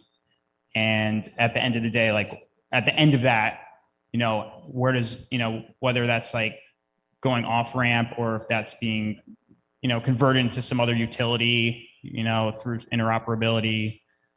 Does that make sense, that question? Oh yeah, that question makes a lot of sense. Okay. It's just too specific. So, yeah, first we went broad. That would be an easy cop out, right? So if I would give everyone here a schema to do their business on DAG, then I would take away 95% of all the business models that are floating out there in the ether, right? So and that's the what I can give you though is basically a generalized what I call the token life cycle, and we've written about that. Is how actually in business speak, the life cycle of a token from inception to full market maturity, how that looks like, right? And that's a slightly different angle. It's a broader picture, because if I tell you, okay, well, if you want a specific model, how incentivization in a token model on L0 works, then I would recommend really look into the Alkimi white paper, into what Alkimi has done. And that's very specific to their business model. And that's what I meant before. It's super important. This is not 2017. This is not DeFi yield farming either. Like these are, in my opinion, rather simplistic models that are based on, basically cut and paste from what's been done in 2017. There is no true innovation in there. However, if you look at, for example, what Alkimi is doing, it is tied to true utility. And then the token plays a fundamental role that is way beyond speculation, because you're actually creating value for your user base. And it's a mechanics of adoption. So if we're now talking about what I call token life cycle, that's the full cycle from, okay, I want to do business in and with a blockchain in crypto, so to speak. Okay. Then you need to have a plan. You need to create your tokenomics. What kinds of, how many tokens do you mint?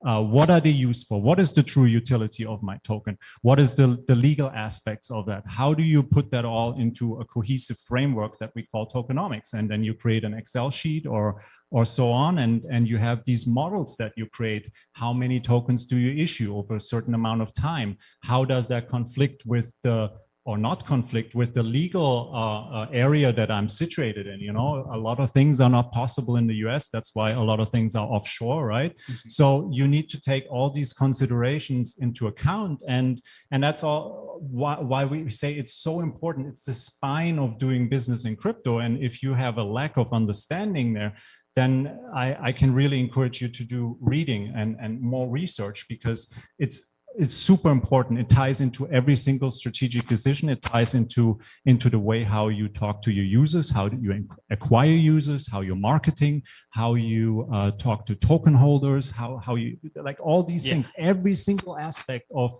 what you're doing as a crypto entrepreneur is tied back to that life cycle. And if you mess up those tokenomics in the beginning, you'll pay dearly for that over a period of years. So that's the first step, right? So that's even before you start. Then the second step is, okay, now you mint your token. Okay, you go on a launch pad like Lattice. You have some public buy-in and people, from the community who come in there.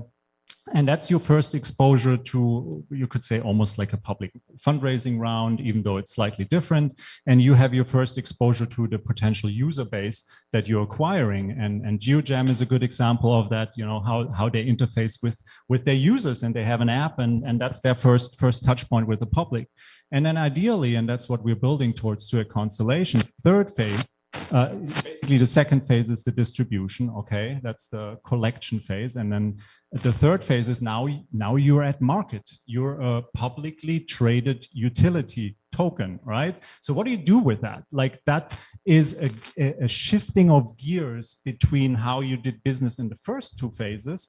You need to shift gears significantly as a team in your operations, in your thinking between those phases. And if you're slack in shifting those gears, you'll fall behind, and then you're like, oh, I don't know what to do. Well, you need to shift gears. You need to do something else, and that something else is determined by those phases in that token life cycle. And that next step is an exchange, right? You need to create utility by having your user base interact with your token. And, you know, if you just mint a token on Ethereum, nothing happens, right? Or even on DAC, right? It's just sitting there, right? Okay, cool. Two people own it. Okay, so you need to create liquidity, and liquidity comes with an exchange. So you need to create dissemination of that said token. And we have luckily now two ways how to do that. One is through DeFi, decentralized exchanges. That's, you know, anybody can participate in that ecosystem, which is a big revolution in how value can be transferred and put onto the street, basically. And the second way is centralized exchanges. And that's a big BD effort for anybody out there. If, you know, these things don't come easy, sometimes there's years and years of you know, relationship building and so on that goes into getting on a centralized exchange. Okay, so let's say, before, can I interject? Yeah. Is there, would you argue there's a third way, like specifically Geojam's app, where you'd be able to actually procure that like within the user experience itself versus having to go to a like exchange to actually, as long as provided there's an on-ramp, I guess, right? Right. Yeah. And that's actually a really good point, because we're talking about dissemination and on-ramp, right? How do you onboard people to your app? How do you create utility for your token? Okay, an in-app purchase is such a function, but in the wider sense of an ecosystem, you want to get a step further, right?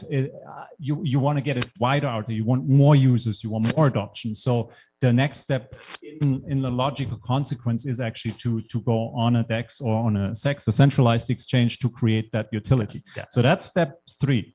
Okay, and then we shift gears again. So we already like a So you put the new nitrous boost on. So we're already 2 years into the journey. Don't forget that. So we're 1 to 2 years into the journey. Now, last step is, and I'll make it short, is to create full liquidity. For full liquidity means you can now go as a token issuer into treasury functions, into advanced, you know, modeling of your liquidity. You can attract more liquidity through cross-chain interactions and you know, LP programs and so on, leading into other ecosystems. But that's the maturity where you reach full economic utility, and that's what you're ultimately shooting for. And if you can't reach that, you have failed as a token project. So liquidity is king. That's the ultimate short message here. Okay, so thanks again, like both of you. Like, it's an honor, by the way, to be here. Thank you so much just to invite me up here. Like, truly, like, I did not expect it. Thank you. Thank you. Thank you. I'm gonna switch it over to Diggles now. So back to you, Diggles. Hey, I appreciate it, Seth. A lot of smart brains right there. It's been an honor to work with Matthias and Wyatt through this over the last 5 years. And as you can tell, they know a great deal. And Seth V, wonderful job moderating there. Hopefully everybody learned something interesting. I certainly did. And I always love hearing you guys talk. So well done. And we are moving deeper into high def after dark here. We're continuing on the back nine. As you can tell, I've got a candle here by Geojam that's loosening things up. I'm chewing gum. That shows you how loose things are getting, right? So we're going to go ahead and transition over to our flight program pitches. So for those that don't know, I'm I'm responsible for standing up what we call our flight program accelerator. The goal of this was to educate companies sort of end to end, from an ideation or building a blockchain business, a business roadmap, to building token economics, a token strategy lifecycle model, like you just heard from Matthias, who played a huge role, of course, in putting together the curriculum for the flight program, down to community building, fundraising, and go-to-market. We were very successful in our first cohort. I think we had 35 companies in the first one. We had about 40 in the second, and we are transitioning to flight program version 3 here coming up soon. And part of that is some of the stuff you saw from Ashbury Legal. We're tightening the bolts. We're continuing to refine this down to the core essence of really end-to-end. How do you launch a successful blockchain solution or application, or a DeFi application, strong token economics? And a lot of that comes down to how you incorporate your company, what are the legal guardrails, and so forth. That said, as being part of this, I was the MC of all of those flight programs. I ran a lot of that curriculum. So I'm very intimate with many of these companies. And, I feel like a proud father in many ways, because we had some companies that were very mature, companies that were already profitable, with a company that wanted to tokenize their business and go from Web 2 to Web 3, to companies that didn't even have a name. And we had companies that didn't have a name go to a white paper and then do a fundraise and launch a token. It's really impressive, the gamut of different projects and companies that have gone through it. And so we're going to continue to push that message of collaboration. And part of that, I'm very, very excited to showcase the list of companies. There's going to be 10 of them. I'm not going to name them because it seems a little redundant. You're going to hear those names as they present them. They pre-recorded this. They worked very hard with our marketing folks. Andrea, big shout out to you for helping everybody pull these things together. And one of the big things is how we're allowing for the voting of these, right? So we want you to be involved in the voting of these, because we want to give a prize to a winner. We are going to give a prize to a winner, and we want to. And so with that, if you're in the Hopin Pro platform and you look over to the top right, you'll see the chat room there and the polls and all that. Up there, you'll find the information of how to vote. And we're doing this through Double Dice. Big fan of Double Dice. Is there something you want to say, Altif? Yeah.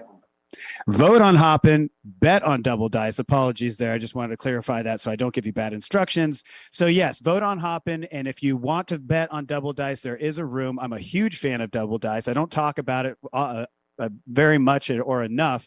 I'm personally connected to their CEO, VK, and working on some really cool stuff. I think it's a great platform. So please get involved. So with that, we're going to go ahead and move over to the pitches, and we're going to let this run here for about the next 50 to 60 minutes. So please vote, and the voting will stay open for 1 hour post the pitches. So when we start the founders panel to close out the day is when we're going to close out that voting. So you'll have time. Make sure you watch them all before you start voting, and then give yourself an hour to get it done, and then we'll award a prize. So with that, let's go ahead and kick off those videos.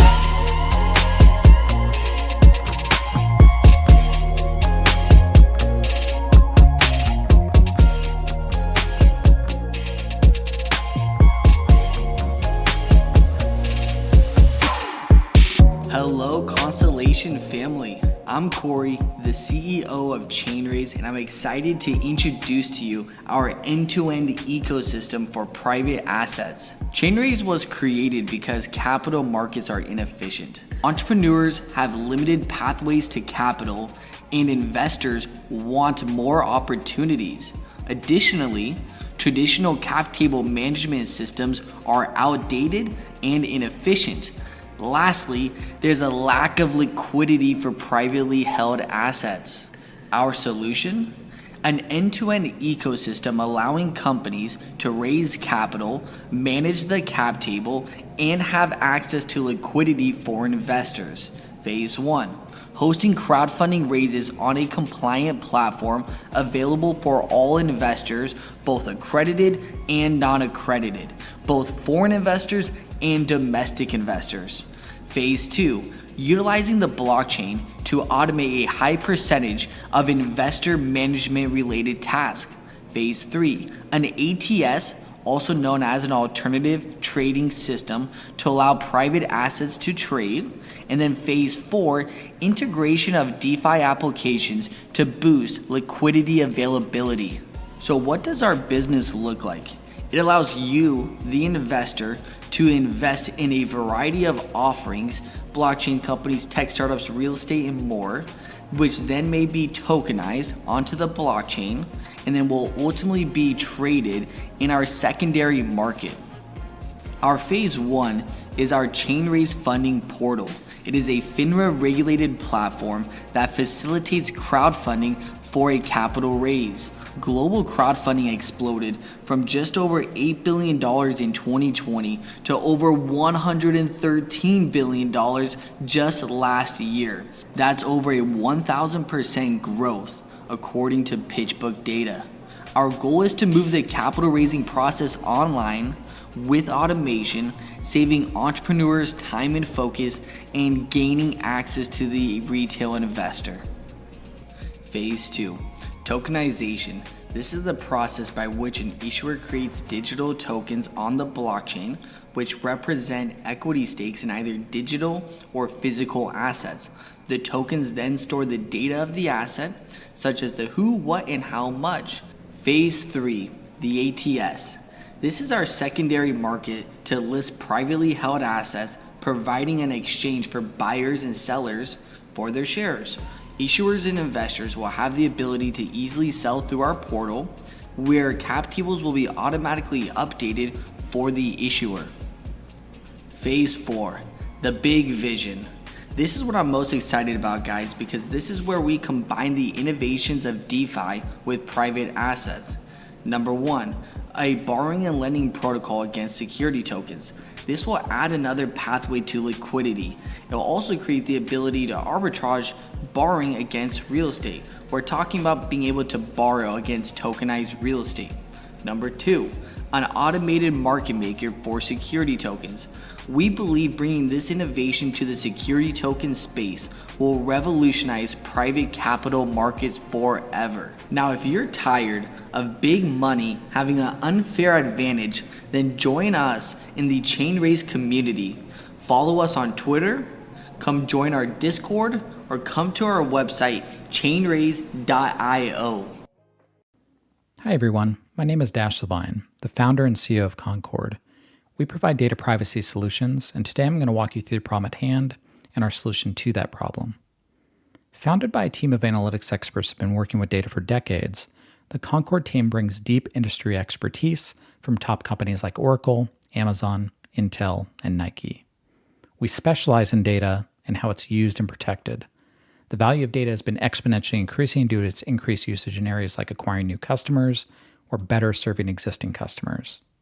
To put that into context, the value of each person's online data in North America is estimated to grow to $434 by the end of this year, almost double what it was worth last year.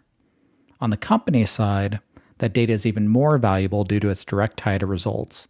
For example, the value of our data to Facebook last year was $35.2 billion, or 63% of their revenue.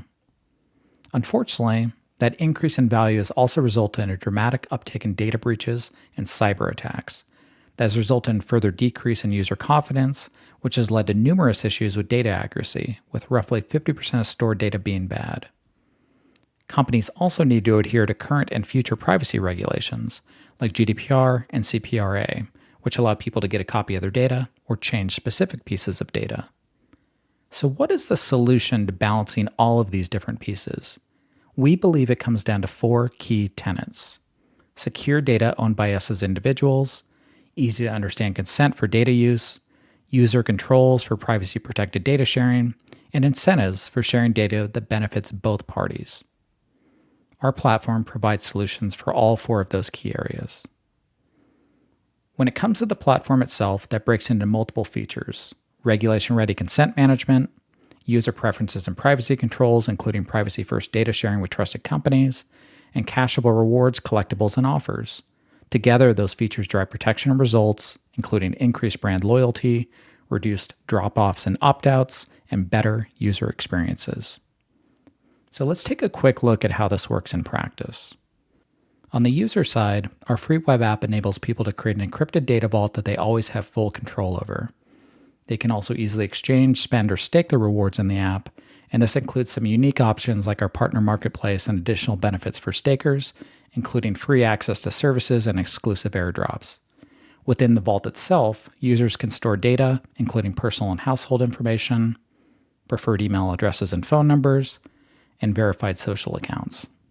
We also provide an advanced data model for capturing all types of interest information, from hobbies to places of interest like travel destinations. Users can easily manage those interests in the app, or you can also use our browser extensions to automatically add interest data over time. Let's walk through how that works using a real-world example. So let's say I'm a new Concord user, I'm shopping at Nike. It's summer and I'm looking to buy some new basketball gear. I see a banner that allows me to connect my privacy-protected data vault. I click it and I see the benefits that I will qualify for if I connect my vault, including rewards, special coupons, and access to exclusive events. I choose to take the next step, and my connection to Nike and my communication preferences are always in my full control. Once I'm connected, Nike can choose to show me some questions that would help them better serve me. In this case, I choose to answer a question about some of the sports I'm interested in: running, basketball, and football. Nike can then choose to immediately personalize the site for me, showing me some basketball gear that I may be interested in. Now let's say it's a week later and I go to the Walmart website. I again see the promotional banner for Concord. Since I want to qualify for the same types of benefits I got at Nike, I click Connect here as well. As the data about my favorite sports is already in my data vault this time, I immediately get access to some exclusive offers for running and basketball. In summary, we provide one platform for compliance and privacy-first data collection that drives better data and experiences, security, and protection. Thank you very much for your time. Our token presale starts today, with our dApp and the Data Vault launching later this year. If you're interested in investing or partnering with us, or if you just want to learn more about our solutions, please email us directly at info@concord.tech or follow us on Twitter at ConcordTech. Hi, I'm James Stolte, the CEO of CyberLead. I've been in competitive gaming since 1999. Hello, I am Jeffrey Manis, co-founder of CyberLead, and I've been playing video games my whole life. Our CTO, Alex Stocco, is also a longtime gamer and a computer scientist with his PhD in artificial intelligence from Georgia Tech. CyberLead exists because we saw an opportunity for blockchain technology to make video games an even better experience. The big problem individual gamers and professional esports gamers face today: cheating. It's not a small issue, because gaming is a huge industry. It's up 26% from 2019 to 2021, reaching a record $191 billion in size. Even in economic downturns, gaming keeps going. But cheating costs the gaming industry. In 2019, the industry lost around $29 billion in lost revenue to cheats. When players get frustrated and stop playing, revenue from sponsors goes away. CyberLead is the world's first fair gaming application powered by Web3 technology. It runs in the background during individual gaming experiences or on platforms of large esports tournaments. This KYC process, which we're calling KYP for Know Your Player, includes biometric verified voice and facial recognition technology from Finovant, which scans a person's face to set a lot of different data points and then runs it through an algorithm, encrypts it, and secures it. User data is not stored on a specific device, but throughout the blockchain. This gives users control of the data they own. New users in the CyberLead system will receive Lead tokens as rewards, and additional rewards upon completing the KYP process. If they use the biometric feature too, they'll receive even more rewards. During users' gameplay, CyberLeet's novel proprietary, cross-platform, anti-cheat technology creates a big data stream of in-game events, which are then processed in the CyberLeet anti-cheat artificial intelligence cloud. The secure and infinitely scalable hypergraph, or HGTP, on the Constellation Network enables CyberLeet to verify and validate the complex data traveling through the CyberLeet state channel. Constellation's smart contracts also ensure players are paid, that tournament organizers are trustworthy, and generally help CyberLeet create an online community where gamers can do what they love without worrying about cheats. Highlighting the positive aspects Web3 brings to gaming is a story we want to tell because we think it's important for the industry going forward and the next generation of gamers. We've even created a comic book starring our character CyberLeet to explain the importance of data. Over the next 6 months, Leet token reward opportunities will continue. Once the platform tokens pool is fully distributed, new users will need to purchase Leet token from the open market in order to participate in the ecosystem. CyberLeet launches on Lattice, August 15th. Drone Industry Systems is the first decentralized Web3 multimodal autonomous infrastructure IP solution company. Our mission statement: to create an autonomous multimodal on-demand transportation delivery service that is safer, more secure, environmentally friendly, and is economically sustainable through the repurposing of existing specific infrastructure. Our vision: to create a hub-and-spoke transportation system of smart rooftop and ground drone port vertiports, integrate supporting in-house and third-party infrastructure sensors and mining hardware, help close the large weather data gaps, create the first decentralized smart delivery drone hailing app, launch the first DISC token utility rewards, safer, faster, and less expensive near-touchless autonomous delivery. The drone technology market is launched, live, and already generating sales across the global economy in logistics, media, transportation, insurance, disaster, natural resources, agriculture, and law enforcement. The problem: third-party platform-to-consumer delivery via vehicles are fragmented and cannibalizing all restaurant future growth, brand, and profit potential. Transportation congestion, large transportation carbon footprints with soaring fuel prices, early adoption drone delivery service provider fragmentation with no drone airport or vertiport infrastructure, competing markets for limited human resources, lack of weather and telemetry data sensor information, no one-source mobile application of multimodal transportation services, no hub-and-spoke aviation drone port vertiports. QSR home delivery market is fragmented and competitive, offering opportunities to new innovative startups. Third-party platform-to-consumer delivery is growing exponentially, literally starving the restaurants that feed them. Between 2017 and 2027, there will be nearly $53 billion in lost opportunity for restaurant-to-consumer delivery. The opportunity: DISC targets 4 vertical markets with greatest upside: drone vertiport-in-a-box solutions, weather data, quick service restaurant delivery, ride sharing. DISC's smart rooftop and ground drone port vertiport system will be able to repurpose existing building infrastructure into a hub-and-spoke autonomous transportation and disaster relief ecosystem in urban, rural, local, and regional areas. Integrating the first ever smart delivery doorbell data miners and smart delivery drone landing pad data miners.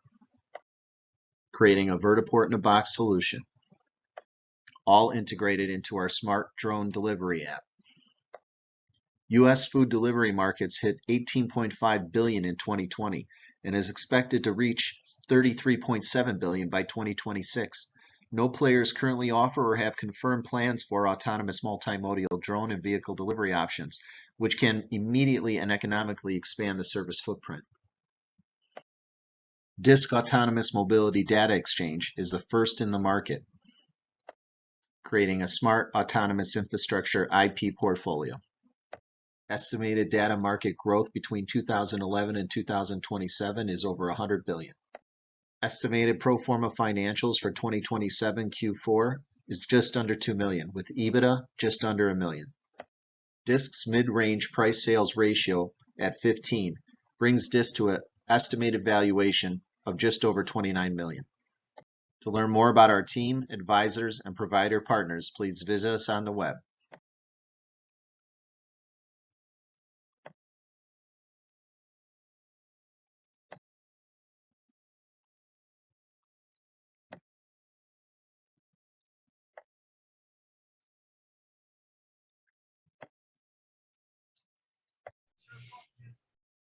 Hello, my name is Parth, and I'm a co-founder and CEO of Memora. Memora is creating memorable provenance technology so that we can unlock the financial value of your memorabilia. In the world of memorabilia, lots and lots of cheating happens. Up to 50% of the sports memorabilia in the marketplace is considered to be fraudulent. And a lot of people are stepping into this hole, purchasing counterfeit goods, which have limited value in the secondary market. This equates to about $2.2 trillion if we look at the whole market. And if we look at the collectible card market, it would be valued at $8.5 billion.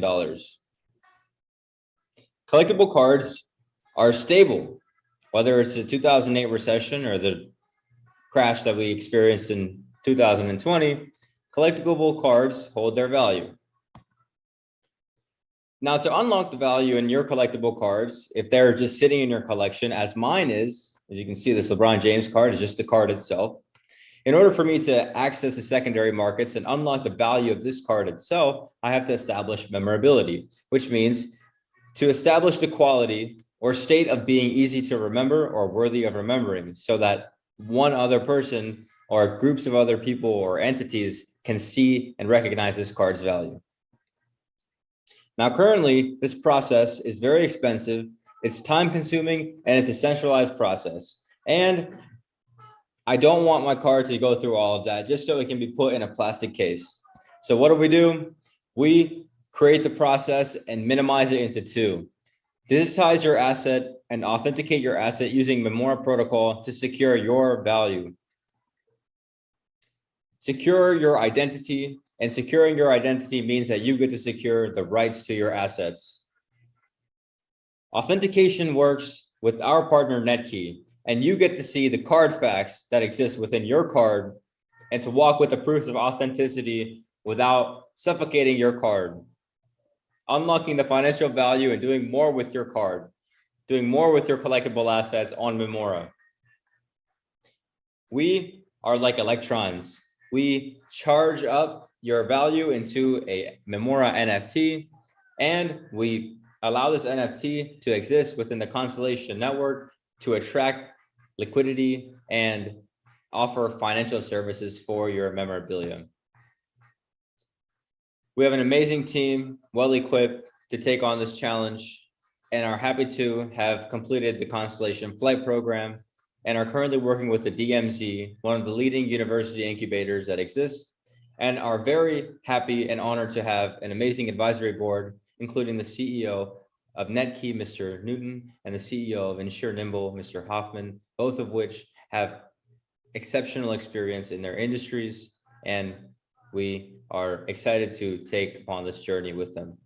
Currently, we're raising a pre-seed round, so if you're interested in participating in this private sale, please scan this and schedule a time with me and our team to speak. And we welcome you all to follow us on our social medias. Join us on Telegram if you have any specific questions. And we're looking forward to launching. Thank you very much for your time again, and have a wonderful day. Aloha. Every company sells a product. Either it's a physical item or a service. And where workflow is, there's data. So let's process it on the hypergraph. My name is Phil, I'm the CEO of Obius, and we want to revolutionize your business. In short, Obius is a blockchain-based enterprise resource planning software which contains a symbiosis of traditional ERP and crypto technology. ERP meets blockchain. Every company sells something. From beginning to end, the process has to be tracked, which takes place through ERP. But there are problems. When ERP software does not function correctly, this has a direct impact on the company's productivity.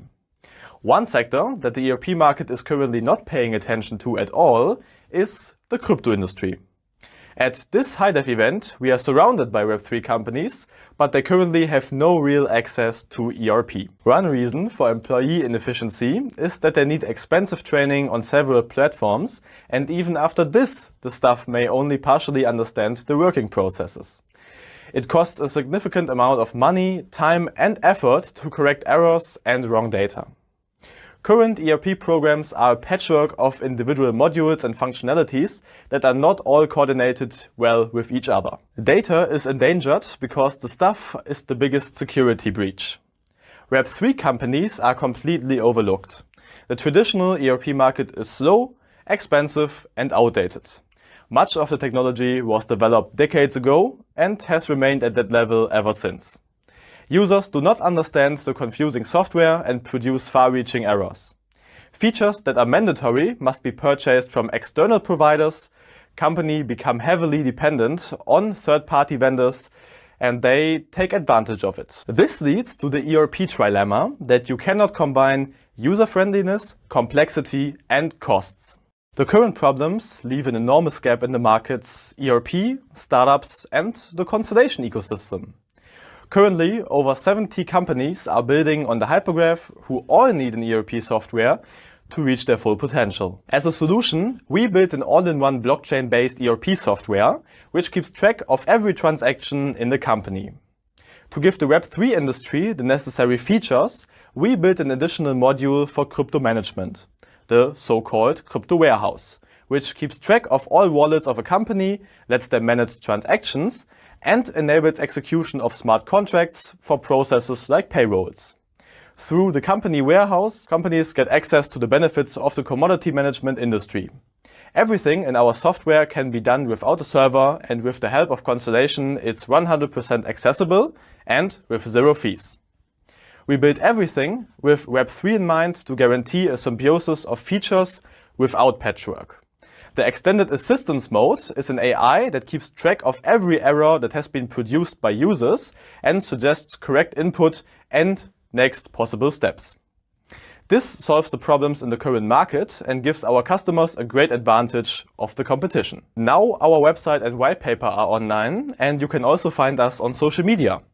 Next step will be focusing on building the MVP and new partnerships. For all of this, we have great support. We graduated Flight Program V2 with maximum score, connect with startups through the IHK, use Kinami for decentralized data storage, are an active member on the Digital Euro Association, and have great minds on board like Ben Jorgensen, Dr. Kirk Bourne, Lyndon Leadbetter, and Sebastian Spitzer. I have over 5 years of experience in the ERP market, and behind the scenes there are many more brilliant people who will be revealed soon. With current ERP, a company remains significantly below its potential and productivity. We solve this. My name is Phil, CEO of Obius. Contact us to revolutionize your business. Welcome to those tuning in. I'm Maurice, founder of Punchline. It's a pleasure to share with you our vision and technology for the future of audio authentication.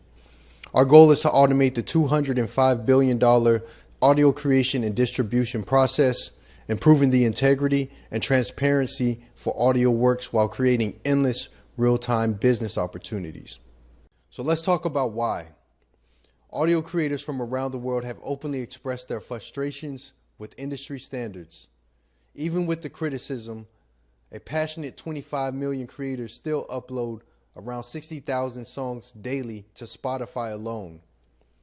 Now, there are multiple bottlenecks in the creation and distribution process. Those range from siloed data in the recording software, the confusing metadata standards to generate revenue, and of course, the unfair and delayed royalty payouts.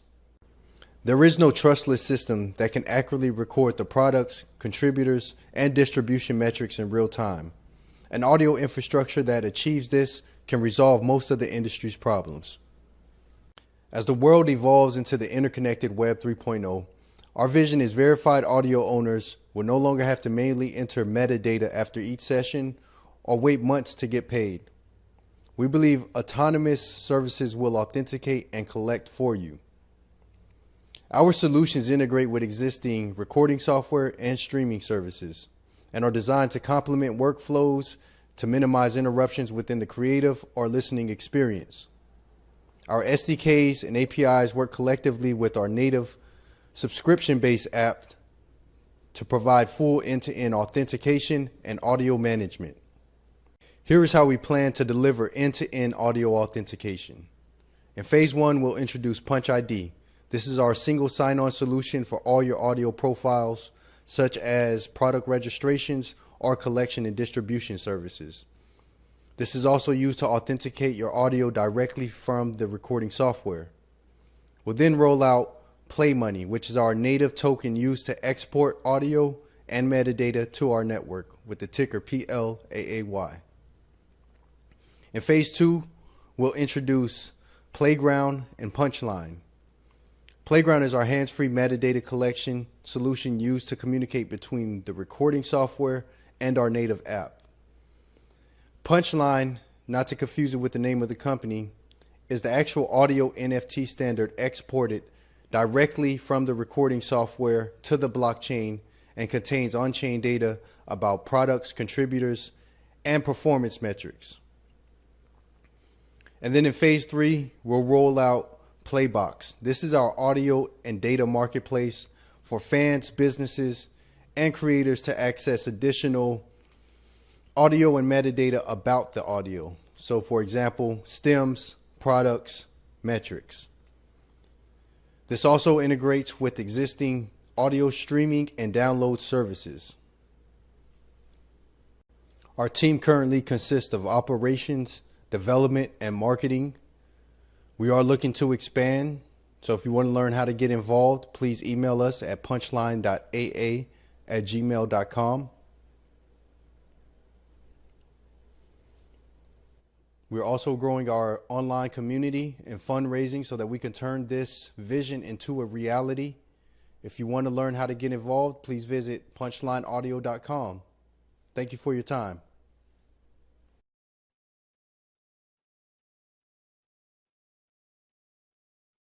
Hi, I'm David Carell, the founder of Sentiment. So what is Sentiment? Sentiment is a platform that provides truth with transparency to individuals and businesses through verifiable shared data for rewards. And with that, let's jump straight into the facts. Currently, the data that we do share to companies like polls, surveys, and reviews, unfortunately, we end up getting nothing in return. The collected data not only benefits the business upfront, but also repeatedly when they resell it to additional third parties over time. And on the right is where the market is shifting to. This is where you, the individual, will own the rights to your own data, in which you will be able to release at your discretion for rewards. By now, I think we're all familiar with the term, data is the new oil, which bears the question, is the data that is being collected now even factual? So what do I mean by that? For example, I remember not too long ago, an exchange ran a Twitter poll in which they asked which token should they list next. If my memory serves me correctly, it was 2 meme coins and DAG. Unfortunately, one of the meme coins won by a landslide, which didn't seem right. So I asked myself the following questions. Do I believe the results were actual real individuals participating, or were they mostly bots? Did the poll run on any other platforms? And if so, how many votes were made by the same individual? And finally, why even participate in the first place if the outcome can be manipulated? There has to be a better way. So, what type of solution is needed to start addressing these problems? As we look at this slide, we break it down into 3 different buckets. Blockchain for record keeping, biometrics for individual verification, and Web3 for data ownership. While each of these are important individually, together they become the foundation to something amazing. And as you can see, the ecosystem is vast. And we're just scraping the surface to many future conversations. So how could one participate? Well, there are 3 different user types to Sentiment. Let's start at the bottom first. For the data seeker, that could be a business, a news network, or even a blog writer, for example. They're the ones that typically seek data from the masses. The data collector really could be anyone, including all the examples from before. The best example would be an influencer. They could use their social presence in the data collection process through multiple mediums for increased rewards. And finally, the participant, which in the end is all of you. Participants would have the ability to engage with sentiment through the various campaigns seen here. As the platform increases in adoption through its partners and users, it will provide infinite opportunities to earn rewards through data sharing. While sentiment is still early stage, mostly myself and a few advisors, we're on the hunt for some key roles and partners that I'm hoping to announce in due time. For me, my background runs deep in technology, from being into crypto for 5 years to 10 years in SaaS sales and 12 years in customer experience. Our current go-to-market objectives are finalizing the first version of the Sentiment white paper, creating our MVP, build out the Sentiment team, and secure strategic partners. I want to thank everyone for their time, and if you're interested in learning more, you can follow us on Twitter at GiveSentiment for future updates. Thank you.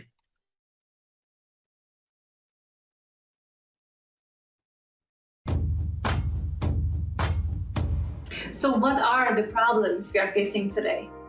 We lost the meaning of philanthropy. We abused developing nations for their resources, and we are facing trust and transparency issues. What? No, not this kind of transparency issues. Crowdfunding. Have you ever read Kickstarter's user agreement, for example? It clearly states that your investment is basically like a donation. There are no insurances whatsoever. Let's talk about DAOs. Everybody wants a decentralized governance. Well, most of us want it. But can be something that is based on funds be truly decentralized? Since we are talking about funder bias, think about all the scientific research that get hijacked by funders bias. And then we have a socioeconomic model that is deficit-based, which creates freeloaders under no fault of their own.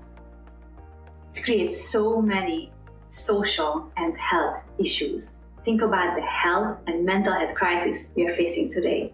As you can see, this is a very complex issue that affects many parts of our life. And our ecosystem, Stellar Hug, is the solution.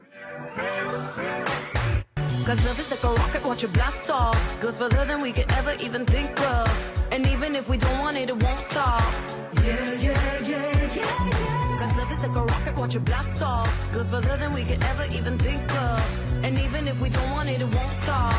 Yeah, yeah, yeah, yeah, yeah. So believe, the night is fading. Mercy's on new, we're elevating. It's a new day, we're rededicating. We got truth. It's time to take flight, we're going so high. We got truth, faith rise, come on fly with me. Well, that sounds like a pretty complex and big task. So what do we mean by fixing the world? We are set to combine generative economics with gift and gig economies to create this new ecosystem. Solving problems, no matter the source, the age, the size, or difficulty, can be challenging. That's why we utilize AI and machine learning to solve these problems. Variable information creates complex data sets which can be hard to read and understand. Our solution unpacks these complex data structures to an easily accessible and visually appealing illustration. And from this beautiful and complex bundle, let me introduce you to our minimum viable product, Tinder Hug. Please welcome our 3 imaginary customers, Chris, Miriam, and Helping Hands. Chris often volunteers in soup kitchens and homeless shelters. He also loves animals. Miriam has a very busy lifestyle. She travels a lot for work. She regularly donates to organizations, but lately started to have trust issues and wonders about where her funds really end up going. We at Stellar Hug take data seriously. We provide data-driven proof of how donated money is spent to hold organizations accountable and ensure that funds reach their intended recipients. Through our Tinder-like matching app, we connect volunteers and donors with nonprofit organizations with a simple like or swipe. Miriam unlocked exclusive experiences through her NFTs within communities she cares about, which made her feel special, valued, and delighted by the impact of her own donations. Chris got notified through our app about an event in which a local animal shelter was looking for volunteers and had a wonderful time attending. Helping Hands is using our Data Hug services that gives them 24/7 real-time data analytics, which has already lowered their operational cost and now additionally decreased their marketing expenses.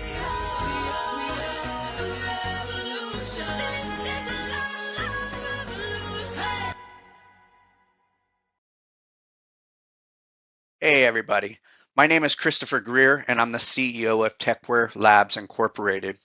You can find us on Twitter if you search for Techware Portal, and you can find us just about anywhere else if you search for Techware.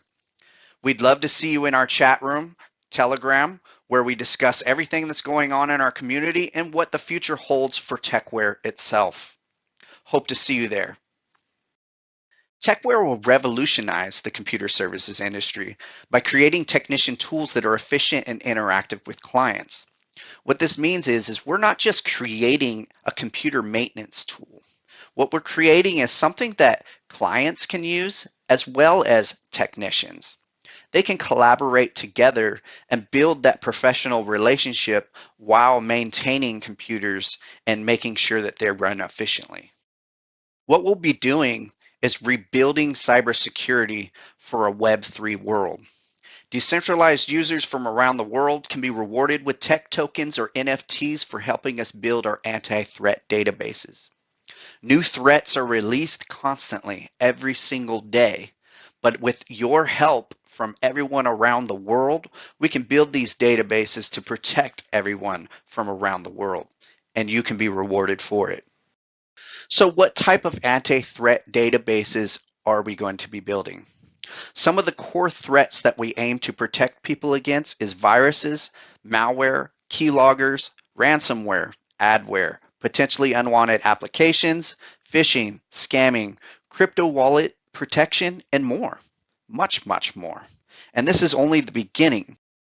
Now, this project was actually built to market itself, because the people that use it are actually a part of the application. It's a decentralized network of friends that are helping to build this. So every end user is also an affiliate. We will offer many ways users can recommend Techware to others and receive extra rewards. Technicians can become partners with the ability to set their own prices and offer extra services to their clients. So why did I choose Constellation Network? Well, there's a lot of reasons why I feel that Constellation is the best network to build a Web3 application. But the two most that I would say are the biggest reasons would be one, zero gas fees. The L0 Tech token will have no gas fees. It ensures users aren't paying for rewards and allows the possibility for Techware to succeed in the mainstream world. Not only that, but secondly, Constellation Network scales freely. Since the hypergraph scales freely, the network actually becomes faster the more it is being used. I thought I'd put this partial Techware roadmap in here, showing our first 3 phases.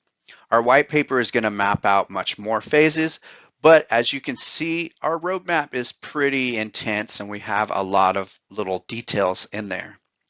But the first 3 phases are probably the most important phases because this is what's building our virus cleanup tool and our real-time protection. I hope you enjoyed this video about Techware, and if you're interested, we already started our seed funding.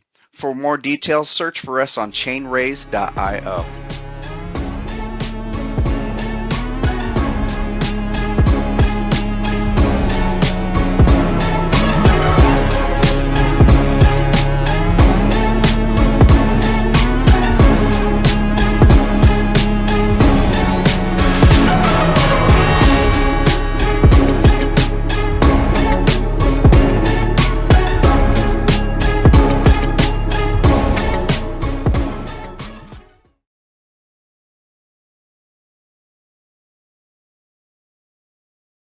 Unbelievable. I couldn't be more excited. I couldn't be happier. I just want to say a huge shout out to every one of the companies that mustered up the time and courage to put those together. It's not an easy feat, right? Anybody that's done any of that stuff, it's really hard to condense a big vision in a small amount of time. And so I really appreciate all the effort that everybody put into those, and I couldn't be more proud. With that, as a reminder, we have an hour from now to finish voting, and you can do that by jumping in the Hopin platform and taking the poll, and you also can gamble on the Double Dice platform and place some bets, right, on who the winner is going to be based off of the polling and other things. So go into Double Dice if you want to gamble and take that poll into Hopin. We're going to go ahead and do a quick break just to reset for the next segment here, which will be passing over to a presentation by Geojam, in which I will go ahead and set the stage for that. So we will be right back with you here in a few minutes. So stay tuned for HyDef After Dark.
And we're back. Thanks for taking the break. I know I needed it. Gave us a chance to kind of reset here. And as we've said, we are nearing the end of the back nine here of a very packed day. Again, I want to thank our sponsors, the platinum sponsors, SteadyDynamic, Ashbury Legal. We had Sophinea involved in there. We have NodeArmy. Since I don't have the sponsors right in front of me, I'm missing all the names, but we have some great sponsors, right? And so I just want to send some appreciation for everybody that took time to show up today to really allow us to expose, I guess, just the velocity of what this has brought together. So keep in mind that we still have an hour open on the voting, the poll and hop in there. So please, a lot of time and effort went into those 10 companies that presented. So we would love your feedback and what you think was really amazing from your perspective. And then also gambling. Everybody likes some gambling, right? There's no Web3 without it. So double dice. So make sure you jump in there if you would like to do that as well against who you think is going to be the winner. So keep in mind that we understand that this has been exponential. There's a lot of information that we shared today. I mean, to be honest, Ben Jorgensen's presentation was a mind melter. There was a lot in there, right? Like there's just so much to look forward to. And I personally sometimes get a little overwhelmed. So I just want to say that there's a lot going on here. And there's sometimes I don't even know certain things that are happening in the company. So this has been an awesome day for me to reflect and see all this amazing stuff. That said, we are nearing the last two pieces, one being Geojam is going to go ahead and present here. Very exciting. And then we're going to end on a founders panel. So you'll see me one more time. So I'm going to set the stage here for Geojam. I had a chance to meet Sarah and Sam first. I was the guy that took the first call with them and brought them into Constellation. And they're the type of people that can't not smile. I don't know if you've noticed this, but when they talk, they're just always smile. You just see nothing but teeth. And so I just love their energy and their positivity. And I also was really impressed with what they had created to date. And I know that they had been looking at a lot of different cryptocurrency opportunities or solutions or blockchain networks for years. I think they mentioned upwards like 2017, they started scratching the surface on us, but they wanted to wait for the perfect time. They wanted to find the right network that was going to support the vision of the creator economy and what they've really built with this amazing music app. And anybody in the music space knows that music is hard. It is a world that is laden with a lot of giants that are working very hard to keep out any new opportunities or new emerging technologies. And these folks have done it. And so I'm very proud to call them a partner and be in their house here. I look a lot more hip than I am, you know, high def after dark, right? We got candles. We got some Red Bull here. It's amazing. So with that, I'm going to go ahead and hand it over for this amazing presentation to Michael and Sarah.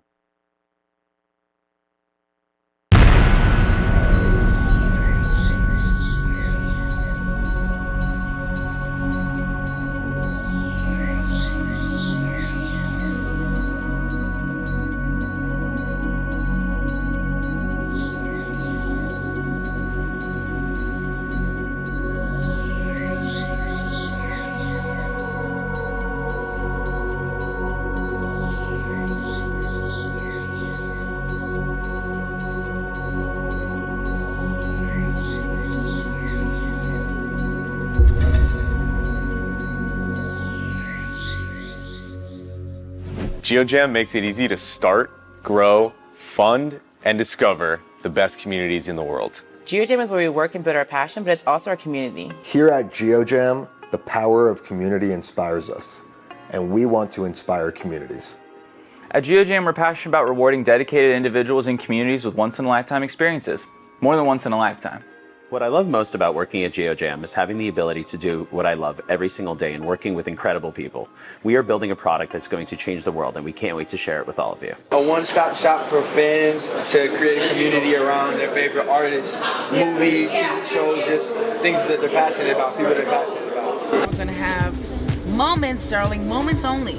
I'm Justin, and this is my co-founder, Sam. Hey everybody, so glad you could join us today for this monumental first ever State of Jam address. Without further ado, we'd like to pass you off to our amazing co-founder and CEO, Sarah. Sarah, take it away.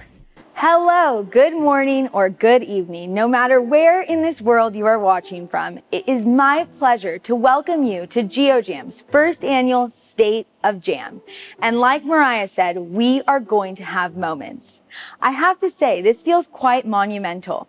Since Geojam's inception, we have designed breakthrough technology centered around engaging experiences that push the boundaries on passion-fueled interaction and fandom. Our revolutionary thesis has always been to put value on fandom and reward fans for, well, being fans.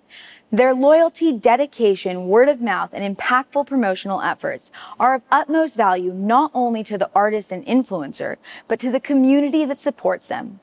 Geojam was founded by myself and my two co-founders, Sam and Justin.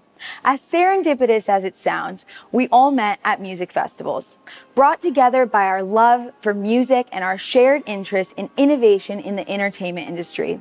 Our vision was to bring the magic of festivals to the palm of our hands. Before our eyes, our grand ethos vision became a reality through our first product, a social music platform fueled by a rewards-based economy.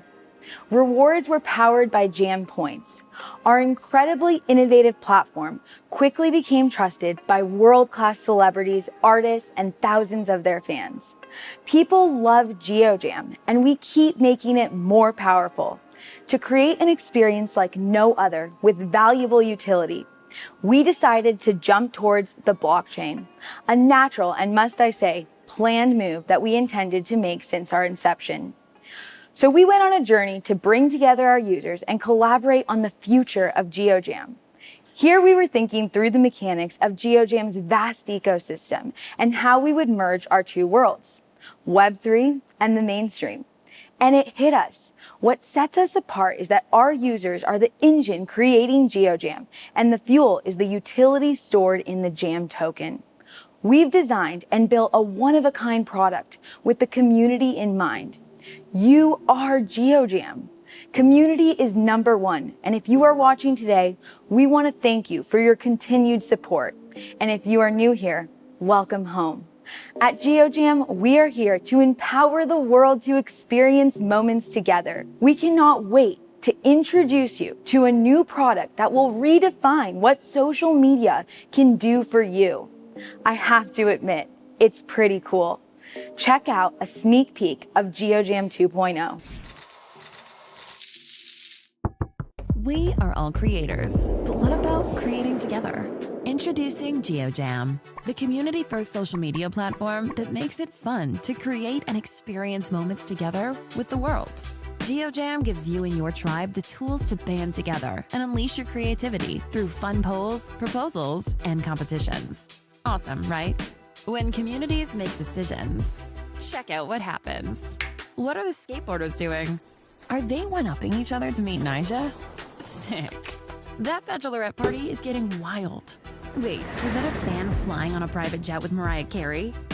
Geojam gives you access to build and customize your community with all the things you love. Create dances, pick your road trip playlist, design album art, plant a tree, choose your friends and creators' outfits, plan a tour. So how do you gain access to communities? Through our cryptocurrency, Jam. Don't worry, Jam is easy to earn and buy. You don't need to know anything about crypto. But if you do, this is also a place for you. We make it seamless for you to earn and monetize not only your content, but the creation of it. Geojam makes it easy for fan clubs, sports teams, NFT communities, groups of friends, and everyone to create together and have fun while doing it. So welcome to Geojam, the community-first social platform that empowers you to create together. Well, isn't that amazing? As you can see, we continue to push the limits on social media. And that's right, we are all creators, and we want to inspire you to create like never before. Brands and creators can now maximize engagement and grow communities while taking ownership of their content and instantly earning along the way. Geojam isn't just an app. We're bringing people together from around the world and giving them tools to earn, grow, and engage in a revolutionary new way. We believe that if we build tools to put community first, they can create incredible moments, products, and experiences for each other. Our platform is empowering communities to create together, and it starts with us. And by us, I mean the Jam token community. Geojam 2.0 is a social platform that empowers communities to create and earn together in a fun and meaningful way. There has never been a social platform built by the people, and that's why we have built technology that enables everyone to create Geojam together. Whether it features marketing efforts, platform features, creator tools, or something beyond your wildest dreams, we have leveraged a breakthrough user experience built to give the community a voice. We know that the power is in we, and that's why by redirecting the flows of incentives back into the hands of the creators and their communities, we are able to democratize the 100 billion plus creator economy. On that exciting note, we have a jam-packed presentation. I'd like to pass it over to my co-founder, Sam. Thank you, Sarah. That was awesome. The Geojam community has been working hard. We're making waves in the entertainment industry, and I'm here to tell you about our recent highlights. Earlier this year, we launched the Jam token with immediate utility. Our one-of-a-kind Jam portal leverages blockchain technology to provide once-in-a-lifetime experiences alongside a revolutionary content operator program. Content operators will validate content, reports, engagement, and trends. The nodes will store reporting and engagement metadata to feed AI and machine learning within the ecosystem, giving you an optimized feed of quality content. This is a completely new way in which social media and content platforms can be moderated. Our initial content operator program was extremely successful with over 400 million Jam tokens staked. We're excited to tell you that we will be launching a second enrollment window later this year. As many of you know, the Jam Shop is a core feature that revolutionized the way fans and creators engage in the Geojam ecosystem. From its inception, we offered experiences like skateboarding with Nigel Houston, or flying on a private jet with 24K Golden, or being in a music video with Murda Beats, and many more. We continue to push the limits with our newly redesigned Jam Shop, in which you can use our Jam token to transact by making every single item an NFT.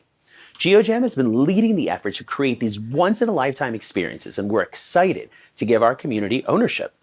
Through NFTs on our platform, we give users exclusive access to engage with creators and participate in real-world experiences.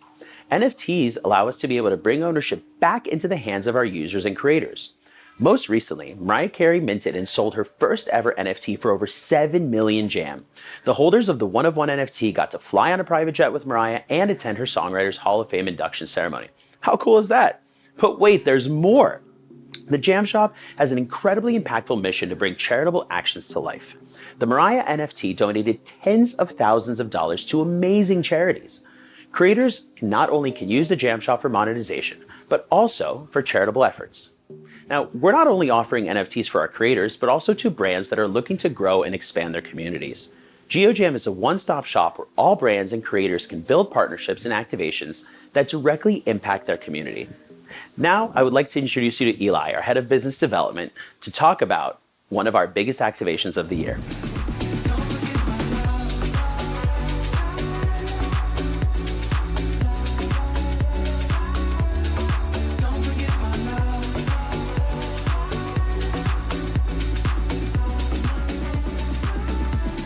Coachella, one of the largest music festivals in the world, returned after a 3-year hiatus.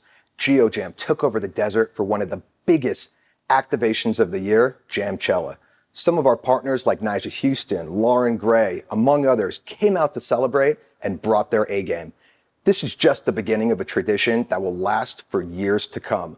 We had attendees from various communities like tech, fashion, sports, social media influencers.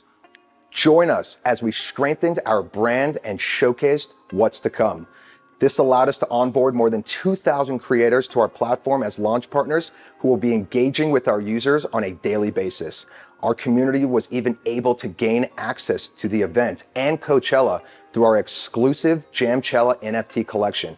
Be on the lookout for our next collection drop coming soon. You will be blown away by the creators joining the Geojam community. I am so excited to present our lineup for the rest of 2022 and introduce you to Geojam 2.0. We've designed an incredible platform for communities to thrive with 3 core principles in mind. It is easy to govern, create, and interact within communities. Communities are more powerful than individuals. It's fun and easy to use thanks to our new UI and UX. Now that it's easy to make decisions and govern communities, it's about getting creators and their communities to co-create and earn together. Introducing polls on Geojam.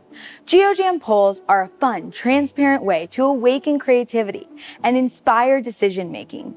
We are redefining the way communities and creators make decisions. Whether it's deciding which feature to launch or even choosing a creator's outfit, Geojam is reimagining governance. Check this out.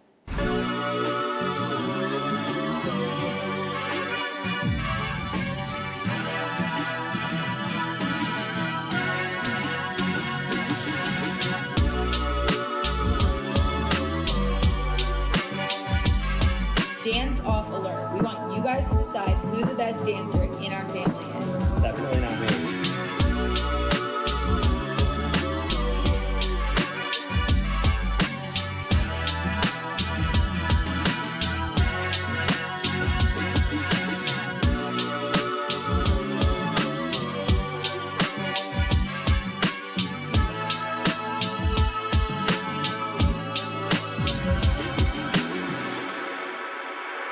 Group decisions just got fun. Polls are going to make group decisions engaging, immersive, and simply better than any other platform on the market. This next feature encapsulates our community-first approach. We set out to create an ecosystem that leveraged the impact that creator communities can have on a creator or a brand's business. We know the power of your ideas. Over the last few months, we have spoken to thousands of creators and users about content creation on other social media platforms, and it all came down to not knowing what their fans wanted.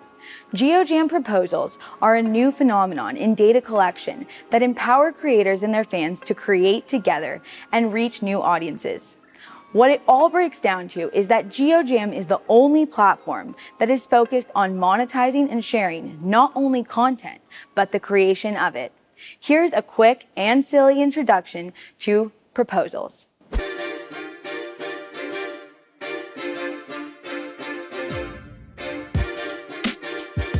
Joao, I propose you to eat a whole raw egg.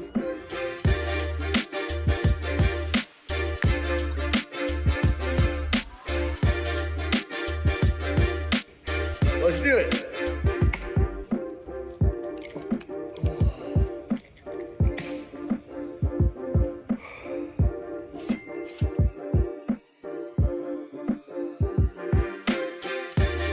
All right, Michelle. Since you proposed me to drink a whole raw egg, and I did it, I propose you to drink some pickle juice now. Joao, you know I hate pickles and pickle juice, but I accept your proposal. Oh, it smells horrible.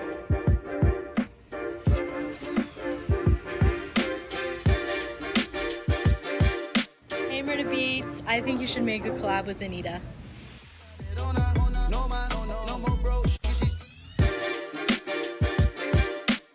Red Bull, you guys are my favorite energy drink in the world, and I propose you make a watermelon flavor. Let's make it happen, guys. What's up? This is Eli, former Red Bull skier. We heard you, and we made a first ever watermelon flavor edition Red Bull. Cheers, mates.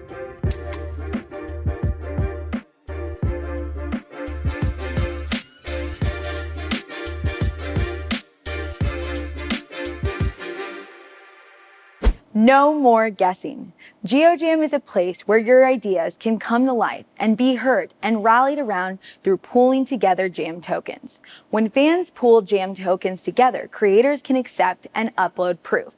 When the proof is uploaded, the creators receive the Jam. If the proposals are rejected, then all of the tokens are distributed back to their owners. This intermediate layer of protection ensures secure and transparent transactions within proposals. And you know, Geojam always brings the fun.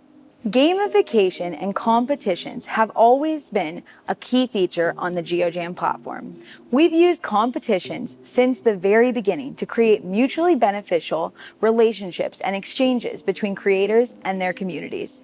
Geojam competitions give fans once-in-a-lifetime opportunities and creators a tool to turn their community into their army. Check this out.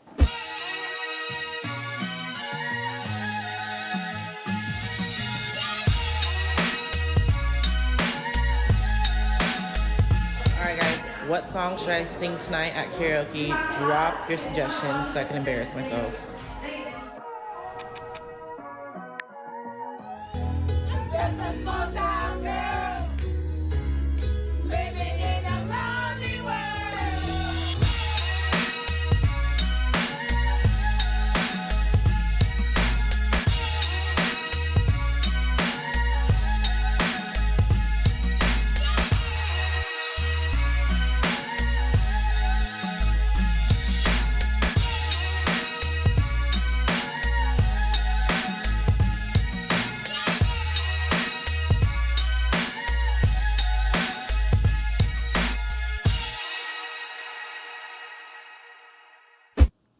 These core features were designed to build tools that unleash the power of decentralized communities. Not only are we breaking the molds for creators and their fans, but we are implementing an innovative approach for all communities to make decisions. Our platform will include a read and write wallet integration that will unlock communities based on your holdings. In our humble opinion, user experiences like Discord and Telegram don't capture the power of Web3 for a mainstream audience. And Geojam will, through a seamless and easy-to-use user experience. Now let's get to the exciting stuff, how users will acquire and earn Jam. Let's pass this off to our co-founder, Justin. Thanks, Sarah. Communities on Geojam are incredibly intuitive. Creators can use Geojam to offer exclusive access to their fans through creator access pools. Fans purchase access with Jam and contribute to the community treasury. Communities provide additional revenue and engagement. Let me tell you, creators absolutely love it. That's not all. Over the last few months, we've designed Geojam communities to also amplify Web3 companies and projects. With all these new capabilities, our users are going to love Geojam for its seamless experience that will cater to Web3 natives as well as mainstream consumers. Whether it's creator access pools, NFT projects, groups of friends, or really any decentralized communities, Geojam is built to provide a seamless experience for gasless and engaging governance to democratize your community. Back to you, Sarah. Let's discuss how we transact and earn Jam through this new level of engagement. We've made crypto and fiat on-ramping as easy as purchasing a cup of coffee with your credit card. We've partnered with industry-leading integrations to implement a simple and intuitive way for our users to transact with our cryptocurrency, which has traditionally been complex on other platforms. Check out this quick video.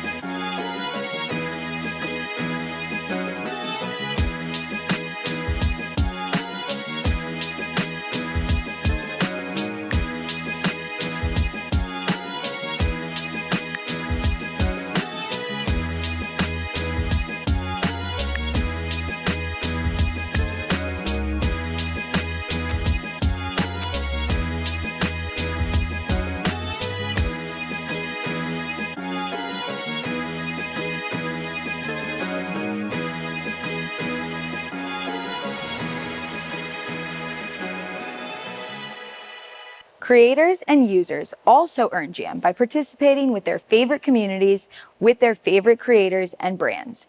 You can earn Jam by creating proposals, polls, and competitions. And if a creator accepts your idea, you both earn. I know that we have shared a lot of information with you, and I would like to thank you all for tuning in to the very first annual State of Jam. We as a team will continue to push the limits on design and functionality to make Geojam the leading application for the creator economy of the future. As we continue on our path to decentralization and putting decision-making about our platform into your hands, we can't wait to see where this journey takes you and our community. We are extremely excited about the Geojam 2.0 launch and look forward to continue to experience moments together with all of you. Thank you so much.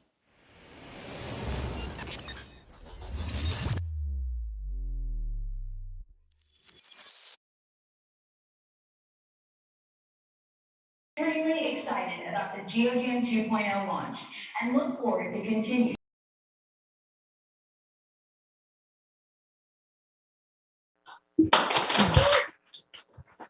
Hi, Sarah. Thank you for having me. Of course. Michael, I'm so happy to have you. Michael, I would love for you to introduce yourself to the community. Michael is a dear friend and I think one of the coolest creators in blockchain and Web3. Thank you. That means so much. My name is Michael. I am part of the group Autograph. We're an electronic music duo, and we've been diving deep into the Web3 space as well, hosting meetups and throwing festivals and all sorts of fun things like that. So I'm super excited to be here and talk about the way Geojam is shaping the future of the creator economy. Me too. And I just want to thank everybody for watching and for coming over today, and Constellation for everything that they've done for us. Amazing. And I love the presentation. As a creator, I'm super excited to do more on Geojam, especially with these new rollouts, the polls and these different things like that. I think are going to like empower creators to take this platform to the next level. And I'm super excited to see how that kind of rolls out in the future. What are you most excited for coming up with Geojam?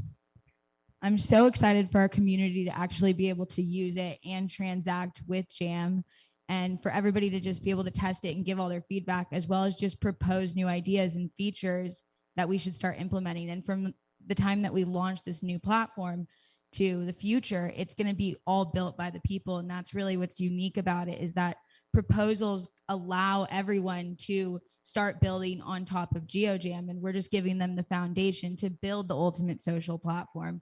And so creators can have a voice and just the community in the features that we decide to ultimately build and what it becomes.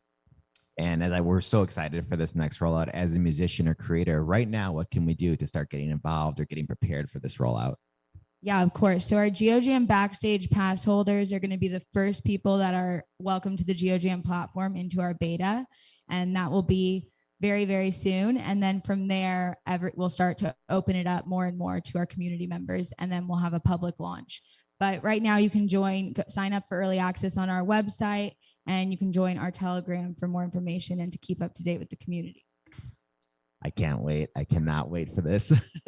I know. How are you going to use it, Michael? So I think one of the things that I'm most excited about in terms of getting to use it is getting to hear back from the community that we work with. So if as an artist, I'm releasing a new album and we're picking one of those songs to do a music video, I can run a poll and ask people, oh, which of these songs do you think you want to see a music video for? Or as we're planning out our future tours, what cities do you want to see us in? And just getting that feedback directly from our fan base is going to like change the game, I think. Because right now we use things like Twitter and Instagram polls, but they're not really as fan engaged as something like Geojam can create it, because you're actually putting kind of your money where your mouth is with the ability to like stake it and kind of propose things to these artists.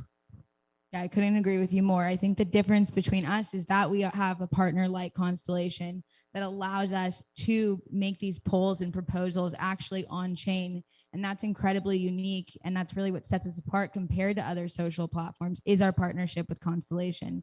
And I'm just so excited to see the way that now the data that you can collect as a creator is so different than what you've had before. And it's also collecting data has now become engaging with this new platform.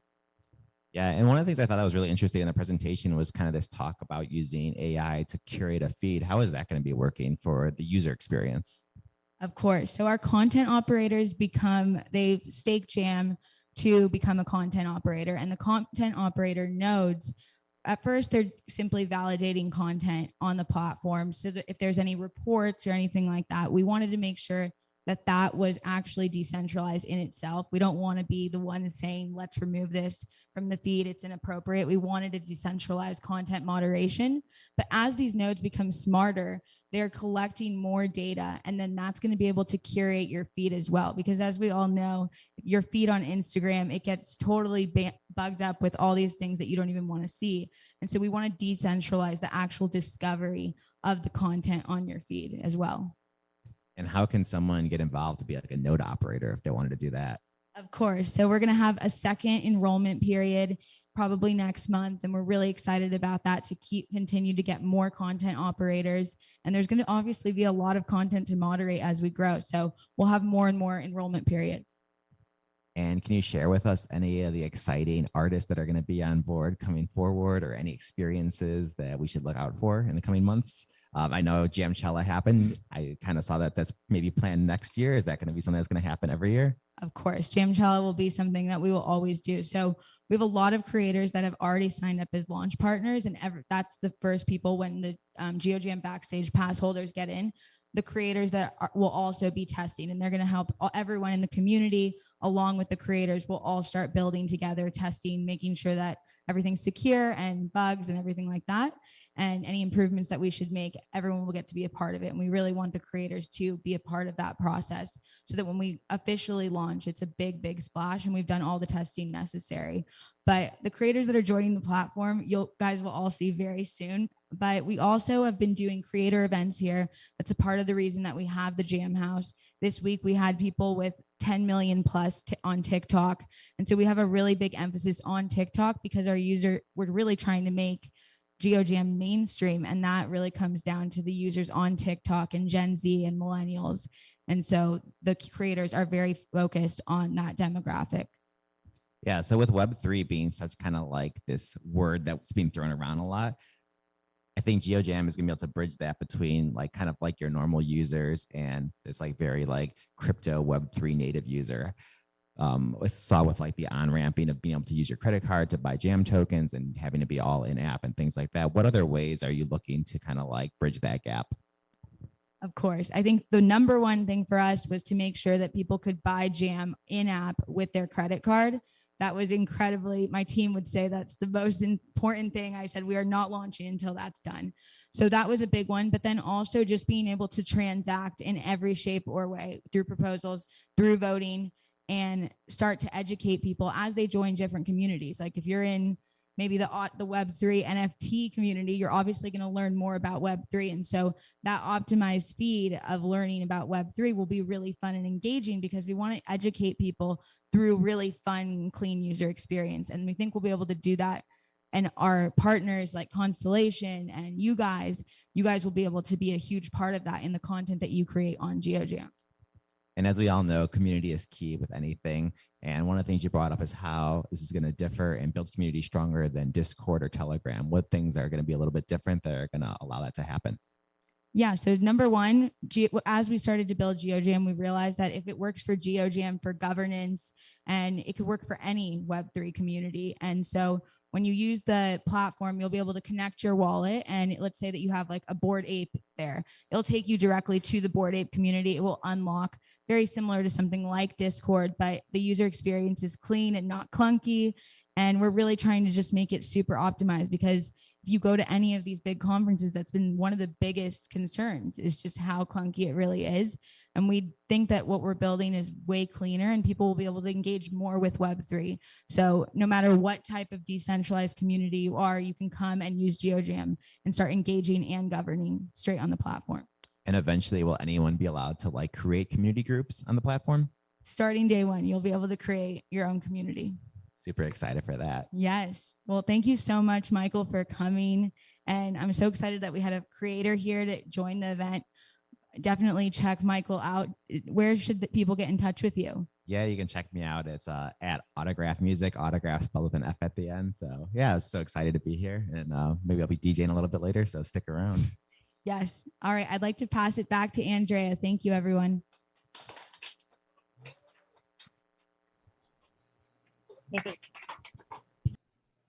Hey, thank you so much, Sarah. Oh, Geojam. Sarah's my bae. I love Geojam so much.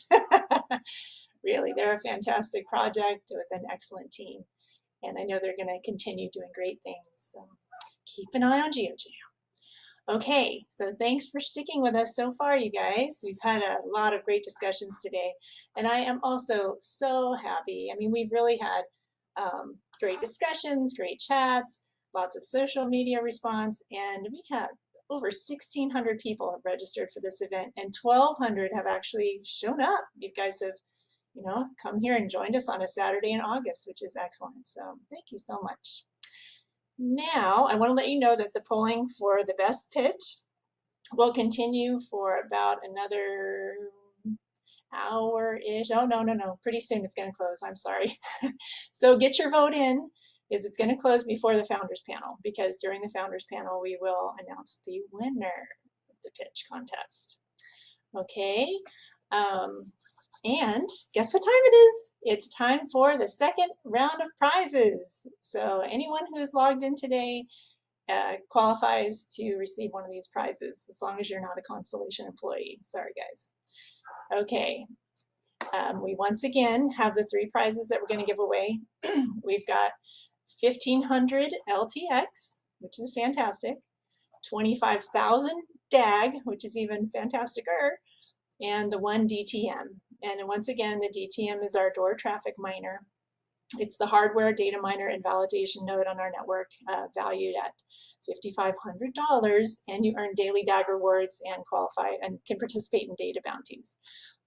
Okay, I just pulled a spreadsheet while Sarah and Michael were talking of the logged in attendees. Okay, now I'm going to the random number generator here. Good old Google. Blah. Soon you will be gone. Anyway, okay, so okay, generate a number 365. Number 365. I'm gonna pull up the spreadsheet, see who number 365 is. I'll page up this time so it doesn't take so long. 365. This is for 1500 LTX. Hold on, almost there. 365 is Mr. Scott Whitaker. Okay, Scott Whitaker, congratulations. You have won 1500 LTX. And to all the winners, I will be emailing you on Monday directly from my Constellation email account. Again, I'm Andrea Mullaney, Marketing Director at Constellation, and I'll be emailing you directly to confirm everything with you and award your prize. Okay, so that's the first prize. Second prize is 25,000 DAG. 25,000 DAG. All right, let's do our little number generator. Okay, number 885 is now going to, okay, page down, 885 is there. So you have so many attendees, you guys. Oops, I go too high. Okay, 885 is Kenichi Nonomura. Kenichi Nonomura. You have won 25,000 DAG. All right, write that down. Kenichi Nonomura. So there we go. Now our DTM prize, which is the door traffic miner. Okay, one more number. Number 594. Let's see, sounds familiar to when I picked before, but it's a different spreadsheet. So. All right, 594. Number 594 is Larry Suma, S-U-M-A. Larry Suma, you have won a door traffic miner. Congratulations. Suma. Congratulations to all of you. All 3 of you, and actually 3 this morning, so all 6 of you. I'll be reaching out to on Monday, and I have all your emails, so look for my email.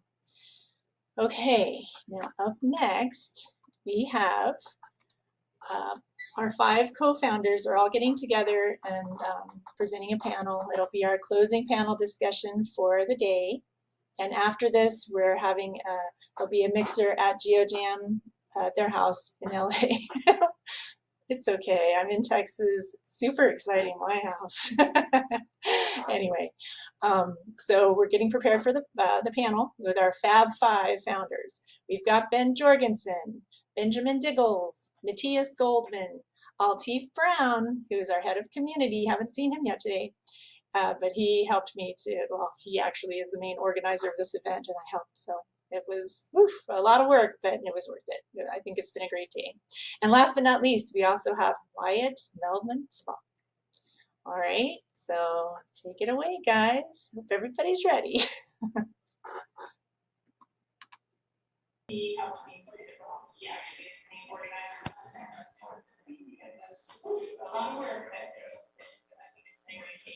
And last but not of these, we also have quiet. Great. So get away, guys. Everybody's ready. She's amazing. All right. All right. All right. Andrea, I hope you can hear me. Hello? We absolutely love you. You've done a fantastic job. She's Vanna White from afar. Did wonderful on those number drawings. So thank you, everybody, for everything. I mean, thank you for everything, but also sticking through a very dense day. And we're at the end with the founders panel here. So Andrea went ahead and introduced all of us, and I'm sure most of you know who we are. And so we wanted to kind of keep this light. Didn't want to sit here and talk about L0 potential. I mean, you can. No, is my mic working? Is this on? Here. Yeah. I can't do. Yeah. So Diggle started out with, he sent a bunch of questions for the founders. It's like, what's the vision of Web 4.0? And I was like, fuck that. 8 hours of that. I looked at him. He's like, no, I teed myself up for some good answers. And I was like, you asshole. So I thought we'd make this a little, maybe we'll make it a lot, maybe we'll get there. Maybe we'll get there. You know, we thought we'd make this a little fun and like humanize the whole thing and tell some stories, kind of meeting how this all happened. I think you kind of see where our vision's going. So, I mean, unless you really want to hear some vision shit, saying all that, it's like, what? I think that. Oh man. All right. So how do we want to kick this off? What's like the first story? Since you don't leave the questions, so then I have to lead it. All right. Well, we'll talk. Wyatt and I were talking about. Dude, I think I'm cursed. It was my panel. Hello. A lot of mics going on. I'm sorry.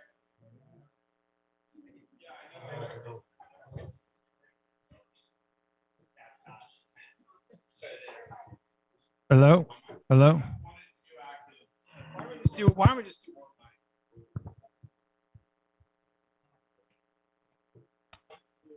Hello. All mics are gone.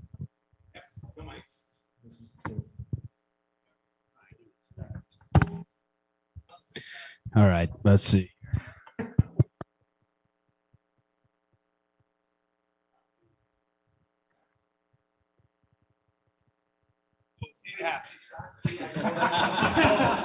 It happens.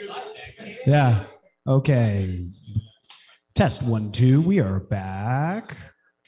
And the right guy has the mic. So, yeah, I think maybe I'll open it up. And we'll just I think a big thing is that like founders, what makes us different founders than other ecosystems? I think the reason why I staged this question is because we often get compared to some of these companies that have ex-Cisco CTOs that, figured out some math equation and started a network. And then we're like the most unlikely group of guys that came together, which I think has really permeated the brand into being different. And I think you framed it up very well, Mr. Jorgensen, when you were talking about your ethos in the introduction slide before your presentation went to shit.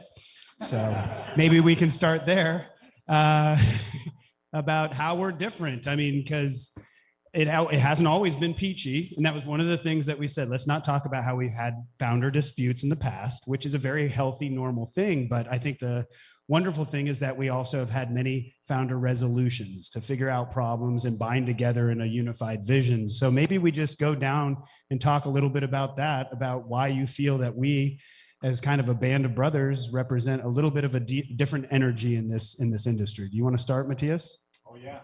Yeah. Let's do it. Yeah. And, talking about stories, I mean, that's a good time to weave a little bit of story in because I got introduced to the guys of Constellation when they weren't even Constellation yet. And out of a co-working space. And, as things go, I was actually the first one who put money into the idea. And then it just started snowballing from then on. And when I looked at it, it was always like this is a 0 to 1. it's either a scam or it's going to go big.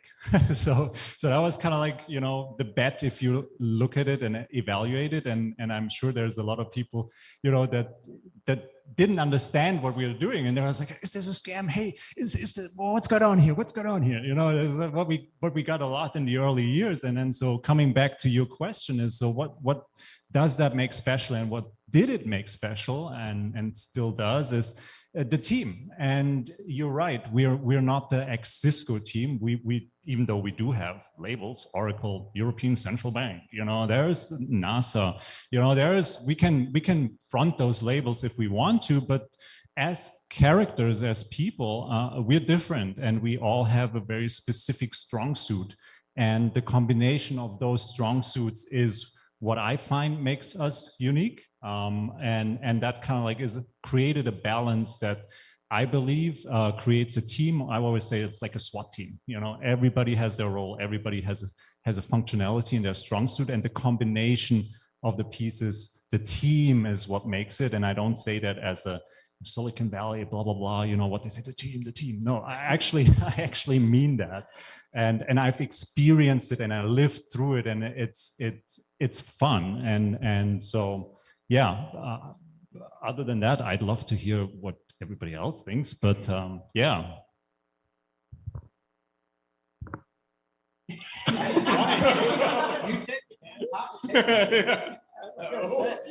Okay. So the question is, how do I see myself as a differentiated founder in the space?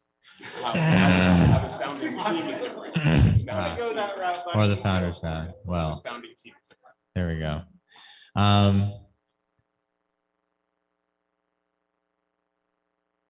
You know, I think that there's something a little bit different about us in the sense that, like,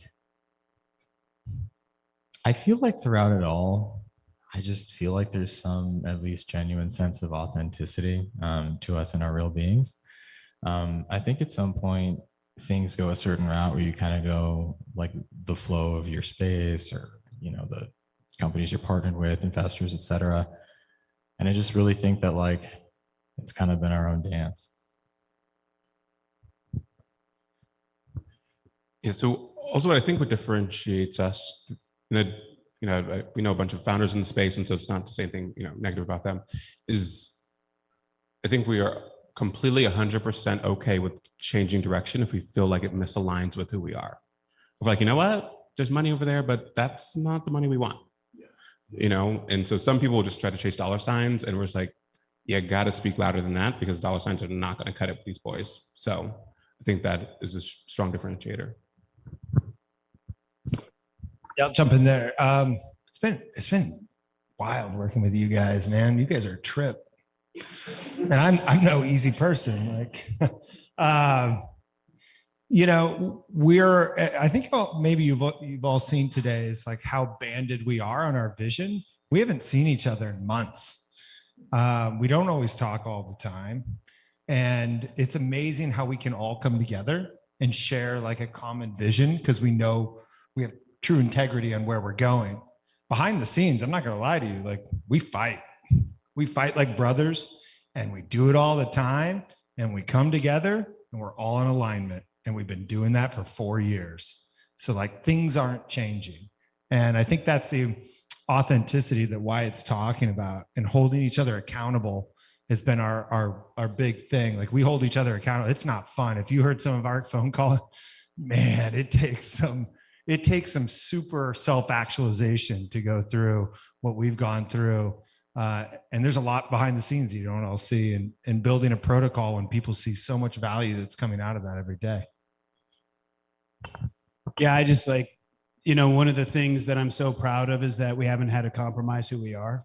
You know, I'm a weirdo, let's be honest. Like, I'm one of the weirdest people ever, and I work very hard to not be weird. And I found my tribe. And that to me is what I feel like with this entire movement is, you know, Jorgensen said something, I think you mentioned this whole revenge of the nerds type of thing, right? Like, and that's kind of what's happening in this amazing movement. But unfortunately, it's largely wrapped around money. Everybody just sees money, money, money, money. And that makes me cringe because this group never really got into this for the money. Yeah, money is certainly one of our top three, things that we care about, but it is not number one. Like, we want to affect and make the world literally a better place. Not to sound like, Silicon Valley or something, but like we do, we wanted to create this vision that has stayed true the entire time. So that's what I'm so thankful for, because I heard terms like authenticity, genuine, those are the words that really make me happy, because I feel like I can be myself. Not necessarily in front of the DOD, but in front of these guys. You should have seen us at dinner last night. I'm surprised we didn't get kicked out. We were having such a good time. It's so very passionate. I feel like we belong, and I feel like we really understand our community of degens and rejects and nerds. And I'm not saying that's what you guys all are, but that's what you guys all are, right? Like, that's what this movement's about, is people that want to take a shot at something that seems impossible. So I am going to bring up the Web4 question, because I think it is weird, and I'm not going to answer it. I'm not, but I do want to. All right. I'm glad you brought it up. Oh my God. Okay. No, so I mean, but I often tell people, like, oh, I'm in Web3, and they're like, what the hell is Web2? What's Web1? And so much education of bringing people into the fold. So less about Web4, but I do think that the intentions of the future, what is everybody on this panel's intentions for what they want this to grow to in the future for yourself and the industry at large? And anybody can take it. Come on. All right, we got a volunteer. Why are you passing me that buck? So, listen, guys.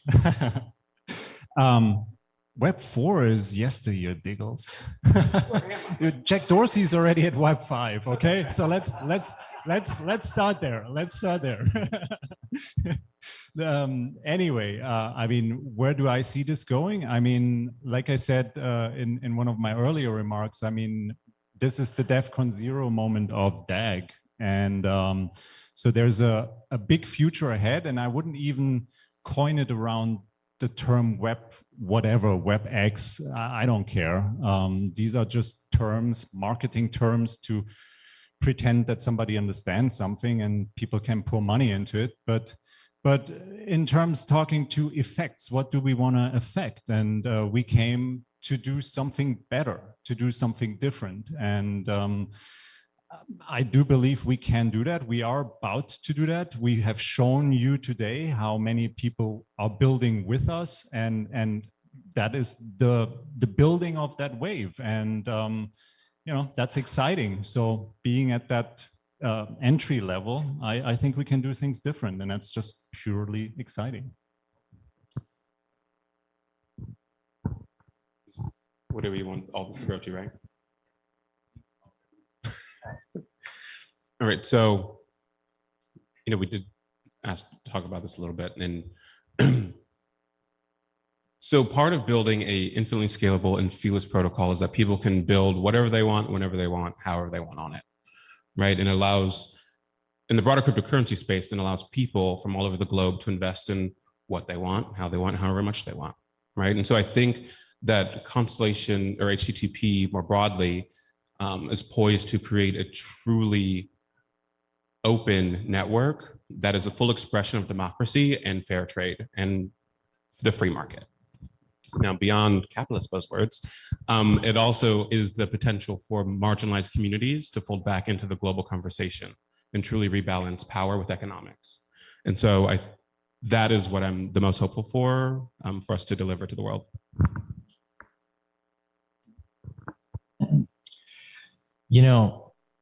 This is something I kind of thought about as like something we probably would talk about here. And so one thing I wanted to just say to everyone who's in this room and watching and a part of our community is that, like, this dream is now, it's not just us, it's the hopes and dreams of everyone here in this room, watching, in our community. Whenever you try to build something or start a company, there are just these moments where you're just so lonely. and you don't even know who, whatever could talk to or could ever make you feel like there was some meaning in what you were doing. And so, after 5-6 years of all this stuff, to just be here and be a part of you all, to be a part of those who have expanded on work that we've done, like Brian or Baron, in the words of my now friend and, someone just through a conversation, through our advisorship, Eric was telling me, like, I've kind of found, just real meaning being with everyone here. So I just wanted to shout out to the community, because I really think that the community is going to live on beyond all of us who are here right now. It's going to be something that defines everyone. So thank you. It's like presidential speeches. That was great. I would say giving the gift of abundance. I think we all take that mindset as founders, was just like, we give everything and we give away and we just like don't look back. My dad always taught me, I had like a really bad incident when I was young. I got kind of scammed by somebody. I was like, I'm going to get even. He goes, do you want that to be your narrative of life? That's going to be your life. The next thing you do, you're going to just track somebody down and try to get your money back. And that's just going to be who you are. Or you can figure out how to be better than them. And I thought about that. And that's really been a pivotal part of my life, is like bestowing these gifts of abundance. And I want our community to see that too. Like, we see the way it changes people's lives when, they get access to DAG, they get access to information, not even just the money. It's like, we've always wanted to just give you guys information. And I see that with the entrepreneurs that we work with, like Geojam and where they were when I first met them, Alkimi. You see this amazing stuff that's happened in less than a year. Like, we just gave them knowledge and they took it and went and gave them a shot and gave them access to our community. And you all gave them a shot, and they're not letting anybody down. It's been one of the most profound things I've ever seen. And I want that to continue, like hand over fist, that we just continue to breathe abundance, right? We don't look at scarcity, we look at abundance and this opportunity that we've all gotten.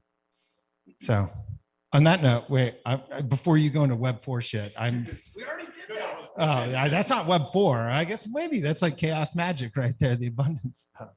But I was going to share a story. Are you guys, jumping in? No, go ahead. Sure. All right, fine. I'm going to talk about, do you guys all know the story of how Wyatt and I met? Does anybody? No? Okay, maybe some people online. So I got tapped when I met Wyatt and Altif. They were working in a co-working space, and they were like, hey, they sat me down. They had this like amazing vision for an app. And they're like, oh yeah, this is how you raise, this is like 2017, early 2017. This is how you raise money online. This is how you do an ICO. And I was like, God damn, these guys have figured it out. And then I go, Wyatt, what do you care about? And he's like, oh, Ethereum's broken. And I went, elaborate. And he went on about how to fix Ethereum. And he's like, it's really good, but this is how you do it to get real world adoption and converge web, it wasn't Web3 at the time. It's like Web2 with blockchain. And it's like, dude, that's like the golden message. And they're like, well, do you want to give us money for our app or what? And I was like, no. I was like, and yeah, do you mind that I'm telling this story? And feel free to chime in, man. So what did I tell you? So after that, I looked at Wyatt and I go, all right, take all your knowledge that you have and go tell people, do like a meetup, do a lean, called a lean startup. And I forget where I was like traveling. Okay, well, that's super important for self-actualization. Sorry. So you guys did, so I was gone and you guys were like, oh yeah, we did. You want to tell the rest of the story? You tell it.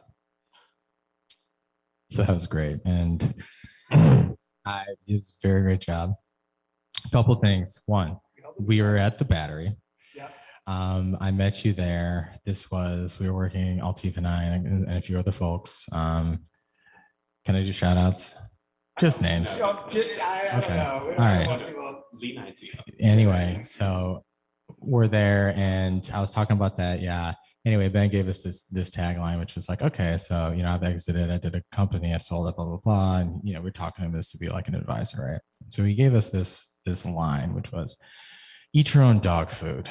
And it's like, what's your shit? Like, what's your claim to fame? Like, you guys did Nyko, like, did it work? Did you have to send the money back, or like, did it, whatever, but you still did it. And so that morphed into, and shout outs to, you know, a lot of people in that thought process, that we had a conference just like the one that we're at today. So this is where this comes from. And so at that time, we needed to get our asses down to DevCon. And so I had been funding this company out of my own like engineering salary, which for any developers watching right now is a lot less than what we do pay pretty much everybody. And so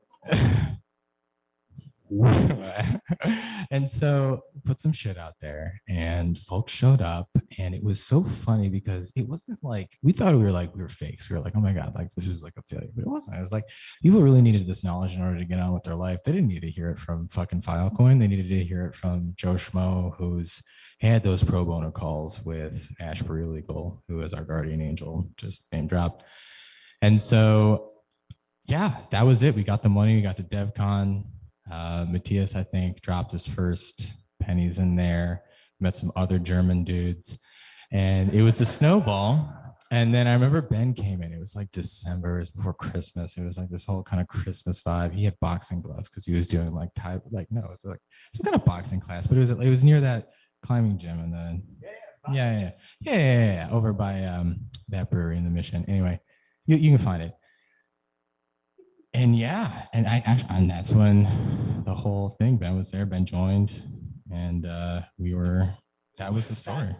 We sat down for hours deconstructing your white paper to make it, yeah. So after you'd written it, it was November, and we just sat down and we just broke it down for hours on how to make this like readable by people. Which I'm not quite a person, if you haven't noticed. It was tough. It was like one of the most challenging things. And at that point, I then I called on Diggles. Diggles was in town for Oracle meeting. I was like, hey, I need to sit down. I put together this presentation. I was like, what do you think? And Diggles looks at me and he goes, dude, what you're trying to do is a really big undertaking. I'm like, yeah, right? Isn't it crazy? But I think this guy could do it. I think we could do this. I remember the slide deck, and it was blue, and it had all this kind of like IoT shit. It's probably in like the same Google Drive we still have. So yeah. Yeah. So then you guys are making the white paper and stuff in early winter. And then, so it's finished at the end of December. So January the 5th, midnight, we released onto Bitcoin Talk and launched a Telegram channel. For some reason, we didn't do it in the middle of the day, like a regular person. So I'm at my house, and then all of a sudden these people start flooding in because we're doing like an airdrop and stuff. And so then it's just like, oh, shit, there's thousands of people in here. There's no moderation. There's zero, just me. And it's midnight, and it's like, everyone's asleep. And so I just, for like 36 hours, I'm just in Telegram. Just in Telegram. Spam bots. This is years ago. Telegram still doesn't have any functionality, but it definitely didn't then. So I'm trying to like recruit admins, and I'm like, do you know enough about Telegram to at least help me out, just to balance off the time zones? And I remember Ben was like, this was a good test for you. I had to make sure you still had it. Yeah. I'll round out the story on how the first fundraise came in. And so then December happened, and I remember us all getting together at my place in San Francisco, and like we had raised like maybe 500 grand, and we were like stoked. I was like, this is great. Seven. Yeah, we hadn't. We were like, oh my God, we got 200. Yeah. Oh my God. And then we like parted ways for the holidays, and then it was like January 10th through the 20th. My birthday was January 20th. I remember on my birthday, like our inbox got flooded, and it was like, we want to give you 500,000, a million, 5 million, 10 million. I'm like, oh, dude. I was like, who the hell are these people? This has got to be fake. I've never heard of this shit. And we just started jumping on the call. Matthias started jumping on the call. He flew out to a place to meet people. I flew out to places. You were in Miami, and it was just like the most gangbuster thing I've ever seen. And like in 2 weeks, there was like 30 million in ETH. Shout out to Matthias who like closed. I want to say it was a $5 million ticket in Singapore. I don't think we should be talking about numbers. I think this is kind of boastful, but I also just want to say that was baller. In ETH. I like to say that because that was before we all did USD. Yeah, we flew out to Switzerland. That was crazy. I mean, you got to tell that. I flew to LA. LA, there was a grip of. I like flew to see. All right, we're gonna pass on. All right. Anyways, I wasn't even there. I wasn't even there. it was a wild story. The opportunity of protocol. So that was like a 6-month sprint of our life that changed in a crazy way. Yeah. So actually, this is kind of funny about origin story. So I'd known Wyatt Fierce before that, and so he's like, "Do you want to just help me, like, kind of help me with this thing? Like, I just need someone to, like, manage community and customer stuff. 'Cause that's like my bread and butter." And so I just left my last job, right? So I was like on unemployment. I was like, "Well, Wyatt, you got me to the end of January. Then I got to go back to work." So then in January, raised a fuck ton of money, and then I was like, "Oh, now we have to build this like massive company." Like Diggles at the time wasn't on board, and then it was like, knock, knock, knock. And it's like, "We got the money to hire you now." And he's like, "All right." Here we are. Yeah, I mean, I had this like dope job with Oracle, right? And I was like, "You're building a new internet? That's super sus." That's what I felt. I was like, "This is a huge undertaking, bro." But you're really excited about it, and it seems to make sense, right? And so when they brought me on, I was like, "We got to make sure this is real. Like, how are we gonna like try to prove that this is actually like not some hot air?" But it was exciting, and like we had all these magic moments. That first like 6 months of 2018 were insane, right? Like when Ray showed up, remember? We were like in San Francisco. Ben and I were at the WeWork we had at the time, and he's like, "We're taking this meeting with this guy Ray from Hello Kitty or something." I was like, "What does he want to do with us?" And he sits down, and he like word for word tells us what our network does, and I was like, "Is that what we do?" And he's like, "I want to be your advisor." I was like, "Are you a time traveler? What's going on here? Why?" Anyway, it was just a moment after moment of amazing things in that early stage. And we created some amazing bonds. We went through a lot of people, though. Let's be honest. There was a lot of humans that were involved because we all of a sudden just had all this money. We were trying to figure things out. So we kind of scaled up, scaled down, scaled up, scaled down. And I'm just so proud that all of us are still here. And while I know we could share stories forever, I think we should round this up with one last question, which, does that sound okay? No, I think it's good. Okay. Yeah, we can sit here and rap about bullshit all day. Yeah, oh my God. You remember that time we were at TechCrunch and we were at TechCrunch in the booth, and this guy comes up and is like, "Hey, can we ask you some questions?" And me and Alt first name, I was like, "Sure." And then all of a sudden, like out of the shadows comes a whole camera crew with lights and all this stuff. And the guy's like, "All right, my grandma has $3. How do we put those $3 on your ledger?" And we're both looking at each other like, "Do you want to take this one?" It was so intense. So here's the last thing I want to ask is, what advice do you have? Because one of the things that's very intimidating is people look up to us, right? And I know none of us like that energy. Like I personally get a little freaked out when people are like stoked, but I do like to offer advice to entrepreneurs or people that are looking to be more bold or enter this industry. And I think we're in this renaissance of the most porous opportunity than we've ever seen in our lives. Like Mike Butcher said earlier, there's more opportunity than there are people to build against it right now, which is an index we have never seen. When I was a kid, and I was born in like 1958, so I'm old. And anyways, when I was a kid, an entrepreneur or a business owner was like a rare thing. It was like you really had to be bold, but now like the barrier to entry is lower than it's ever been before. But at the same time, it's a very hardcore environment. And we talk about mental health, and that's something that a lot of people don't touch on because every one of us has had to confide in the group. We've all cried in front of each other. We've all had breakdowns, just being like, "I don't know if I can do this. This is too much." A lot of responsibility, a lot of eyeballs on us, very stressful moments. So what advice do you guys have for young or just anybody that's looking to get into this space? Who wants to take this one first? And we'll end on this one as an encouraging note. Matthias, do you want to start? Oh. Wait, so no. So before we answer this question, so I want my co-founders to just think about it for a little bit. I need to announce the pitch winner. Oh, yeah. So as you guys watched the pitch competition earlier, some great pitches were up there. And so the winner of the pitch competition will receive 100,000 DAG tokens, as well as marketing across all of our channels, which is like 100,000 plus people or so. And so the winner of the 22 HyDef pitch competition is OBS.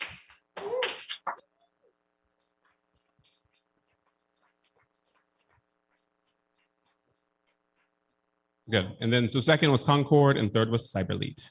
Nice. Okay. So well done, everyone. And Andrew will reach out and stuff. But Want to answer the question? Yeah. Shit. All right. What I tell future founders is, so like Diggle said, it's hella hard, right? But I believe that Nike had it right. Just do it, right? And if you are doubting yourself about a lot of things, or that imposter syndrome, rears up, optimize on the side of execution than fear, because we are addicted to our own limitations and we have to see ourselves beyond them.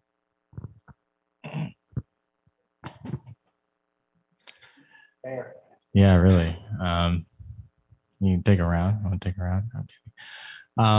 I was talking to somebody today, and I really think that it came up, this concept of perseverance. And things aren't going to be perfect, but like, you're not here to be perfect. You're here to have meaning, and you're here to make it. As long as you can keep generating meaning, then it will be worth it. And like, I think just one other thing I want to say to the community also, just like the future of all of this, and like, where does it come from? It comes from all of you persevering and making your own dreams come true. And that, I think as we grow, look at other protocols, big things, big projects, like the new heroes, the next generation are watching right now. So, do it.